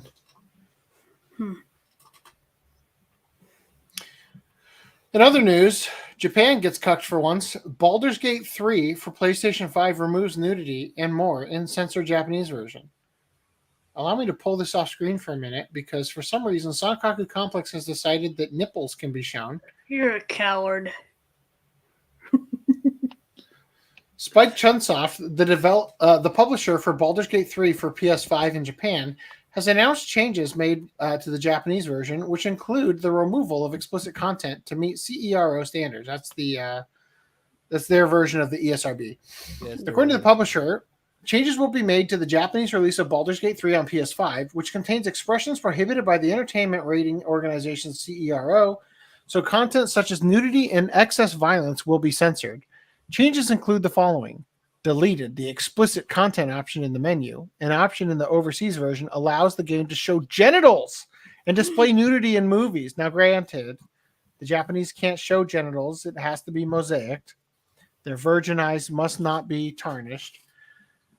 Changed the depiction of exposed internal organs. Removed the option for players to torture NPCs in the Goblin Camp. So this other article went a little bit further and said, this means the Japanese players won't be able to enable explicit content in the options menu, including display of genitals, display of nudity in cutscenes, and view sex scenes. To be clear, nudity can currently be toggled off in other versions of the game. The Japanese release will just be fixed in the off position. Oof. Pour one out for Japan. Good thing Yeah, they they got got- their own games. Yeah, they got cut. Yeah, do you think they'll export or Yeah, they import games from America? Like, They might. Absolutely. I'm sure they're It's like, dying to play Last of Us hey, Part That's 2. that's Right? what they did with hentai. And that's why we didn't get hentai for a long time. So, Eroge devs on why tame console ports were still worth making. So, Eroge, or erotic game developers, shared some insight in the early days of making Eroge ports for consoles and why it was worth doing despite not turning much profit. Quote, console ports of Eroge were hardly profitable for publishers. Additional scenarios and illustrations were received at a unit price. And the royalty was based on sales percentage. Still, it was desirable for consoles. The biggest merit was going console could lead to anime adaptations. Going from an Eroge work straight to a TV anime adaptation was practically impossible. So it's the middleman to get an anime adaptation, I guess. Yeah. So like this is the PS2 versus the presumably PC version. Another chimed in saying it was a standard strategy in the early 2000s to negotiate for development set that included manga, novels, and anime. Since they couldn't directly port to PS2 first, they prioritized porting to the Dreamcast at first, and the PS2 version would be a port of the Dreamcast version. In exchange for removing sexual depictions, the Eroge ports on consoles would get a new opening movie and theme song, a new heroine and additional route, powered-up sub-characters, and more. Interesting. Let's talk about an LGBT gamer arrested for sexually assaulting a boy after losing in an online game. Imagine somebody rage quitting so hard that they try to fuck you in the ass. Like That is disturbing, by the way. Oh my god. Your excuse. I lost. Now I need to assert my dominance. Fuck you. Yeah. How dare you? You're a hacker. Well, you hacked that ass. He said it. So an LGBT gamer was arrested for sexually assaulting a middle school boy he met in an online game after inviting him over to his house following a loss. On November 1st, the Metropolitan Police Department arrested 42-year-old Masao Takeuchi, an office worker from Nakamagome in Otaku, Tokyo. Wow, how apropos is that, right? That was a great noise. Whatever that was. Yeah, that was Reese.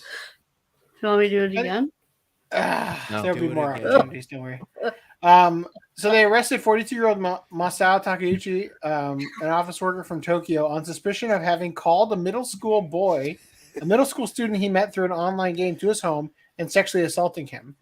Takeuchi reportedly admitted to the charges and stated it was all consensual. Oh, how did that sound so familiar, right? There was a mistake. He stated he had romantic feelings for the middle school boy. Oh. The incident occurred on June 25th after the two lost the game in which they were playing on the same team. What? He didn't even beat him. Wait, what? Why? Really? He Well, assaulted this him because they story both just lost? got boring. The LGBT gamer then blamed the victim for messing up and made him go to his home in Tokyo, where he sexually assaulted the middle school boy. You messed up, mister. Prepare your bottom. Basically, he said, "This is gonna hurt you a lot more. It's gonna hurt you," which is pretty fucked up. When I said I'd take it out on your ass, this is what I did. Imagine all he did was just the regular corporal punishment with a leather belt to his ass. So I'm just actually, just get it. This is what you get for the new- Leroy Jenkinsing into the match. So Danny says For it a seems safe to paddle. say that items are still shipping from Iowa. Have you had anything shipped from Texas yet? I have. Oh, And go. right there. Right after he asked, right after he asked the question. And Okay. ordered something. yeah, I was confused because that says the anime collector.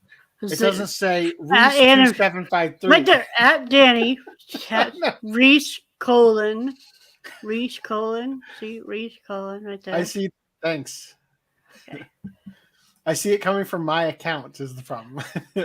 I don't want to see Reese's colon. Thank you very much. Yeah, nobody wants to see that. Konami throwing those L balls as fast as they threw out Kojima. LOL. Nexi says, "Wait, is it showing they have in-game currency that they use to vote? That'd be funny." Gross. Is Crying Freeman as boring as they say? Well, it'll be a watch club in the near future. You'll find out. All right, so he blamed for messing up where he sexually assaulted him. Moving on. Speaking of Nuxie, if you're out there. Yeah, I you already need mentioned it too. pick. Yeah, Nexi gets to pick next watch club after Yeah. Scott Pilgrim. Hopefully you could pick it soon so that if some of us need to buy it, we can have time to buy it and watch it. Good point. All right, so Norikazu Kawashima's Her Frankenstein manga gets an English release date. I don't remember Frankenstein ever looking like that. I'm just saying. Why does it look like a One Piece character? Why doesn't she look like a pilgrim about to go to Thanksgiving? Dare to read the psycho horror classic that horror manga master Ito Junji called a frightening but moving story about an unfortunate individual who, lost in search of his true self, finds his own annihilation instead? Little Tetsuo is a wimpy mess. His parents do not love him. He meets the beautiful Kimiko, a sickly teenage girl obsessed with movies and mayhem. She doesn't love Tetsuo either, or anyone else for that matter, but she needs him. So Tetsuo becomes the man she wants, the monster she wants. He becomes her Frankenstein. Ah. I thought you were gonna say. But Frankenstein was the scientist, not the monster, dumbass. Oh Frankenstein's no! monster. They'll never recover. All right, so Stratos 4 anime is going to get a 20th anniversary Blu-ray box in February 2024, and the franchises, all the franchises' video products are going to be included. So you might be wondering, what does that mean? So this is for Japan. Stratos 4 aired for 13 episodes. Then it followed by 3 OVA series: Stratos 4, which is 2 episodes; Stratos 4 Advance, which is 6 episodes; and Stratos 4 Advance Final, which is 2 episodes. So in addition to the TV series and the OVA series, Special Fan Disc and Special Fan Disc 2 and Log Disc will also be included in Blu-ray format for the first time. So HD versions of the special log discs and all that are going to be coming to Japan. So hopefully Discotek will bring it over here. If anybody even cares about Stratos 4, which apparently got so many specials because people needed more. All right. In other news, this was on sale for $340 until yesterday, or until today, I guess. The World of Studio Ghibli Blu-ray Steelbook Bundle. So if you're like me and you didn't bother to buy any of these, you could have bought all of them for $340.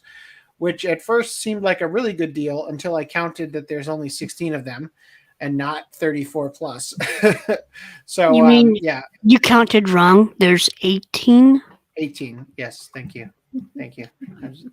How dare I? I'm so sorry. Yeah. So it's almost $500. Just not worth it. Also, for some reason, they are now releasing at Walmart double packs of Spirit Away and Howl's Moving Castle. Gross. Why would you do this? To save money, baby. No, they're not saving money. No, yeah, they are a little bit, but not really. No, I mean like no, for the- we're for the- saving for the money for the consumer. I mean, like Yeah. like Why not it's better just that we buy it as a why not double just pack. shrink wrap the 2 individual together instead of having 2 in one slipcover? Yeah. It looks terrible. I love. How do you I catalog love this? the Stretch G Kids logo. That's very nice. Like, where do you place this in your collection? You can't- don't. Yeah, you don't. That's the we fun don't. part. You throw away the slipcover. Yeah, you throw the slip cover, you put it in a drawer somewhere. All right. Oh, apparently this is the wrong link.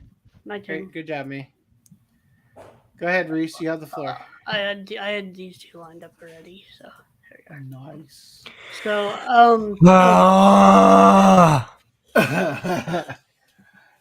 well, that was This. necessary. Holy Yeah, fuck! Like, Great noises.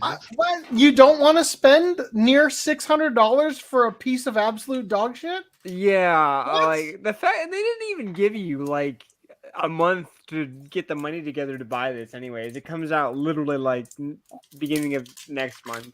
Look, Santa's gonna bring this to you though. Yeah, oh yeah. Yeah. Sorry, Well, kids, it- you're getting well, some knitted the only- knick-knack. Daddy's or- getting the Code Geass collector's edition. Unless Santa Claus thinks you're poor, then you're not gonna get it. Like, it's one of those things where it's like, where the fuck would you put it, and how? Like, who? The only reason I you're get it is telling for the art me- boxes. You're telling me you don't have a glass case in the middle of your foyer? Right. Just Did you set see up the to- advertisement for this? Like the thing that you guys shared Hold in chat Hold- in Discord. Green line. What? Be quiet for 2 seconds. Brad, go to the fake you and play that clip. Can we roll the clip, please? All right. Hold on, I went Fine, to the I'll filthy do Frank it jail. myself. I got it. I'm working on it. Which one do you want? This is an anime collector's dream, a Code Geass collector's edition that was just released but has been in the works for years, and we're actually behind the scenes for a shoot for it right now, and they're going to let me show you everything that's in it, so I'm going to try and go as fast as possible. It's an I am anime dying collector's over this dream, art, my and ass. this thing is packed with stuff like As only the literal official anime replica of the collector, chess I can board tell you that's this been is not a made, but dream, We'll it get is a to nightmare. that. I do have gloves on because this Look at- thing they're is not fancy even- and I don't want to get yelled at, and there's kind of a special way to open everything up, so That's I'll a show you. freaking So you open the coffee box table. I'm gonna first, yell and at you. then How about this that? reveal more of the beautiful design. Oh my gosh, look at Yeah, that. like Where are The they? gorgeous attention to detail. Oh my gosh! They look rented at, out look at this Reveal trash. Blu-rays. Open these drawers to reveal more of the packing collectibles. We'll get into those in a second. But like, The look bo- at like, this if If Blu-ray they had art. just You have the sets, series, the like OVAs, and these the movies. three And then individual here's sets. the Yeah, that's why I want details. it, is the so three this is individual, the silver like- code kiosk necklace, and this is a replica of the Like, Lancelot that cane. nobody's gonna Now wear. here I Look, a just wanted to be USB a thumb little extra drive. with the background because I this use the necklace thumb is drive. amazing. I'm And not gonna wear the Lancelot key fucking- is It's only- to yeah, scale, the and it's thumb a drive that's 64 only gig 60 thumb drive that works. 64 so gig. out of the way, 64? we could talk about How about this you put the whole chessboard. series It's the on only it for official me? replica that's been made, and it's all to Yeah, scale. yeah, And the portable exactly. board Make it a pieces are terabyte magnetic. thumb drive. So since this is the and first have it one, the be team told me in that the it was full quality painstakingly Blu-ray. recreated from the show, watching episodes over and over and combing through details so that the pieces and the boards themselves were Who's gonna exact play this chess? replicas. You wish you were Nobody's gonna stealthy. Kind of unreal. Is this Even though music it's gonna made to get us back up, copyright the flag, quality by the is way? 100% there. These I are just gorgeous. uploaded it. And I Nothing notice this happened. quality all throughout the set. Hidden Also, we're magnets that talking keep over it, so lids this up for should be display. good. Art that's lesser seen or harder to find For from the display. series. Like- A designer background that was custom Nobody's created gonna to leave evoke it the feelings splayed of up luxury like and that. I chaos. have the So totally entire understandable. all the Literally, art this, books. so if I walked in, I let's was see how gonna to put your close toys it. away, First, you're gonna kids. close Like, those this looks iconic logo horrible. lids. Tuck away all the beautifully designed All the drawers. iconic Close the logo arms lids. to reveal Illusion Suzaku again. Yay. And then the lid, so all of your external art is on display. This made me not want to watch Code Geass. Oh, thank you. That it's don't blame the shitty box. Like So- I'd want to get it though, just because it's like one of those things. Like as a collector, there's something in my brain that says I need to get it. I don't need to So get it. hold No, on, you let need to get Reese it. let Reese finish real quick. Well, I just So seeing, first of all, everybody, I want you to visually look directly at what Reese is showing you right now. and look if you've at been around for 10 years and a fan of anything, you're like when I saw this, the very first thing I thought of was this Harry Potter collections that came out like 12 years ago.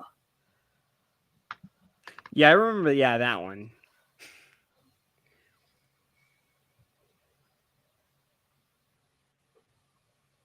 Seriously, it is literally the same same thing. fucking thing.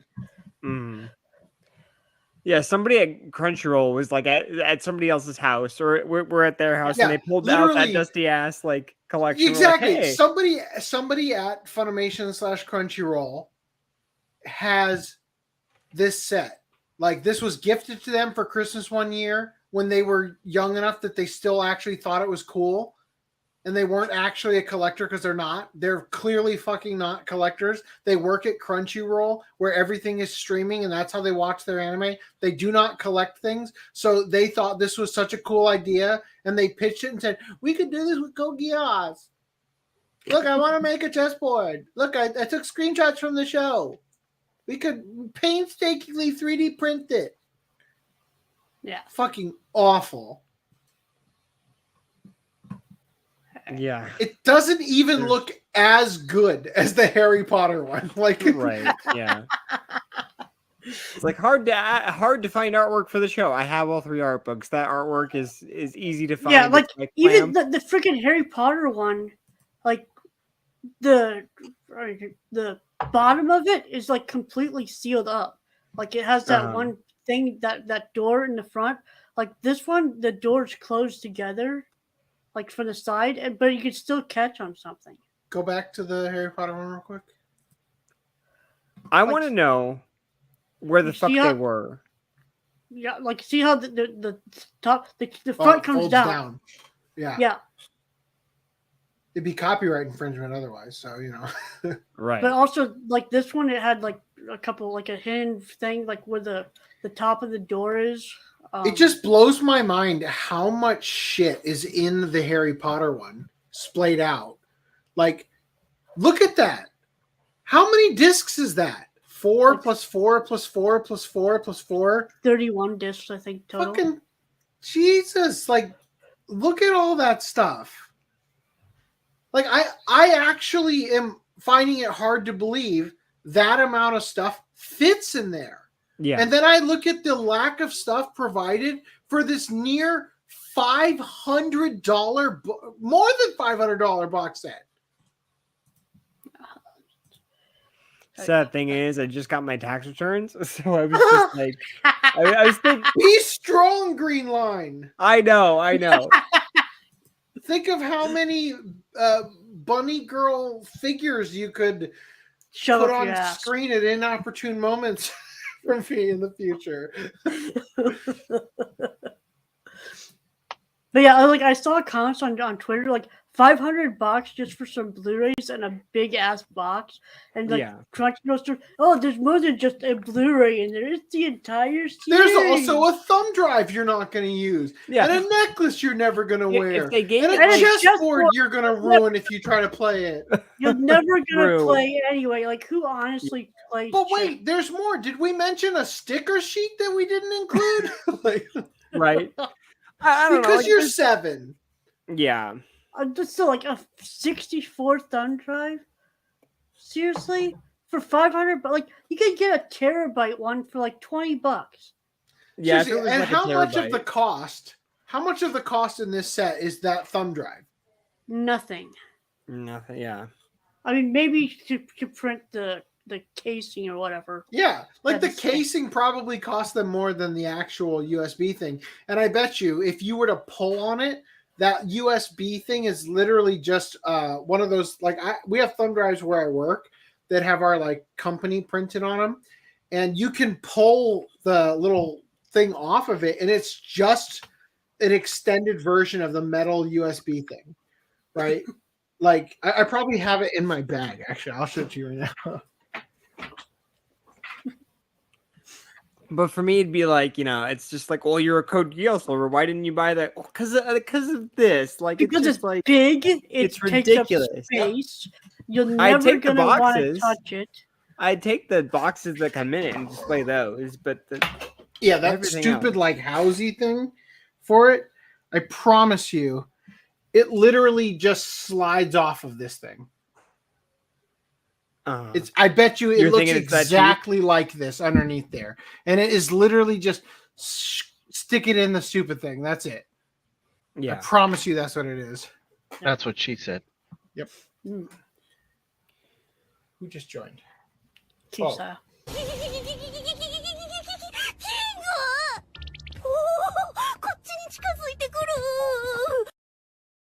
The only time that we'll actually have the fake yourself one open. Yeah, right.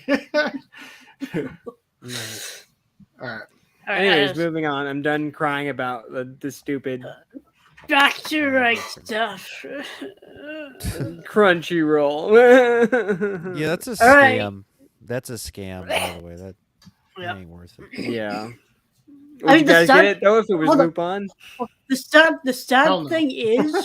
sad no. thing is, the movie trilogy. This is the only way to get it now. Yeah. Look, if you did that for Lupin the Third Part 2, and it contained the entire series dubbed with the original voice actors. Oh, that's the other thing. I thought they probably never even dubbed the trilogy recap. Yeah. movies. I wish they would. Then it'd be semi worth it for me. But like they're not. And the going thing to. is, Also, all the the music, like all the way music I in the feel about series. this is that in a year they're gonna release them on like the Essentials collection. You know, like Right.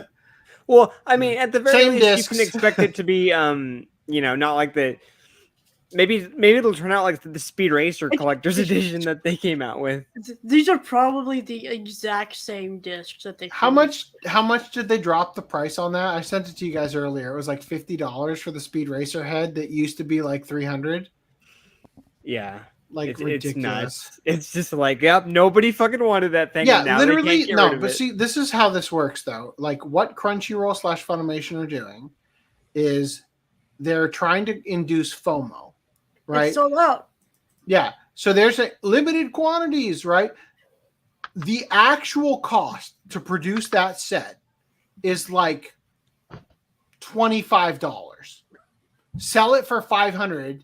You don't even have to sell that many to recoup the cost of the production of all of them. You know what I mean? That's kind of how they work, you know? So like it's not nearly as expensive to produce as they're costing you. And they're just like, oh, it's unforgettable icon symbols printed on it. Like Like that's some fucking feature. That's like By when the a way- DVD on the back of the box, the special feature says interactive DVD menus. You mean the bare bones standard thing I expect from a DVD? That's what you have listed as a special feature? We still Wow. have some Was of the that old that DVDs. voice actress or narrator woman, right? That has to be an employee from Crunchyroll / Funimation, Definitely. right? Yes. Okay, 100%. We because I still thought it have was some just of some those fan. first- I thought it was a fan at first, but No. We still have some of those older DVDs that actually do have those like interactive menus. Interactive menu, yeah, of course. yes, It's like that's I not always a think new of that concept. skit from Chris Rock where he talks about Chojans always want credit for something that they're supposed to do, right? I take care of my kids. You're supposed to, you dumb motherfucker. Like that's how I think about those interactive DVD menus. Like, wow, oh my god, you mean it's not just gonna play as soon as I click it in there? I have to navigate around to the play button. Like, yeah. I know our Christmas Vacation one plays right away, and it goes to the menu after the movie. Yeah, it's ridiculous. Anyway, go back to Crunchyroll. Let's get the rest of these done. I got full screen layout. There you are. You could have done that. Sorry. I'm going to put that thumb drive back in my bag before I go to work tomorrow. So, JoJo's Bizarre Adventure Stone Ocean Part 1, Blu-ray Limited Edition. That's coming out in January on the 23rd. Probably the first Blu-ray set I get next year. So, this was gonna have 18 episodes. So like it was released in like 3 parts, 12, 12, 14. So like the first one, half the second one, and then part 2 is gonna have the second half of the second part, and then the third part. So for 20. So we got Sailor Moon Super S, the complete 4th season. We released for January 30th.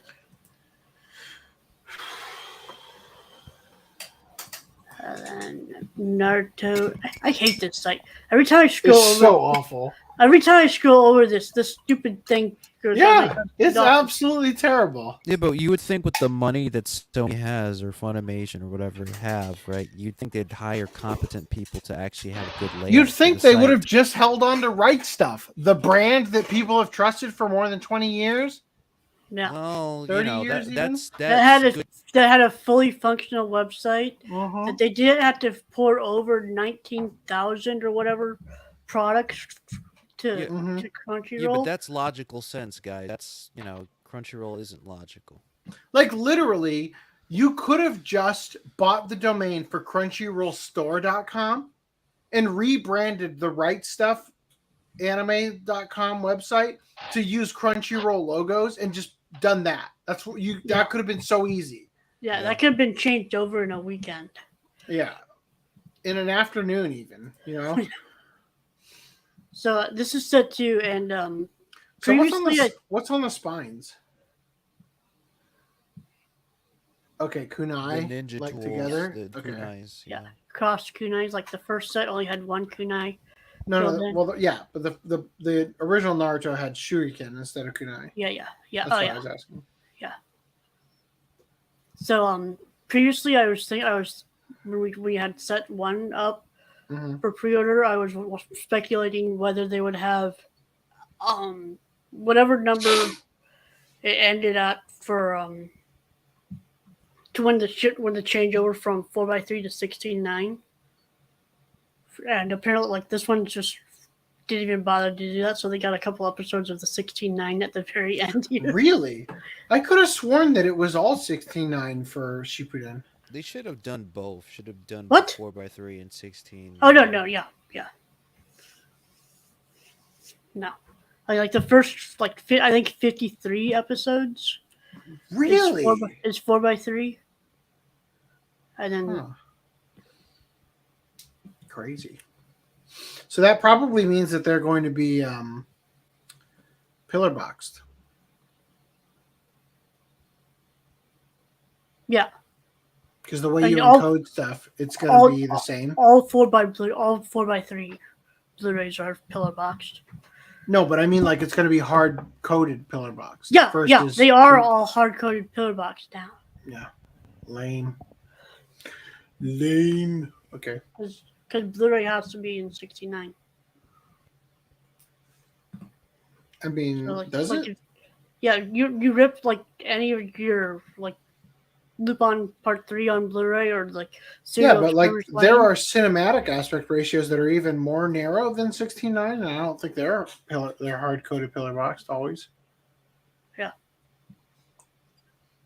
And at least that's what I've read into it. That's what I've heard. I could be wrong, of course. I don't know. I could be wrong as well. How about that? Okay, cool. We will be wrong in solidarity. Sentai's February slate. So Tears to What an Tiara. uninspired logo. Tears to Tiara. I think this is a re-release. Yeah. My life as Wow. Yukai Sam's dog. I Yeah, feel like angles. they could have chosen a far better cover. Wow. What the perspective warp on all of these when they're on the same freaking. Oh, jeez. Oh my gosh. So, was this dubbed? No, they didn't even bother to dub it. Oh my goodness. Watch Club win.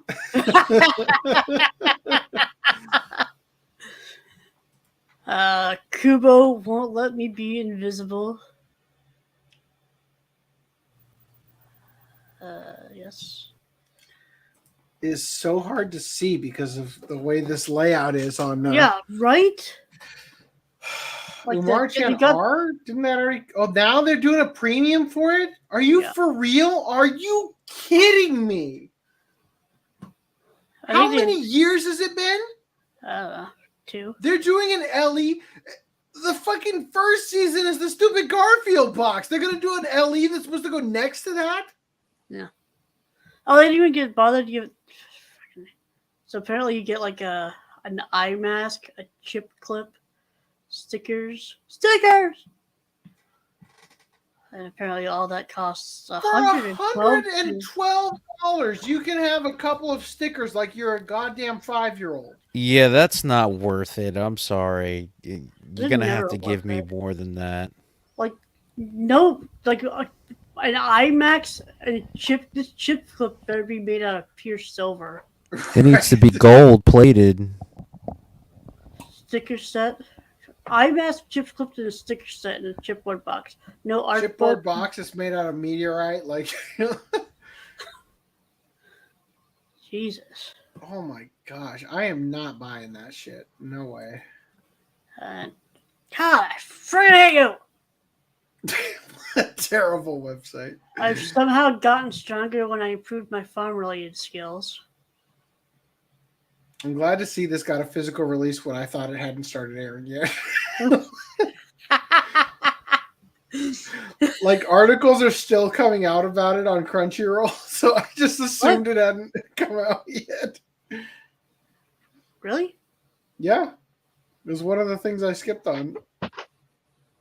There's been a couple. There's this one, and Maybe it's season 2 or something. I don't know. No, I don't think there's this one, and fuck, there's 2 farm series that Sentai released here recently.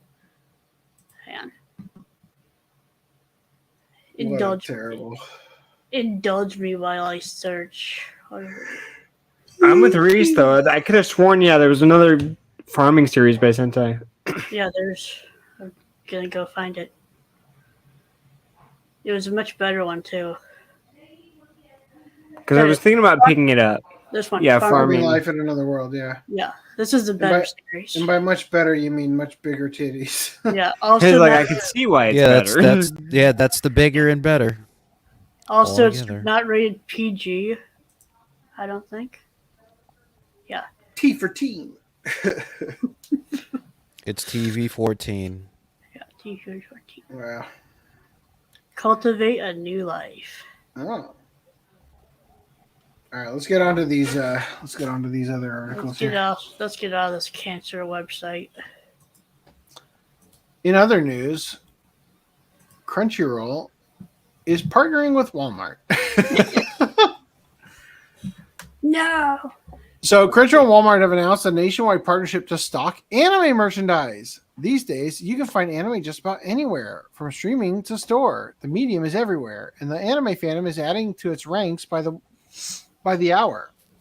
Now, it looks like Walmart is gearing up to embrace anime in a big way, and it will be doing so with the help from team at Crunchyroll. It turns out more than 2,400 locations of Walmart are going to stock anime merchandise from Crunchyroll shortly, so it'll be easier than ever to collect your fandom. Quote, Crunchyroll's availability at Walmart will make anime more accessible than ever, inviting even more fans to spend $550 on a goddamn Code Geass box set nobody wanted. Anyway, so yeah, they're partnering with Walmart. You want to bet that they did top-selling that? goods. You want to bet they did that because Best Buy is leaving that business behind them? Well, They it's would not just partner with about them. it's not just about the Blu-rays and stuff. They're going to be giving them like bullshit, like shirts and shit. Walmart's Crunchyroll fan shops mark the latest way anime has entered mainstream pop culture. From Hot Topic to TJ Maxx, you can find anime just about everywhere these days. So hopefully this new Walmart partnership will be even easier. Imagine having to enthusiastically report on a Walmart partnership. So I feel like now is the time to showcase. My Walmart already carries a bunch of anime anyway, so and most of it is Crunchyroll with some Viz and G Kids. Closing that. Oh fuck! Is it this one? Yes. All right. So to remind you of how Walmart treats anime, I would just like to showcase the security tags for manga, which they also put on their box sets, as you can see. Yeah. If you thought it was a gamble to buy from Amazon, yeah. Yeah, that's not good that they put that on it. And just for the heck of it, I also saw this today. Got Walmart. It's like pain. It's not that painful at all. All right, putting that in old duck. How you're insured nobody steals it? How you're insured nobody buys it? Yeah, right. Yeah, because somebody can't just have like special tools in their, in their pocket and just take it like that. Ladies and gentlemen, I've got some amazing articles for you coming up. I closed a lot of them, and I'm glad I did, just simply because I'm tired. All right, cool. Here we go. So Hello Kitty is teaming up with the Bollywood action movie RRR. It feels like that movie came out like 3 years ago now.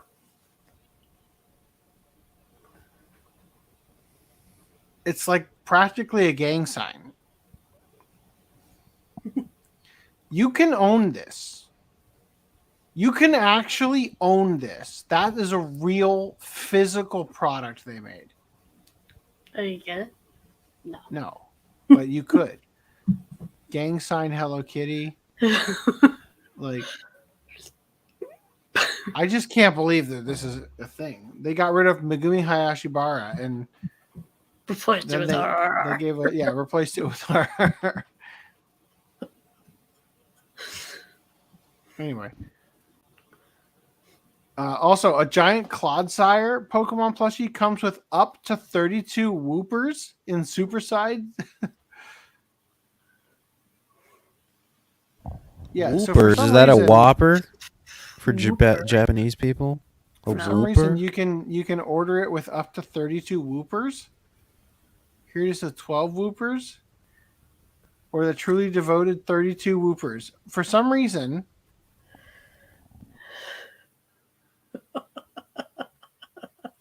Have it your way. do they Burger stuff in King. the? Can you like stuff them in there? That's how it gets so big. With 2 whoopers, it's only $132 though. Or you can spend literally like $460 to have 32 whoopers stuffed in his fucking mouth. I think you'd have a whole lot more fun with 32 whoopers in the Code Geass set. Right. All right. In other news, things are about to get real weird. A Utah man says Grubhub driver accidentally gave him a cup of urine. Whoops, my bad. Sorry. I just keep a cup of urine in my cup holder, and I thought it was your drink. So in Utah, he thought he ordered a milkshake from Grubhub, but what he tasted instead was urine. Oh, no. Caleb Wood of Saratoga Springs said he ordered a Chick-fil-A meal of fries and milkshake earlier this week. When I started eating my meal upon delivery, I put a straw in my cup that was delivered and took a sip.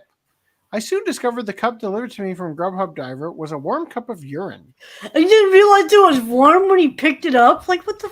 Yeah, and you didn't smell it? You didn't smell the smell of urine? I mean, he expected it to be a milkshake, so he picked it up and thought, oh, that's not cold. In fact, it's warm. Whoa, that's urine. Well, I guess his milkshake brings to the boys to the yard, right?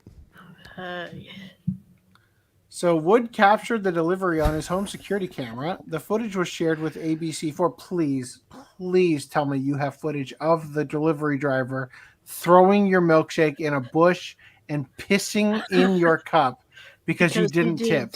Yeah. Oops, I forgot your milkshake. I better go get it.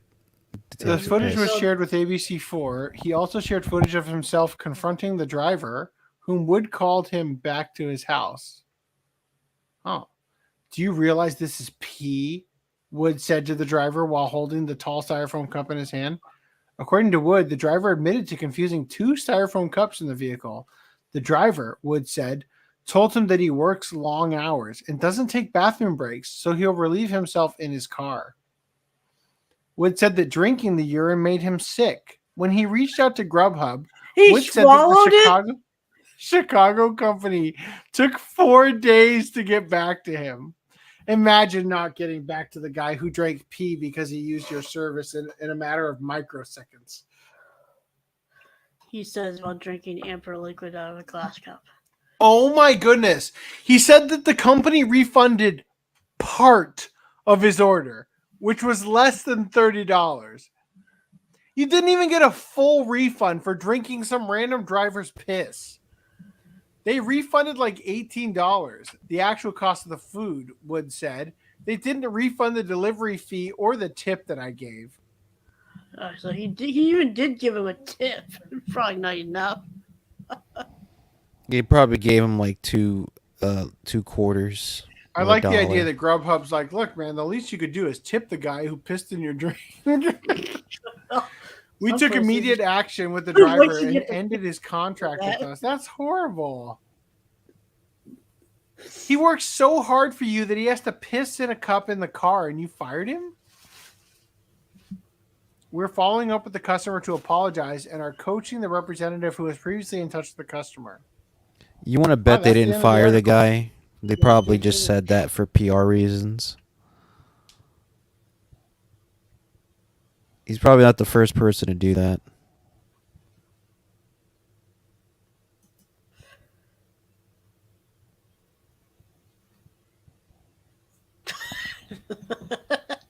He froze.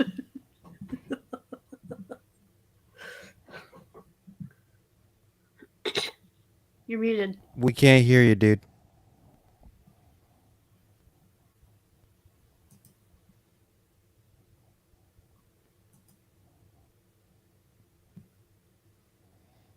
You're unfrozen, but you're still muted.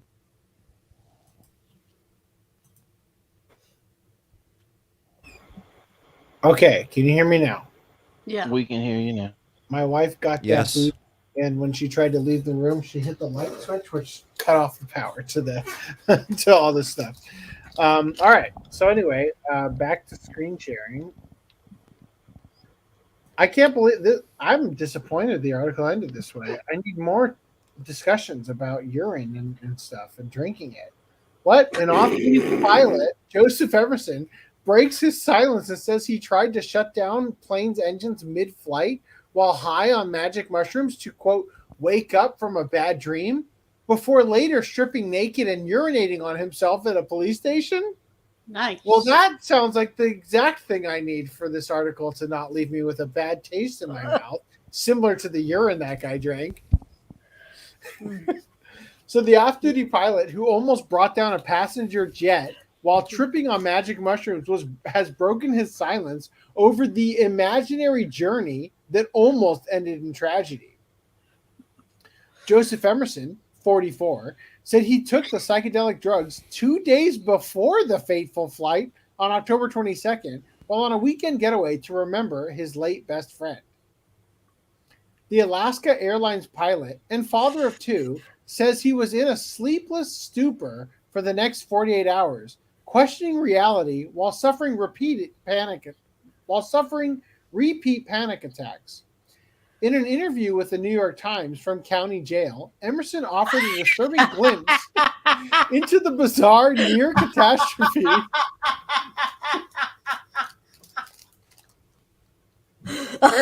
Sorry. What? So, in an interview from county jail, he offered a disturbing glimpse into the bizarre near catastrophe where he almost killed 83 people, urinated on himself, stripped naked, and tried to flee custody. He is facing 83 counts of attempted murder, one for everyone on board, and has pleaded not guilty. I'm surprised they didn't do 84 and counting himself because how messed up on drugs he was. I want to see this movie. Oh my gosh, it'd be a I comedy. hope none of my good friends die because I don't think I could suffer 83 counts of attempted murder because I got high on drugs to mourn you.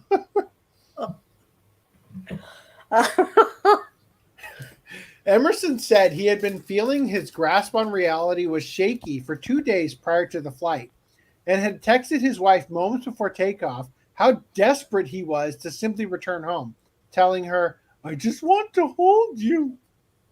Then he shouldn't have gone on the flight. He should have called off. He should have just said I'm sick or something. Yeah, for real. Legit, because he was sick. He was on drugs. He didn't know where he was. Yeah, but what if the plane was going to the place where he goes to get more drugs? Oh yeah, you're right. It's like, I can't miss this trip. I need more drugs. Yeah. I used all my drugs mourning my friend. Well, he just goes to- it turns out the wife is the supplier. Oh no. Don't get high off your own supply. But the other pilot said he quickly showed signs of erratic behavior. And as the plane reached cruising altitude, he threw off his headset and declared, "I'm not okay." Oh, I'm sorry. I'm not okay. That's a period, not an exclamation point. Suddenly, Emerson grabbed the plane's overhead emergency fire suppression handles, leading to a desperate struggle between himself and the pilots to keep the jet in the air. The flight was forced to change course and make an emergency diversion to Portland. And once, so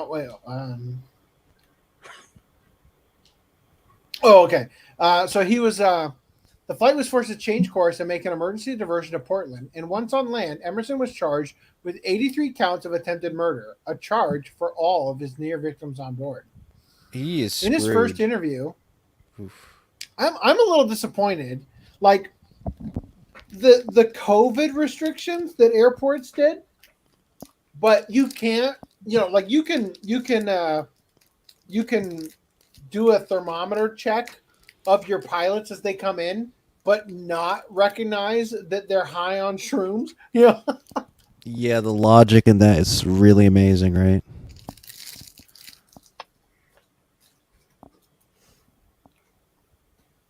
Sorry, I'm finishing the peanut bar. So good.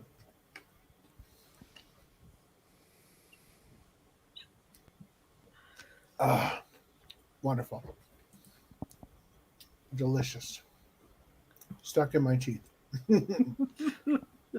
Well, you're gonna need some floss and some toothbrush later. So. All right. In his first interview, given from the visitation room from a Portland County jail, where he is being held without bail, he said the terrifying incident was the result of a psychedelic, a bad trip he couldn't shake off.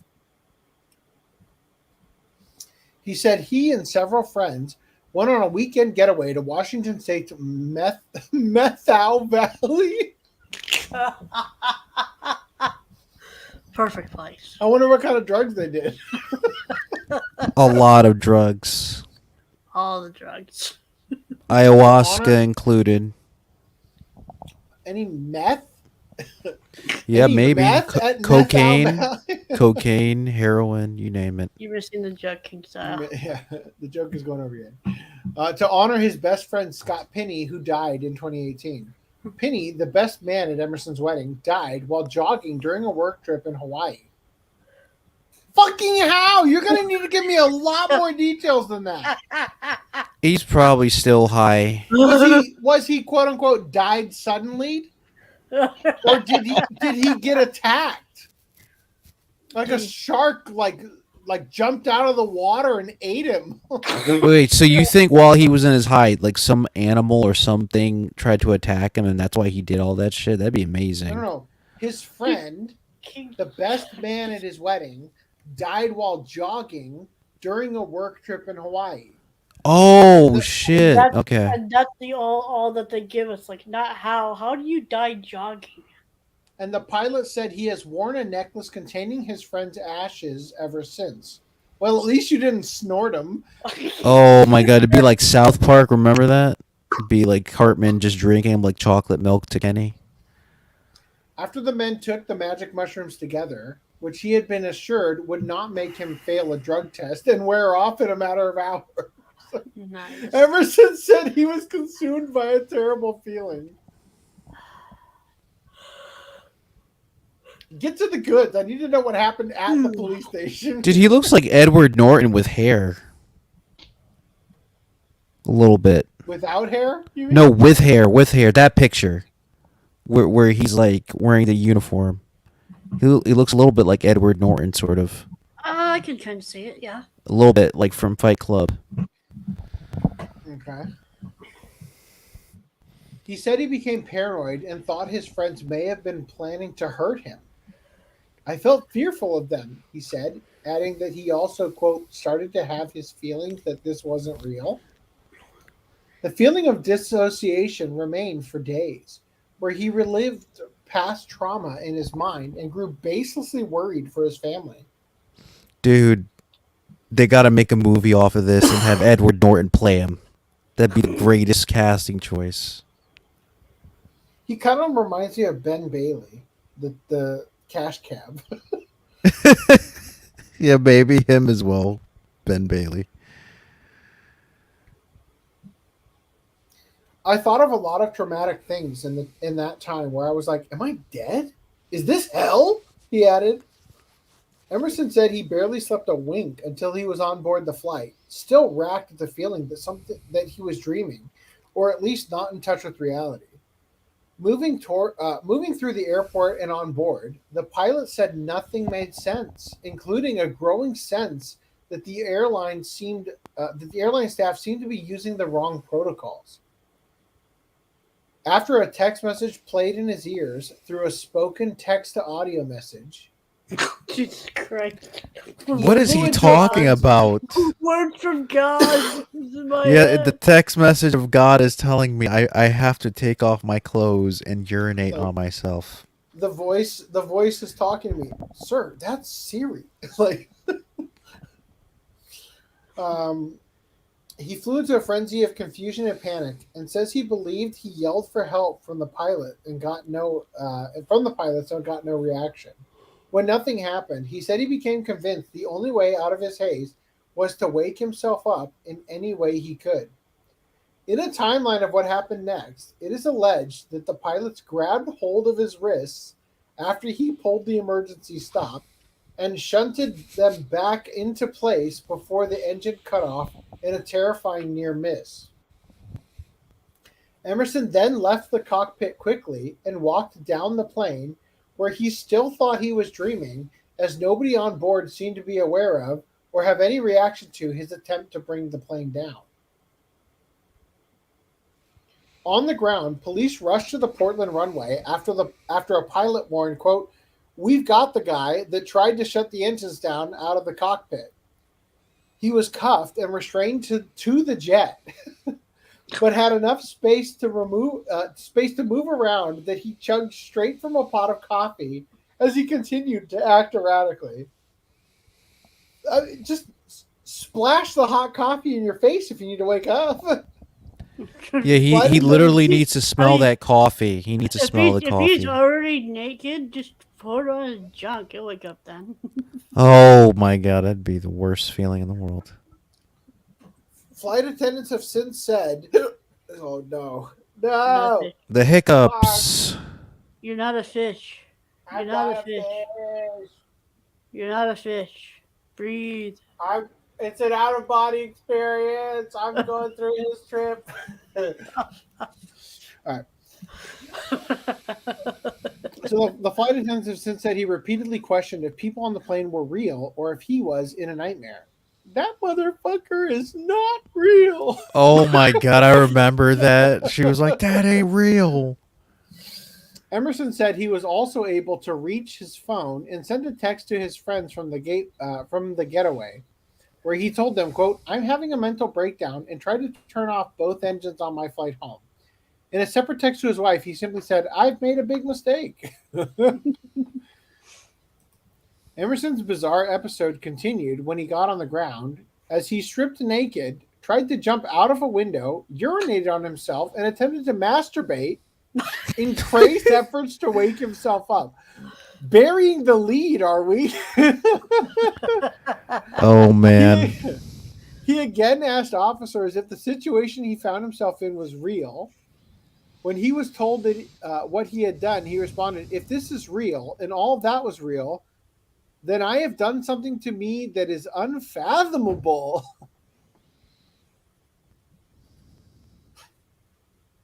His wife, Sarah Stretch, famed ex-wife of Stretch Armstrong, added that when he called her from custody, he was so out of his mind he began singing Boyz II Men's hit song, "It's So Hard to Say Goodbye to Yesterday." That has to be in the soundtrack to the movie, right? We got the ending credits song right there. Right there. He's singing it in character. Stretch said, yeah, like the actual recording from the phone company. Yes. They have it, obviously. They have it somewhere. Stretch said she was stunned to learn he had dabbed with psychedelics on the trip because his pilot career was his life. And he had even avoided secondhand marijuana smoke in the past through fear of failing a drug test. This kid, since he was 11 years old, wanted to be an airline pilot, she said. Those who knew Emerson have reacted with shock at the incident, but none more so than the pilot himself, who says he is now filled with regret and shame at his mindless actions. "I am horrified that those actions put myself at risk and others at risk," he said. "That crew got dealt a situation there's no manual, checklist, or procedure that's been written for. And they did an exemplary job keeping me and the rest of the people on the plane safe." With his dreams of being an airline pilot in tatters, Emerson said he wants to be as transparent as possible over what occurred. "I don't know if I'll ever fly an airplane again. I really don't," he concluded. And I had a moment. No, here where that kind of became obvious, and I had to grieve that. Seriously. You're never going to fly a plane ever again, dude. The only way you're going to fly a plane is in your imagination. They're not even going to let you touch a plane or see it. Emerson's bizarre It episode could happen. continued. He got on the ground as he stripped naked, tried to jump out of a window, urinated on himself, and attempted to masturbate in crazed efforts to wake himself. This is, you don't understand. This is the only thing that can save us.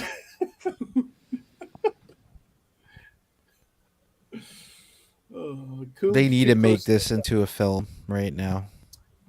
So a couple sues the Ritz-Carlton Hotel after wife drinks water with, quote, deviant employees' semen. Oh, That's not Yeah. lobster bisque. and that's not urine.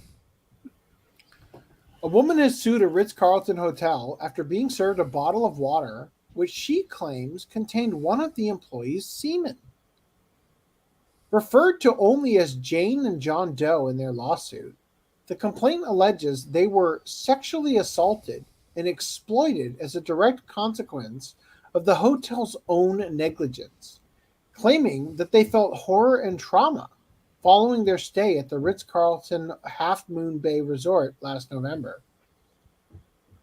Filed in the District Court for the Northern District of California, the lawsuit says the trip was meant to be a family birthday celebration with their daughter. The woman alleges she ordered a bottle of water from the front desk before a male employee came up to deliver 5 bottles to the door.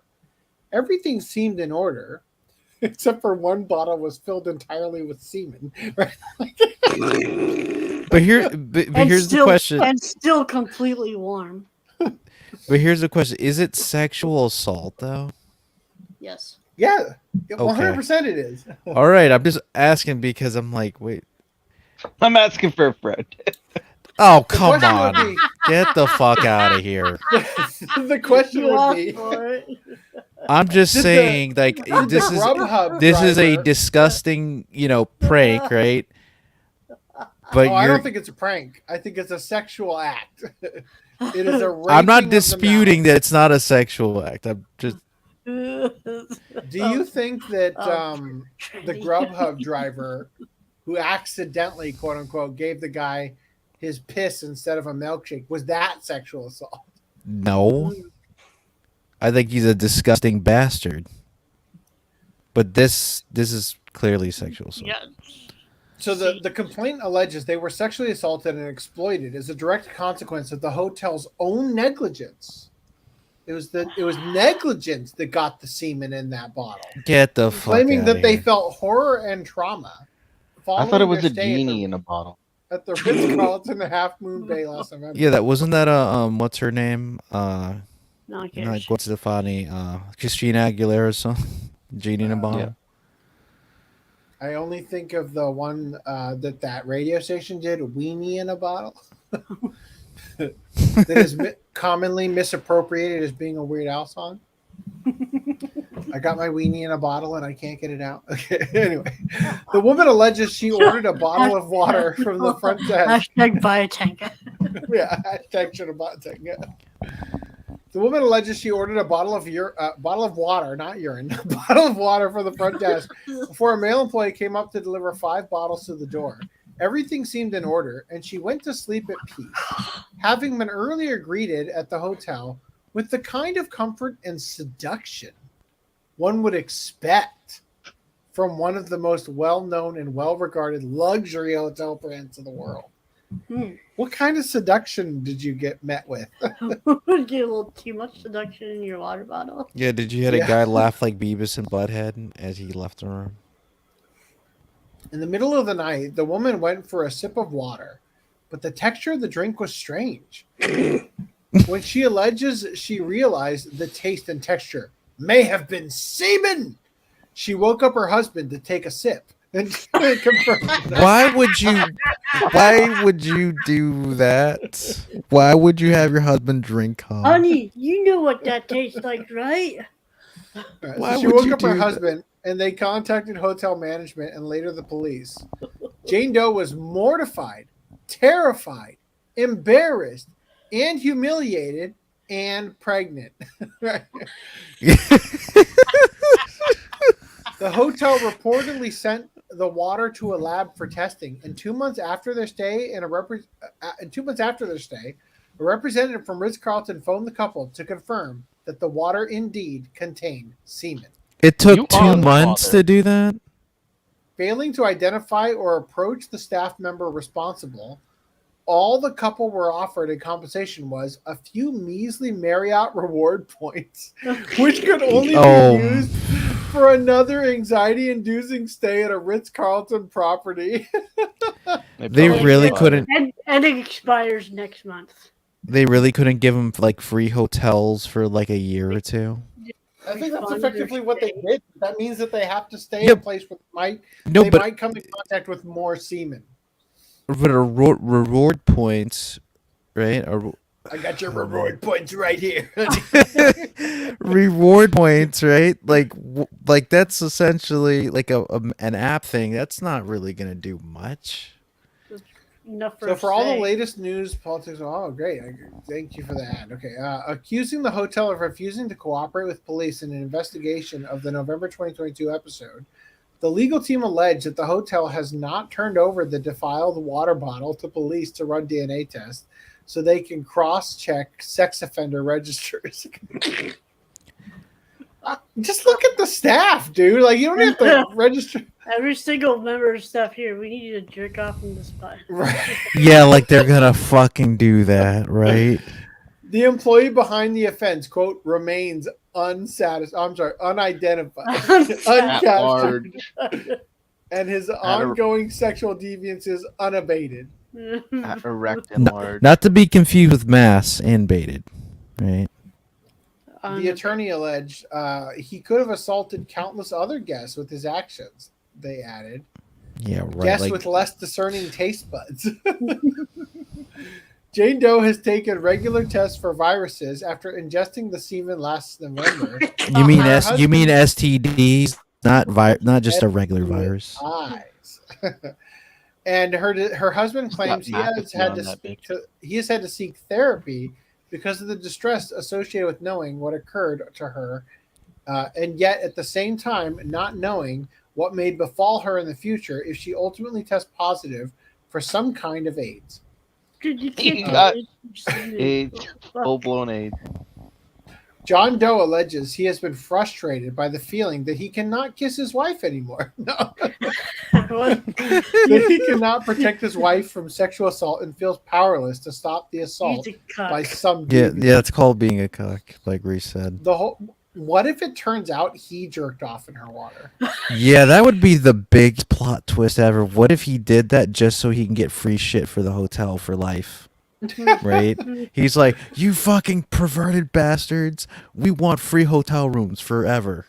Or we'll sue your ass. This is how the Sabat divorce started. What if she just Yep. spit instead of swallowed, and he's like, "Fuck you, I'll make you swallow."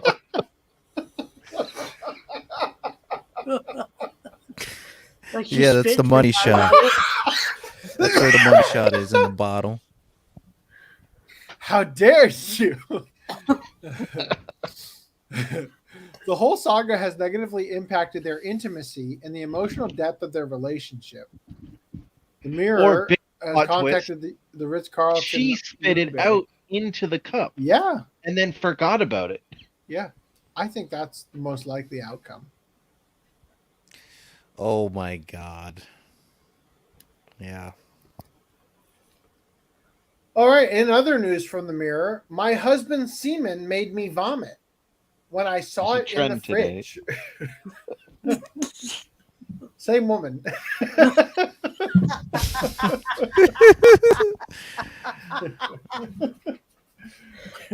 When one woman opened the fridge so she could see if there was anything inside that would tempt her for breakfast, Of she course. was instead tempted by a pot of her husband's semen. A pot. What was a stew now? Like a soup? Get the The fuck woman out. was so taken aback by the little pot, which was situated next to her favorite Greek yogurt, that she had to run to the bathroom where she vomited. The woman explained. We know she that- doesn't So just the swallow. sight? Yeah. Yeah, it's not like she like she never did that before. Like she never ingested that shit, right? She never swallowed. She's She a never cum put dodger. semen in the fridge. You know her. She just looked at the semen cup and she was like, "Oh." So apparently, I don't know. Like maybe he's the Ritz-Carlton jerk-off guy, and he needed to provide a sample. Let's keep reading. She explained that instead of discreetly putting his sample in the top door compartment, her husband had displayed it front and center, so that it was the first thing she saw when she opened the fridge at 7 a.m. Nobody, dude. Like, what's a sample for? Like, Writing for kids spot. Yeah, it's probably Is that what we're to calling have it now? children, like in vitro, right? The anonymous you writer freeze said, that quote, instead of putting it in the I fridge. take out my yogurt and put a dollop on my muesli. What? What Is the that the hell is brand that? of A yogurt? Muesli. Muesli? I don't know. Try not to think about what I have just seen. I'm a mother of 3, for heaven's sake. I've changed diarrhea explosions and navigated my way through my fair share of ickiness after all. However, the woman, who is from Australia, was haunted by visions of the blob in the fridge. Literally shaken. And so had to make a break for the bathroom. Shaking and bacon. Right? She's But baking even something. though it was a shock to see it when she opened the fridge, the reason it was there eventually made sense to her. Yeah. No, honey, wait. I'm going to stick it in a woman's water bottle at a Ritz-Carlton hotel in California. Or I'm going to send it to a sperm bank just for I don't understand in this. vitro. Bitch didn't tip me. You don't jerk off at home when you go take it to a sperm bank. You have to be at the sperm bank to do that. It says here, because the couple didn't want any more children, her husband had offered to get the snip. And although she gladly encouraged him, she had no idea what she was in for. The mom explained that it had been 12 weeks since his vasectomy, and the reason the husband had placed the specimen in the fridge was to find out whether it had been effective. She added, it will be a nice feeling being able to be intimate without the worry of contraception after so many years of it being back of mind. Because Wow. by golly, I just can't have one more child in this house.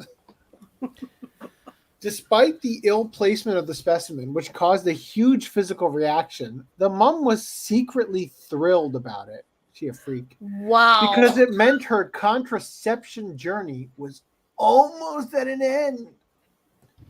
Going on to explain how vasectomies work, she explained that after the procedure, her husband was advised by doctors ejaculate at least 20 times a day. No. Ejaculate at least 20 times or wait about 3 months before having unprotected sex. Before you do, you need a post-vasectomy semen analysis to check whether the procedure was effective. And just to make sure we didn't fuck it up. Can you All right, please I'll come be in this back. cup? I'll be back on Monday to give you that sample. No sperm should be detected in at least 2 samples taken 2 to 4 weeks apart. However, she did have one gripe with her husband after discovering that he hadn't needed to put his sample in the fridge after all. After reading up on post-vasectomy care, she found out he was meant to give the sample to the pathology laboratory as soon after ejaculation as possible. Just go to the bathroom in that place and rough it out. Yeah, they're like, can you provide a magazine?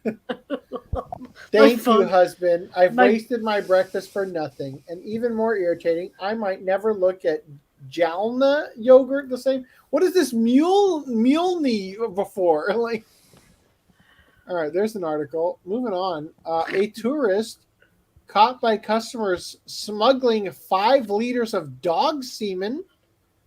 I'm seeing a trend. What are these articles? Ask Mirage. I don't know. I'm not carrying anything. I have nothing to declare, gentlemen. This is like the Midnight Express movie, but with dog semen. I like the idea that, in order to get out of explaining that he smuggled 5 liters of dog semen, he stuffed it in a water bottle, and after a long series of events, it found its way to the Ritz-Carlton in California. Like the journey the water bottle takes in Bullet Train. Yes, precisely. A man has been caught smuggling 5 liters of dog semen through a major seaport. Yeah, seaport. It's only natural for semen to go through a seaport. Yeah, because it's seaman. It's seaman's. The unnamed suspect was stopped at the port of Buenos Aires in Argentina after traveling by sea from Colonia del Sacramento in neighboring Uruguay. Uruguay! coming out of Sacramento. During a routine scan, customs agents detected a suspicious package in one of the 2 backpacks the man was carrying. When asked about the fluid, which can exceed 6 ounces, right? When asked about the package, the Peruvian man stated, "I'm not carrying anything. I have nothing to declare, gentlemen." Traveler admits to transporting dog semen. What? He had nothing to declare, though. Customs official asked the man to open his bag and discovered a large thermal container with a white substance inside. The man then confessed that he was transporting 5 liters of canine semen. The item was promptly seized by customs officials for violating Article 979 of the country's customs regulations. No dog semen allowed.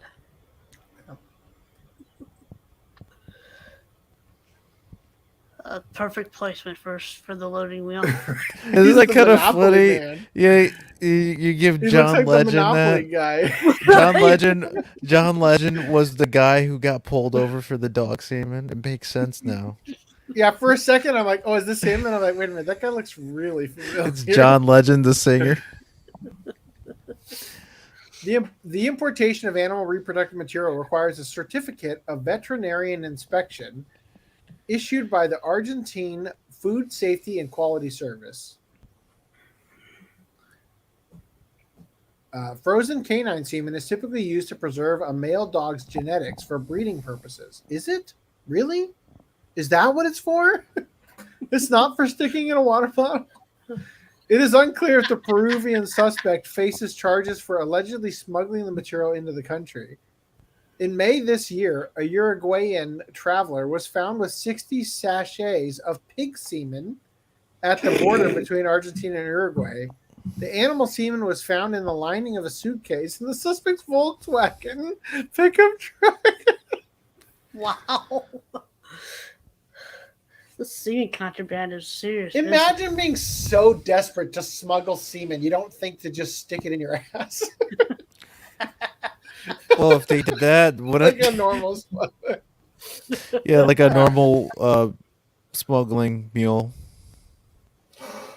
Millionaire biohacker Brian Johnson, 46, claims he has reverse aged his penis by 15 years by using shock therapy on his genitals, revealing he is aiming to have the erections of an 18-year-old. Oh. I don't know, man. Don't stop there. Go for 13. The best erections of your life. So I'm pretty sure this is the guy who's I think we're going to read about it in a second. Yeah, I'm pretty sure this is the guy who's been getting his son's blood transfused into him. So he's basically being a vampire, essentially. Yeah. Biohacker Brian Johnson has claimed that he has managed to reverse age his penis thanks to controversial de-aging methods, which include using electric shock therapy to rejuvenate his genitals. Johnson, 46, has raised some eyebrows after sharing his pursuit to live forever, which have included swapping blood with his father and his teenage son. Why would you go with the fucking older blood? It's kind of funny. He's pulling a Dio right now. He's like taking the blood of the Joestars just to be complete. He has made it clear that he wants every part of him to be working longer. The millionaire isn't only focusing on his physical health, revealing he also wears a device on his penis to measure nighttime erections. Who doesn't? Which he says is indicative of how his health is improving. Everyone should know these 3 things: how much you weigh, how fast you're aging, and the duration of your nighttime erections.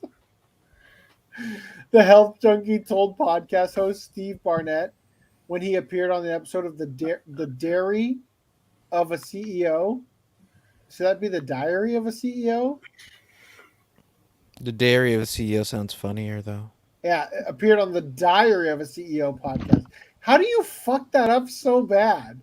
The Dairy of a CEO. That's just his semen. Yep.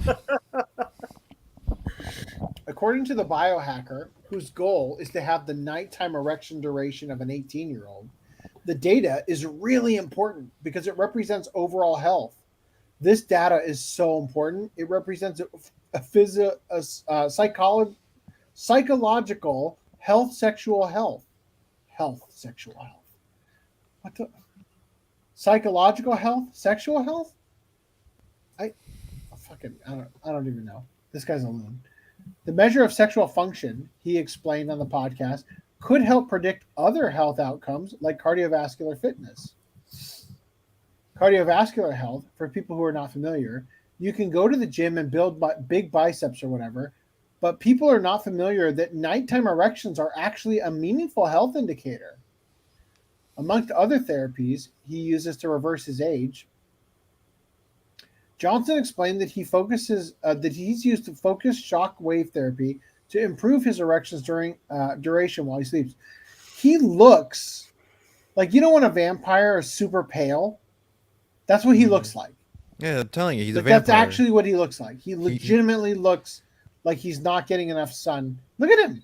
Yeah, he's a vampire. He looks like the vampire in the movie who's super ripped after he gets the vampire gene, but also looks like he might simultaneously be dying of cancer.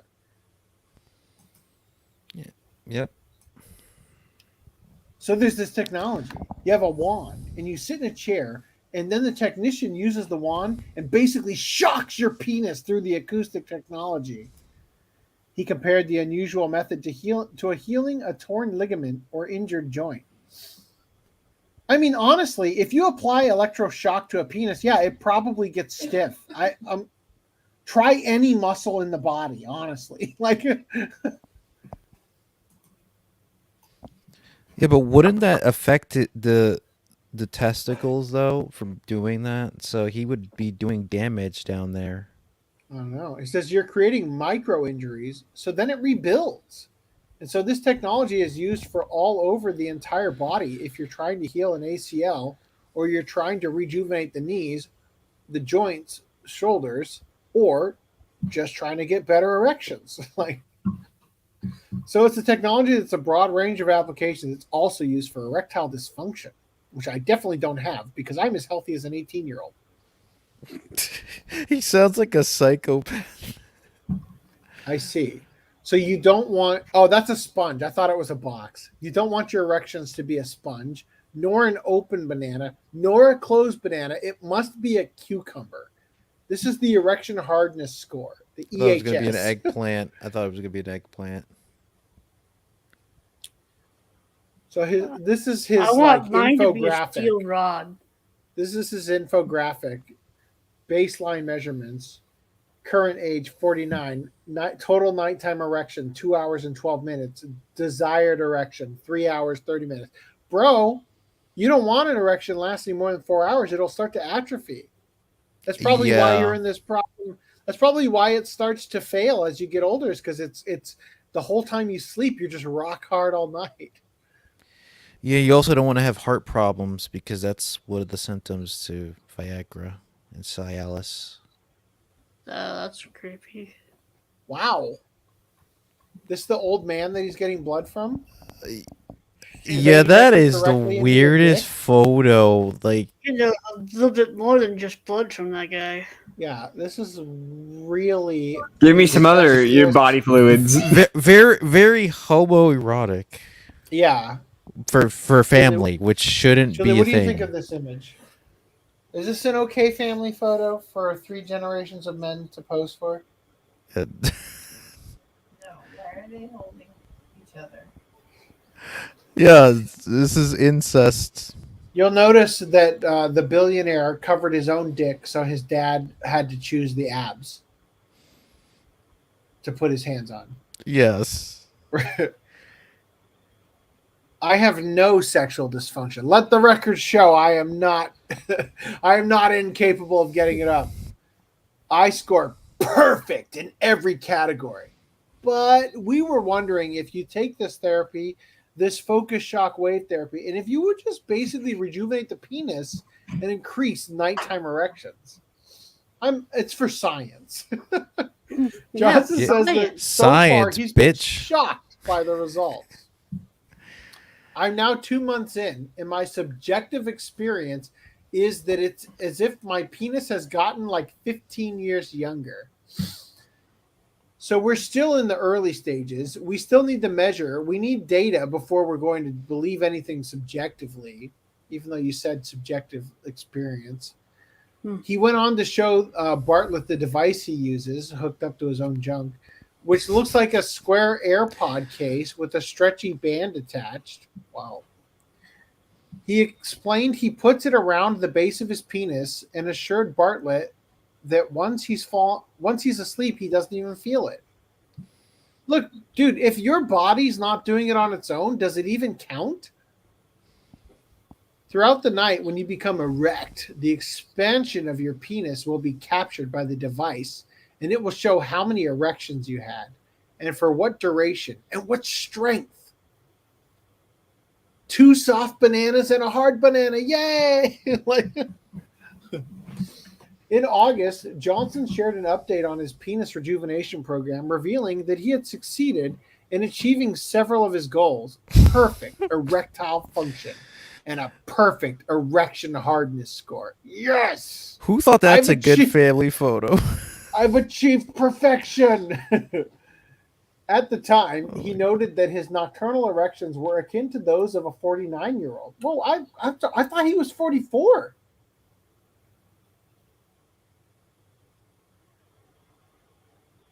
He's 46. But his erections are that of a 49-year-old? No wonder you were so desperate to take this photo. Yeah, that's not a family photo at all. So he's aiming to achieve the penile age of 18. Why stop there? Why not go to 1?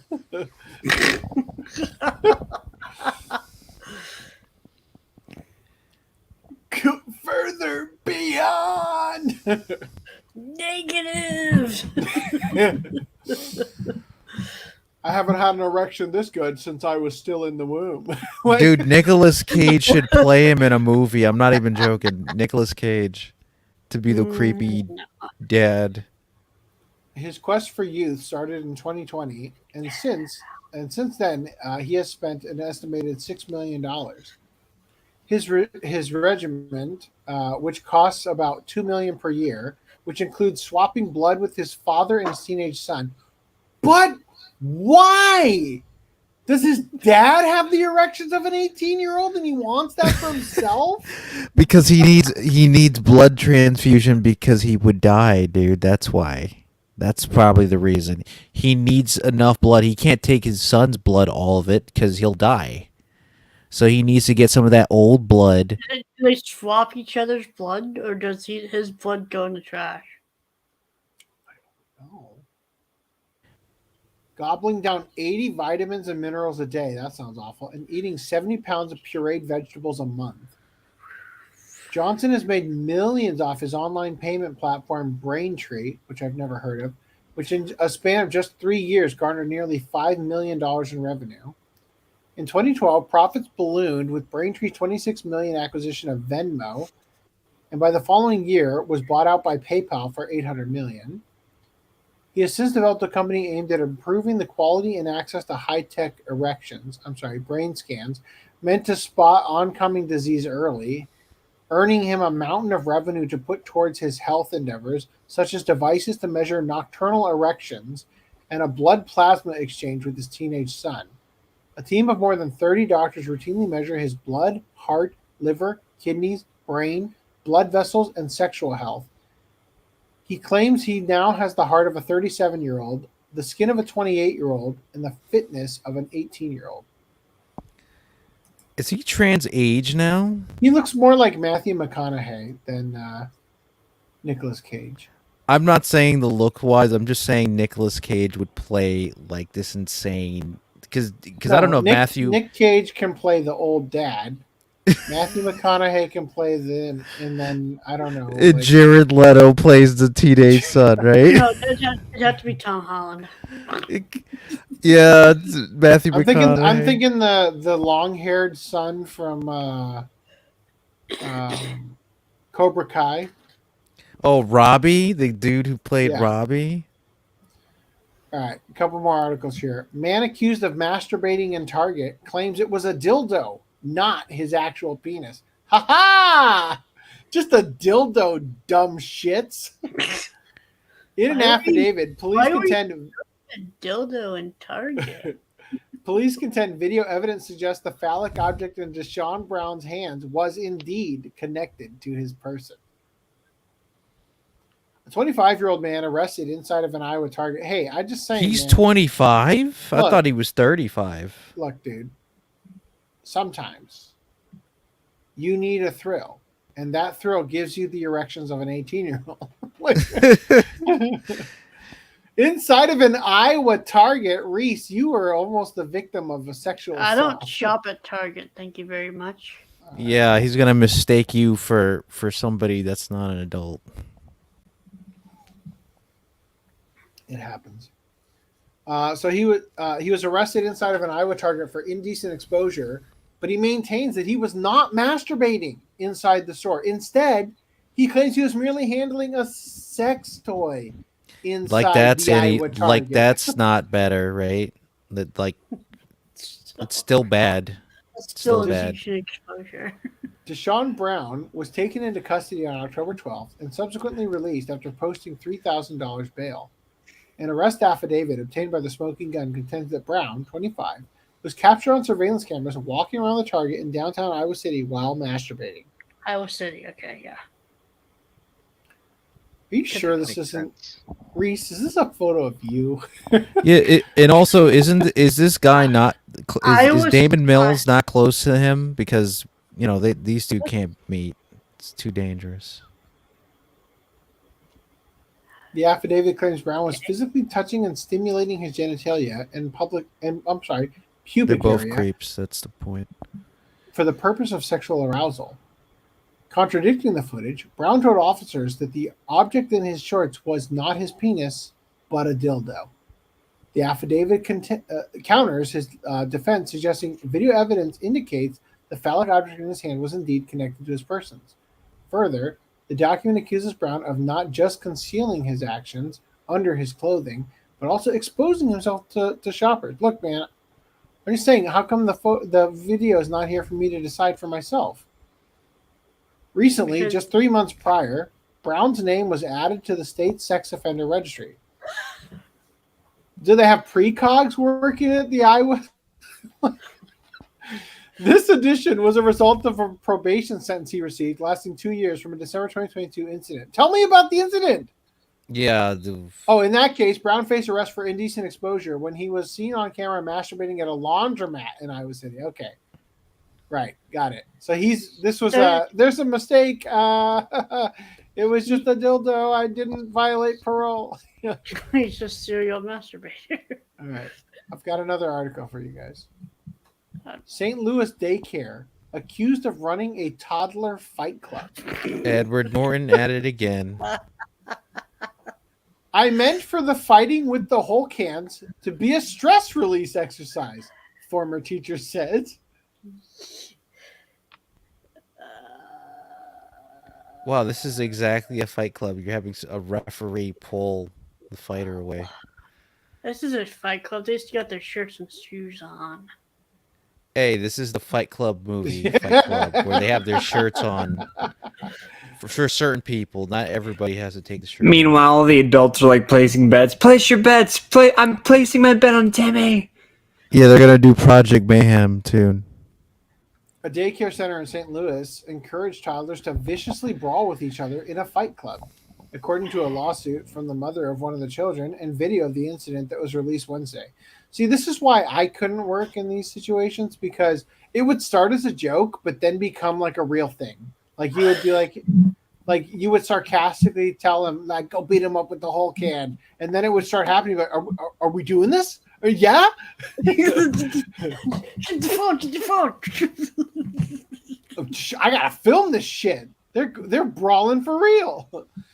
So Nicole Merciel said then her then 4-year-old son and another child were instructed by teachers Michaela Gulliford and Tina Daly to punch and hit each other at the Adventure Learning Center in December of 2016. And that's an adventure for sure.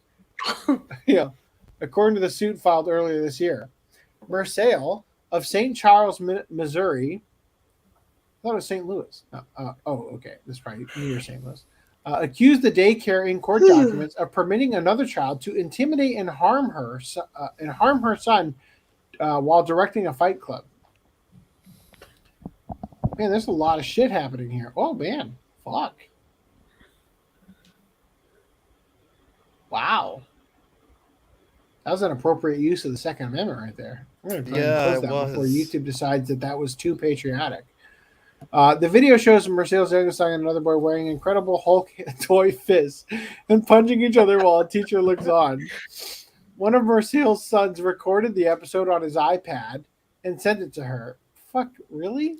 I don't. He's that pretty doesn't- fucking tall. I don't know. I think one of the adults probably secretly ratted the teachers out. He's either a good 2 years older, or he's holding that thing way above his head for a better angle. Yeah, because there's no way that a child would do that. I mean, Where's the iPad? because it doesn't look like it's an iPad, but Oh, here it is. Okay. One of Merciel's sons recorded the episode on his iPad and sent it to her. She then called the police and had them visit the daycare and interview the director and staff. Her children were also questioned by investigators. In documents released by the Missouri Department of Health and Senior Services, Jennifer Scott, the director of the center, said that when she confronted Gulliford about the incident, she said the children, quote, were bored, and that, quote, we ran out of things to do. Look, you can only feed... Nap time. Yeah, you can only feed kids enough pudding cups before they want to just brawl. Scott fired Gulliford and Daly and contacted the Child Abuse and Neglect Hotline, according to the health department. Gulliford admitted to having the children fight, according to state documents. She said she took the children to a lower floor of the building because of broken heating system on the other floors. Oh. I meant for the fighting with the whole kids to be a stress release exercise. It did not last more than 3 or 4 minutes. That's an eternity when you're getting your face pummeled by the hole. Fights will last Yeah, as long as they have to. Yeah. yeah, tell that to professional fighters. If tonight is your first time, you have to fight. Gulliver said no children were hurt in the incident, but it was still a bad judgment call on my part. Rule The number St. 1: Louis don't talk about Fight Circuit Club. Attorney's Office declined to prosecute the teachers. What? Yeah, there's some What? backdoor shenanigans there, man. The attorney's office is a member? Maybe in the secret Fight Club organization, you never know. How much There money was they make insufficient from evidence to prove beyond a reasonable doubt that any laws were violated. It's on camera. The agency said in a statement to NBC News on Wednesday. However, that does not diminish the incredibly poor judgment. You know, that's just the judge saying, listen, I've seen the video, but unfortunately, it's technically not illegal to give children Hulk hands and instruct them to beat the shit out of each other. Yeah, as long as they're not betting money, they can fight all they want. Anyway, so they does not diminish the incredibly poor judgment by these adults who have the responsibility to safely supervise these children. If anyone has information about this matter, we encourage they contact our office. The city's Department of Health and Senior Services conducted an investigation upon learning of the incident and concluded the facility reported it to the proper authorities. Quote, the Section for Child Care Regulations report concluded that licensing rules were violated. Yeah, you can't license out Fight Club. That's a registered trademark of Chuck Palahniuk. Licensing rules were violated and requested that the facility take additional steps to ensure staff were trained and knowledgeable about fight clubs. Don't you mean Tyler Durden, AC? I love that it's happening in St. Louis. Because remember the guy that they're in his I'm fucking Lou.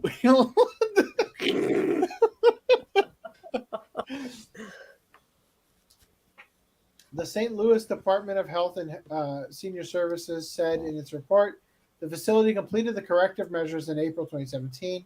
Mercille filed her lawsuit because she believes those actions were not enough. The punishment wasn't enough. Her lawyer, Jennifer Hansen, told NBC News, they are suing the daycare for negligence, recklessness, and breach of contract and seeking $25,000 in damages. If you can believe it, this isn't the first time this has happened. I like the idea in my head canon, like the video cuts off before little Susie goes by with the marker board that has her number 2 written on it. Yeah. Like round 2. So I think this is a different one. This is from 2018. That last one was from 2023. It looks like the same thing though, with the Hulk hands and everything. Same color. Here's a picture. Yeah, this is the same one. Yeah. Here's what they look like. What do these kids look like now? Oh, yeah. Wow, she managed to blink in the middle of her mugshot. Julie, look at this. Look at this blink. She's high as a kite. Yeah, she's on drugs. She's on drugs. Actually, in mid blink, like there's like motion blur over that eyelid. Why wouldn't they take another one? So these are the people in St. Louis that are teaching your kids to beat the shit out of each other with Hulk hands. Yeah, they learned their tricks from Tyler Durden and Abdullah Oblongata. I am Jack's unsurprised expectations. Why'd they go to jail? Hulk hands, children, fight clubs. Like, were they betting? No, they were the daycare workers that encouraged children to fight each other with Hulk hands. All right, let's talk about Shield Hero Season 2. All right. Who watched it other than me and Reese? Shame on everyone else. Shame watched part of it. I watched part of it. Great team effort. You had plenty of time. Yeah, I know. I'm not gonna lie I was and doing say other things, but Right. been busy. All right, so I have a couple of tweets. I saw those tweets, and from what I've watched, even so, like it made sense. It's like, oh yeah, okay, this is just. Yeah, so Would you mind pulling up those tweets? I'm got it right here. Hold on. Okay, so I said. Now I was talking specifically about the CG when I said this. Okay. But holy shit, was I like on the money with how terrible the actual character was. So I said, wow, this CG Spirit Tortoise in Season 2 is a major step down from the CG Dragon in Season 1. That plot point was fucking bullshit. I also said, I died laughing at this, where now Fumi says, let's go, Raphtalia, Philo, Risha, old woman. Like, calls out everybody in his party by name, except he also just yells out, that old woman. Yeah. Also, okay, here's my biggest gripe with the show. Ost Horai. Did anybody get this joke, by the way? What you want versus what you get? What you want is angry shield guy. What you get is No. sad. You missed it.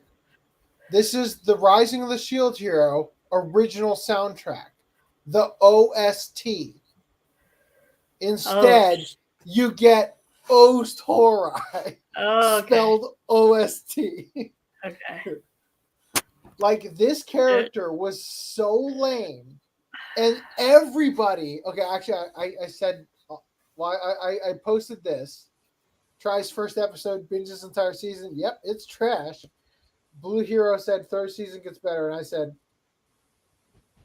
first season had the card stacked against Naofumi, which gave it an uphill battle with an extremely satisfying conclusion, where Naofumi decides not to return back to his own world and instead stay and help Raftalia rebuild her village. Not to mention, all the characters who joined his party were fleshed out and likable. Even Lark, who shows up in the last 2 to 3 episodes, is immediately likable. The guy who calls him Kiddo, right? Mm-hmm. Then they bring in this Horai, more like Horai, am I right? Bitch, who everyone is tripping over themselves to act like she matters, who you give absolutely zero shits about because everything feels manufactured to move the plot along, and the plot moving along is bullshit, where characters get separated and deal with abandonment issues just to be reunited at exactly the right moment just because. And Kyo, the main villain, was insufferably uninspired. Fucking Naofumi fought the damn Pope last season. I do not need to see him fight some incel wanker. So yeah, the arc villain, like the worst of the worst of this thing, was just some hikikomori fucker who plays video games in Japan and also got transported into the other world. By the way, one of the best things about the first season of The Rising of the Shield Hero is how little time is spent in the real world. And how it doesn't fucking matter. We're just setting up the premise, and then he quickly realizes, like, you know what? Fuck it. We never showed you any reason for me to even want to go back to the real world, so I don't even give a shit. I'll stay with Raftalia and help her build the town back up, because that provides me greater fulfillment than whatever I was fucking around on the computer with back in the real world, right? So they bring that shit back and show, like, I was a total otaku in every sense of the words. And then it's the other guy's like, I play games. Games are my life. I only play games. Jesus, that was retarded. And then they do that thing where they go to, like, the island where they, like, aren't able to escape or whatever. The infinite labyrinth or whatever. God, that was so fucking awful. Just for them to find the stupid dragon hourglass and be like, hey, we can use it to warp.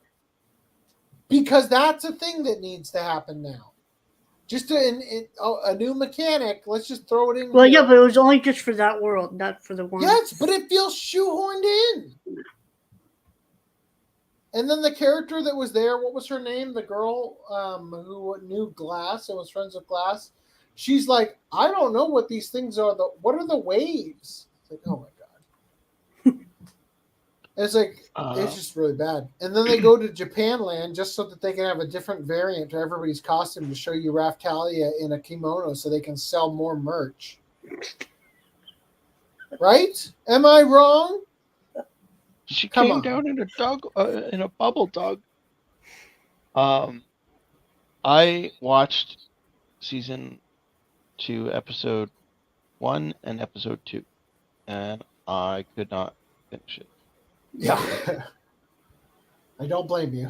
It was pretty I watched up until 3 and didn't finish so, it. One nice thing I will say. Before you continue, I must leave. Okay. Well, you stayed a lot longer than we thought you would. Appreciate it. I liked Plans changed, but I need to go to bed. Later. Laters. Go ahead, Greenland. I liked the first episode where he dead named bitch and said, "Oh, sorry, bitch." That's right. God, so just so you guys know, I actually rewatched season 1. Like, I actually went through and rewatched all 25 episodes of season 1 before starting this, and I have got to tell you, I knew that scene was coming. and I was still on the floor laughing when he renamed her bitch and slut, or whatever. Her real name is like one, and her adventure name is the other. Yeah. Yeah. So, oh my God, I was dying when all the other characters are honoring the fact that he's renamed them under the judgment. So they keep accidentally calling her I mean bitch. Like, Yeah. I was dying. Like, her own party members had to call her whore and bitch. Like, that was so fucking. It's like, no, you can't detonate her. Don't you dare detonate her. Oh my gosh, I loved that. That was so funny. But aside from that, I thought it was boring. Like I thought it was like, it felt like filler. It felt like, like video game. Like it's exactly what it feels like. And then the only thing that happens between between season 1 and season 2 that like moves the plot along is that there's a little bit of further character development between Lark, Glass, and the new girl and whatever the other girl's name was. That changes things, right, between season 1 and season 3. And then there was another thing. Raftalia gets the sword vassal sword. Katana vassal. Yeah. Yeah. So I wasn't expecting that. That's kind of weird, So effectively they made her more of Naofumi's equal, right? Which is okay, like whatever. They're making them more of a team, like sword and shield kind of thing. Yeah. I don't know how I felt about them going back to level 1. That seemed unnecessary, and it seemed like a plot just to make Raftalia a little kid again. Just to be like, look how fucking cute she is. Kind of thing. We're gonna put her in this outfit. Now we can stop fucking with that. Yeah. So, Rishia, what do you guys think about Rishia, the green-haired girl? I like her. I thought it was kind of funny until they got to the episode where Ost Horai was trying to explain sex to Raftalia and Philo, and it's just like, is everybody seeing this shit? Like, like really? Oh my God, man! Like that. Yeah, that episode 13, where they had to include the full conversation of that. It was like that whole episode was like no, so unnecessary. Yeah. It was funny to a degree, but it was also really uncomfortable. Well, I was uncomfortable. Now, bear in mind, it's been a minute since I've only seen a couple episodes of Shield Hero, the first season. I'm going off of memory of like what I've heard the internet and all my friends talk about Shield Hero. When they brought up what's her bitch that was in love with the bow hero, Rishia. Yeah. They brought up her being Naofumi's slave, and I'm like, what the oh, it's for that part was so upgrades. Great. Please make me your slave. Yeah, it's for upgrades. Okay, I was like, excuse me, what the fuck is going on? Like, I love how Raftalia was like, be a slave with me. And I was like, what the fuck is going on? Like, huh? Is this what people were complaining about on Twitter? Like, no, this can't be. Okay, it's an upgrade. Oh, thank God it's an upgrade. Like, that's all it is. Because I was so confused. Just so she can get like the buffs and stuff from him. Yeah. I was taken back a bit. I was like, excuse me? What? And then like Raftalia loses her slave crest because she gets the katana. Uh-huh. Yeah. Like, all right. Like. Here we go again. Back to the slave market. Yeah, but it felt like an adaptation of like a game of an RPG from like 2003. They leaned into the game aspect of it way too hard to the point where it was annoying, I think. Yeah. Watching season 3, that game aspect is kind of brought back into a bit more. Like, I don't want to like really. Like, I think if I remember correctly. At the start of season 1, where they all the heroes explained how they got in here, into this world. Like Naofumi came through a book, the Sword Hero came through the video game version, and so like this is a big deal in season 1 where they were talking about it's exactly like this in my world, it's exactly like that in my world. Yeah. But like they So- brought back the whole video game aspect with Ren in the newest episode that aired on Friday. So I'll just say that this season felt like, when, just speaking from experience as somebody who has sat down to write something before, your original story has this like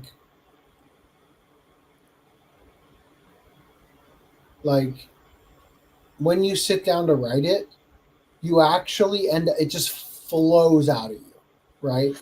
Like effortlessly. You have a nugget of an idea, but once you sit down to write it, it just pours out, right? And it's like, as you're doing it, you're like, this is just incredible. I can't type fast enough to get all these ideas that are just flowing out. You know what I mean? And I think that season 1 of Shield Hero is like that, where it's like, it just seems like such a great execution for the concept. But then season 2 feels like, And they're like, great, write more. like, And it's 5 years later, like it's okay. like everybody's happy and they're loving the process of producing, and then it's like 1 year later, it's like clocking into work and like, whoa, Yeah. what am I gonna write about today? Shit. Like it And just. I feel like it was concluded, right? Like I feel like Yeah. Shield Hero season 1, it's like it had its conclusion. It didn't need a sequel. It's not really fully concluded because they don't stop the waves entirely. Yeah, I know. But You know what I like, mean? for Like what there's definitely more you could do, but this season really feels like, I described it to my wife as like when you watch Black Butler, season 1 is canon and season 3 is canon, but season 2 you could just fucking throw away. Yeah, throw you know? away. It's filler. It's not. It's That's how it anime felt. only. But the thing is that stuff happens in this. Yeah, that's gonna that carry cha- over, like the Shikigami thing, the little raccoon. Yeah, and that character is going to be there from now on, apparently. Yeah. Also, very stupid, completely unnecessary to add to the story at all, except that now Fumi has another cute sidekick, right? Now they can actually make plushies of that character because it's an Exactly. actual It anime. felt- Crunchyroll like very greenlit like much felt the like that. second and third season, even before the first season finished airing. They were like, "Yep, it's Yeah. good to go." And it's like, yeah, now we're getting to see the results of that. It's like, ooh. Also, the first season was 25 episodes. Season 2 and 3 are only like 13. Yeah. Well, 25, technically 26 because the first one's a double. Oh yeah, the first episode is 2 hours. There's an hour, right? Yeah. Like season 2 is 13 with that unnecessary 13th episode, and season 3 is supposed to be like 12. Yeah. So it's effectively 25 again. Yeah. So I don't know. I was pretty disappointed with it, unfortunately. Something I would like to say though is Stephen Fu took over for Billy Kametz, and I don't normally get attached to voice actors. You know what I mean? Like, there aren't a lot of voice actors for whom I really give a shit about. You know, like I like Stephen J. Bloom, and when I hear him as Roger Smith in Big O, I'm like, oh, hey, it's Spike. You know what I mean? Like, I like him. I like his voice, but I don't like gush over the fact that he's in the show I'm watching. You know what I mean? It's just kind of like almost like the way you acknowledge an Easter egg versus something more meaningful. You know what I mean? But Billy Kametz, I think partially because of the way that we covered stuff on the podcast, like, fuck, man, I was rooting for him to beat that cancer, you know? Mhm. And I knew that, like, logically he wasn't going to make it. You know, stage 4 colon cancer is a death sentence for the most part. But fuck, did I want him to make it, you know? And I just gotta say, the guy who replaced him did such an incredible job mimicking his voice that had I not been doing the podcast, had I not known through talking with FDDM, who drew attention to the fact that, oh yeah, it's this new guy, Billy Kametz and all that. I wouldn't have even noticed that it changed. Like, that is how good of a job Stephen Fu did. And I really gotta give props, because for most people, I don't think they even realize that it was a new voice. Now, I do think Billy Kametz, see, and this is a tricky thing, Billy Kametz provided a better voice. But I think that that's only because he was providing his own voice, right? He was doing his own thing. Yeah, he wasn't Whereas trying to Stephen pitch Fu match. is trying desperately to match Billy Kametz. So when Billy Kametz, like as now Fumi, starts to go really unstable and starts to really, strain, like you hear the authentic strain. Whereas when Stephen Fu is trying to mimic that, it's like he's mimicking the strain. You get what I mean? So it's not quite the same, but it is so close that honestly, it's the best like, we would ever possibly hope for.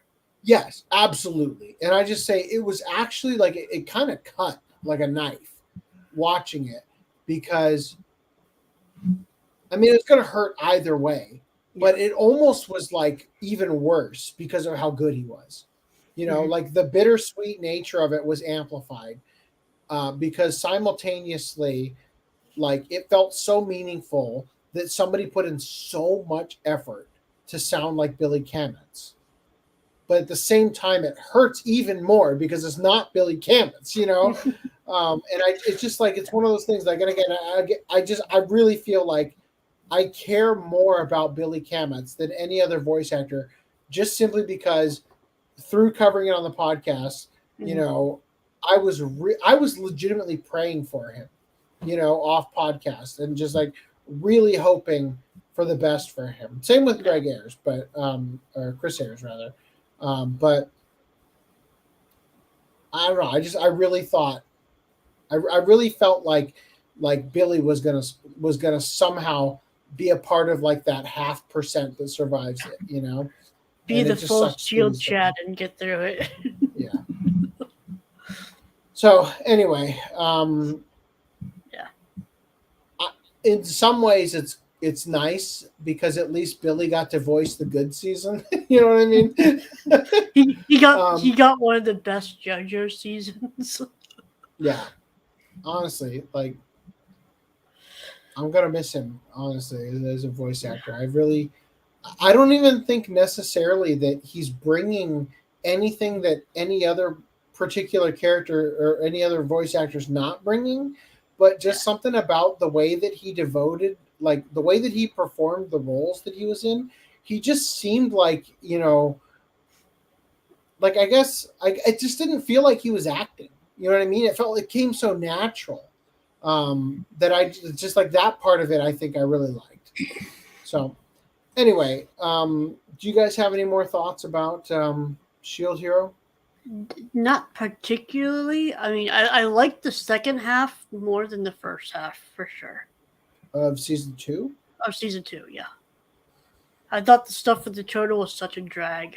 Oh, it was so fucking awful. When they're inside the turtle and they're like, it just seemed like it really kind of felt to me like the writer was like, and like writing themselves into directions that bored them. And like, how can I make this more interesting? Oh, they kill the heart, and then it turns out another heart appears. Okay, that's better, I guess. Like it just wasn't interesting. It was like badass when they cut off the head of the tortoise. You're like, all right, that's how it's done, boys. Wait, it's not dead yet. We have to go inside the turtle like it's an episode of fucking Magic School Bus. Like, oh my god. And they just like go to this temple and like oh, there's a hole. Like there's a freaking gaping hole in its throat. Yeah. And they literally go past it. Yes. Like, what the fuck was all that for? Yeah. Very unfortunate. Like I felt like the second half they were actually moving. There's actually different things going on each episode. Like they had the whole I honestly, the first part of the season, I felt like did me so dirty that I wasn't. It's like imagine a stereotypical thing where like the meme where the girl is walking with the guy and she's like, and he's like, and he's looking at the girl. The other girl. Yeah. So imagine that has just occurred in a relationship. And so the guy's like, don't be mad, baby. Look, I got you flowers. Right? But that's the second half of the season to me. Is like, don't be mad at how terrible I was. Look, here's something that's not the thing I was just doing. It's like, I don't fucking care. You didn't earn this. Yeah. You're sleeping on the couch tonight, bitch. Yeah. I really just it didn't do anything for me. I did kind of like the ninja girl. Just as like, if you're gonna add another character to his harem, at least it's yet another lolly. Like at least we're being consistent. Oast Horai though was terrible. And then it's like now Fumi's literally like about to cry when her Jedi ghost appears. And I'm like, fuck me, this is so awful. You knew her for like 3 days. Seriously. The great sacrifice of the stupid spirit turtle's soul. Like, oh my gosh. Don't care. And it's one of those things where it's like sometimes a series will create the gravity of a situation and you will feel like there will be moments where like the story starts to unfold and you start to get anxiety because you understand that the stuff that's unfolding has weight to the lives of the characters. Like it is clear what is happening is actually going to be a huge fucking deal. Mm-hmm. And then there's other times where you're like, I don't fucking care. That's what I felt like. That's the last one I'll ever hear of her. Yeah. Good. Like it hasn't been never touched on so far in season 3 whatsoever. Thank God. Anyway, all right. So next Watch Club, we're going to be doing Scott Pilgrim. Yeah. So without going into too much detail, I work Monday and Tuesday this week with my boss. Then he's going out of town Wednesday through Friday, and then the entire next week. So things are much less stressful than they normally are. There's a very strong likelihood that I am not going to be burdened with nearly as much shit as I usually am, where I'm staying at work, 10 to 12 hours a day. So next podcast, Watch Club, we're going to do Scott Pilgrim. And I'm going to try, I don't know how successful I'll be at this, but I'm going to try to set up a Watch Club on Wednesday, a watch party, that we can watch the live action movie. The live action, because Wednesday is my birthday, and it would be nice to spend it doing something fun. And then the actual Netflix Scott Pilgrim comes out on the 17th. So on Friday. Thursday night, midnight. Thursday night? Yeah. Midnight on Thursday. So effectively 12 a.m. Friday morning. It comes out. So so I don't think we're going to be able to do a watch club if we do a podcast on the 19th. 19th, yeah. But we'll just see where things go. It would, wouldn't be the end of the world. I really love something I haven't disclosed to the audience yet is that scheduling conflicts are coming up that I need to somehow work out. So current thought process is do a show next weekend, and then that throws off the 2 weekend thing. But it's difficult because it's either going to land. I'm going to be in Las Vegas for the weekend of the 17th, so for December. So then it's like the following weekend is Christmas Eve, and then the following weekend after that is New Year's Eve. So it becomes very difficult. But we'll figure it out. So anyway, that's it. We need to remember to ask Random 11 to go to streamyard.com/upload. And oh wait, we got 48 comments. Let's address those. I'm sorry. A lot of semen in the news this week. You've got no idea. Look, sometimes it's just real tempting to go from one segue to the next. And if you can make that connection, it just feels too good not to do it. You know, like it just becomes, it turns into one thing and then to the next, and then just becomes a train. eCasher says, by golly, Jane, that is semen in the bottle. All right, let's see. Fuck. I have not been on top of this. Danny says, I love Stratos 4. Seb says, how much was the Harry Potter box set? I don't know. I think somebody answered it was like $300 here in the chat somewhere. Keep going. Greenlight's going to be playing chess in a few months. You could buy one or two bunny girls for that kind of money. Is that what I'm saying? Yeah. What collector's edition do you think actually had good extras? None. Not a single one. Not even one. Panties from Shuffle. Not even one. No, wait, no. Panties from Shuffle. Yeah. That code gay ass set sucks badly. Harry Potter set was less than $300 MSRP. Next he says, I have FOMO for the Legend of the Galactic Hero set. Don't. You made the right choice. But there was no way I was going to throw that money down on that. Yeah, how much was that one? Like $700 or $1,000? 600. It was 800. It was 800. It was 800, and they only made 100 of them. No, 1,000. 1,000. They only made 1,000. That's so the fuck. the maximum they could have possibly That's a made lot. was $800,000. That's a lot. Yeah. Interactive DVD menu. I remember when they used to have DVD menu for menu games on the remote. Yeah. Yeah. Right. I remember Anybody remember that panic attack that Disney made where it's like, this Disney DVD is enhanced with Disney Special Play? like this whole freaking couch shakes. Worse than the THX Lego. It's like, no, stop. No, Oh. fast forward. Stop it. Next, he says they already have a little Crunchyroll display at the Walmart near me. Damn. Take pictures next time you're there. Yeah. eCasher says, oh no, not the spider rapping on manga.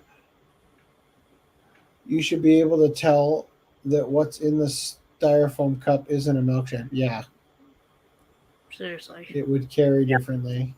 More Definitely. viscous. Warm, it In sloshes the around. smell. In the smell. And you can see the pale yellow through that semi-clear lid. Oh, fuck. He wasn't the sharpest tool in the shed, to quote Smash Mouth All Stars. What? They're not going to ship the Inukai title outside of the U.S.? What if I bought it and then flipped the cover for you? Well, honestly, let's be real. The reverse cover. if They'd there is probably one still part open it worse. up and let's see it anyway. You're in a lot of trouble. Grubhub delivery man loads Super Soaker rifle with catfish. Wow! Oh, God. That's, ugh. That was from 12/28. I don't know. That was like an hour ago. I wonder what we were covering. What's the movie's name going to be? Haha. What the pilot? Oh, the movie about the guy who took the magic mushrooms. Yeah. Soul Plane 2, of course. Oh god. or really Castaway, truly Castaway. That's so funny, too. It's good. Yeah. Bottle not sealed. Common sense not so common. Pack your own water next time. Stuff like that happens. Muesli, is that how you're supposed to pronounce it? A lot of semen in the news this week. Yeah. He's living on the edge. I think we all know the real reason he went to electric shock therapy. I've heard of old guys swapping blood with young guys, but the opposite is just nonsensical in all ways. Yeah, seriously. Like, you're working against it. He's like, well, you see, I was on track to be having 18-year-old erections, but then I started to hit my dad up for blood transfusions, and now he's got the 18-year-old erections, and my dick doesn't work. You know?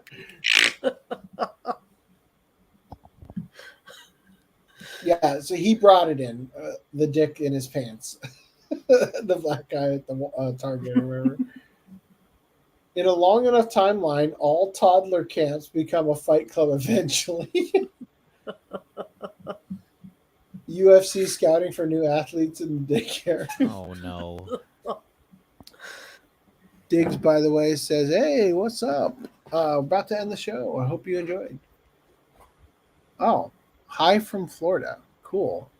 Hello, you. I'm glad that you actually went to the trouble of enabling the thing so I could see you. Cool. All right. So since we didn't show it before, I will now end the stream with this video. Good evening, America, and all the other lesser nations. It's your boy Donnie, former president of the United States, and really the best president, quite frankly. I'm here tonight to tell you not to be like China and instead donate to the OCA podcast. But don't just take it from me, the greatest and most loved president of all time. Listen to these other satisfied customers. I think of the host of the OCA podcast as my 5.5 additional children, and like a good American father, I support them by donating to their OnlyFans. If only I had started donating earlier, Uncle Ben might still be alive. I've never met my real dad, but that's okay, because after donating all my savings, the host agreed to be my new dads. I punched the change out of his coin purse who'll donate to the podcast. No, not my coins! Yes, your coins. It's time to donate to the Patreon! All right! The OCA podcast needs my money more than my sister Serenity. Donate today.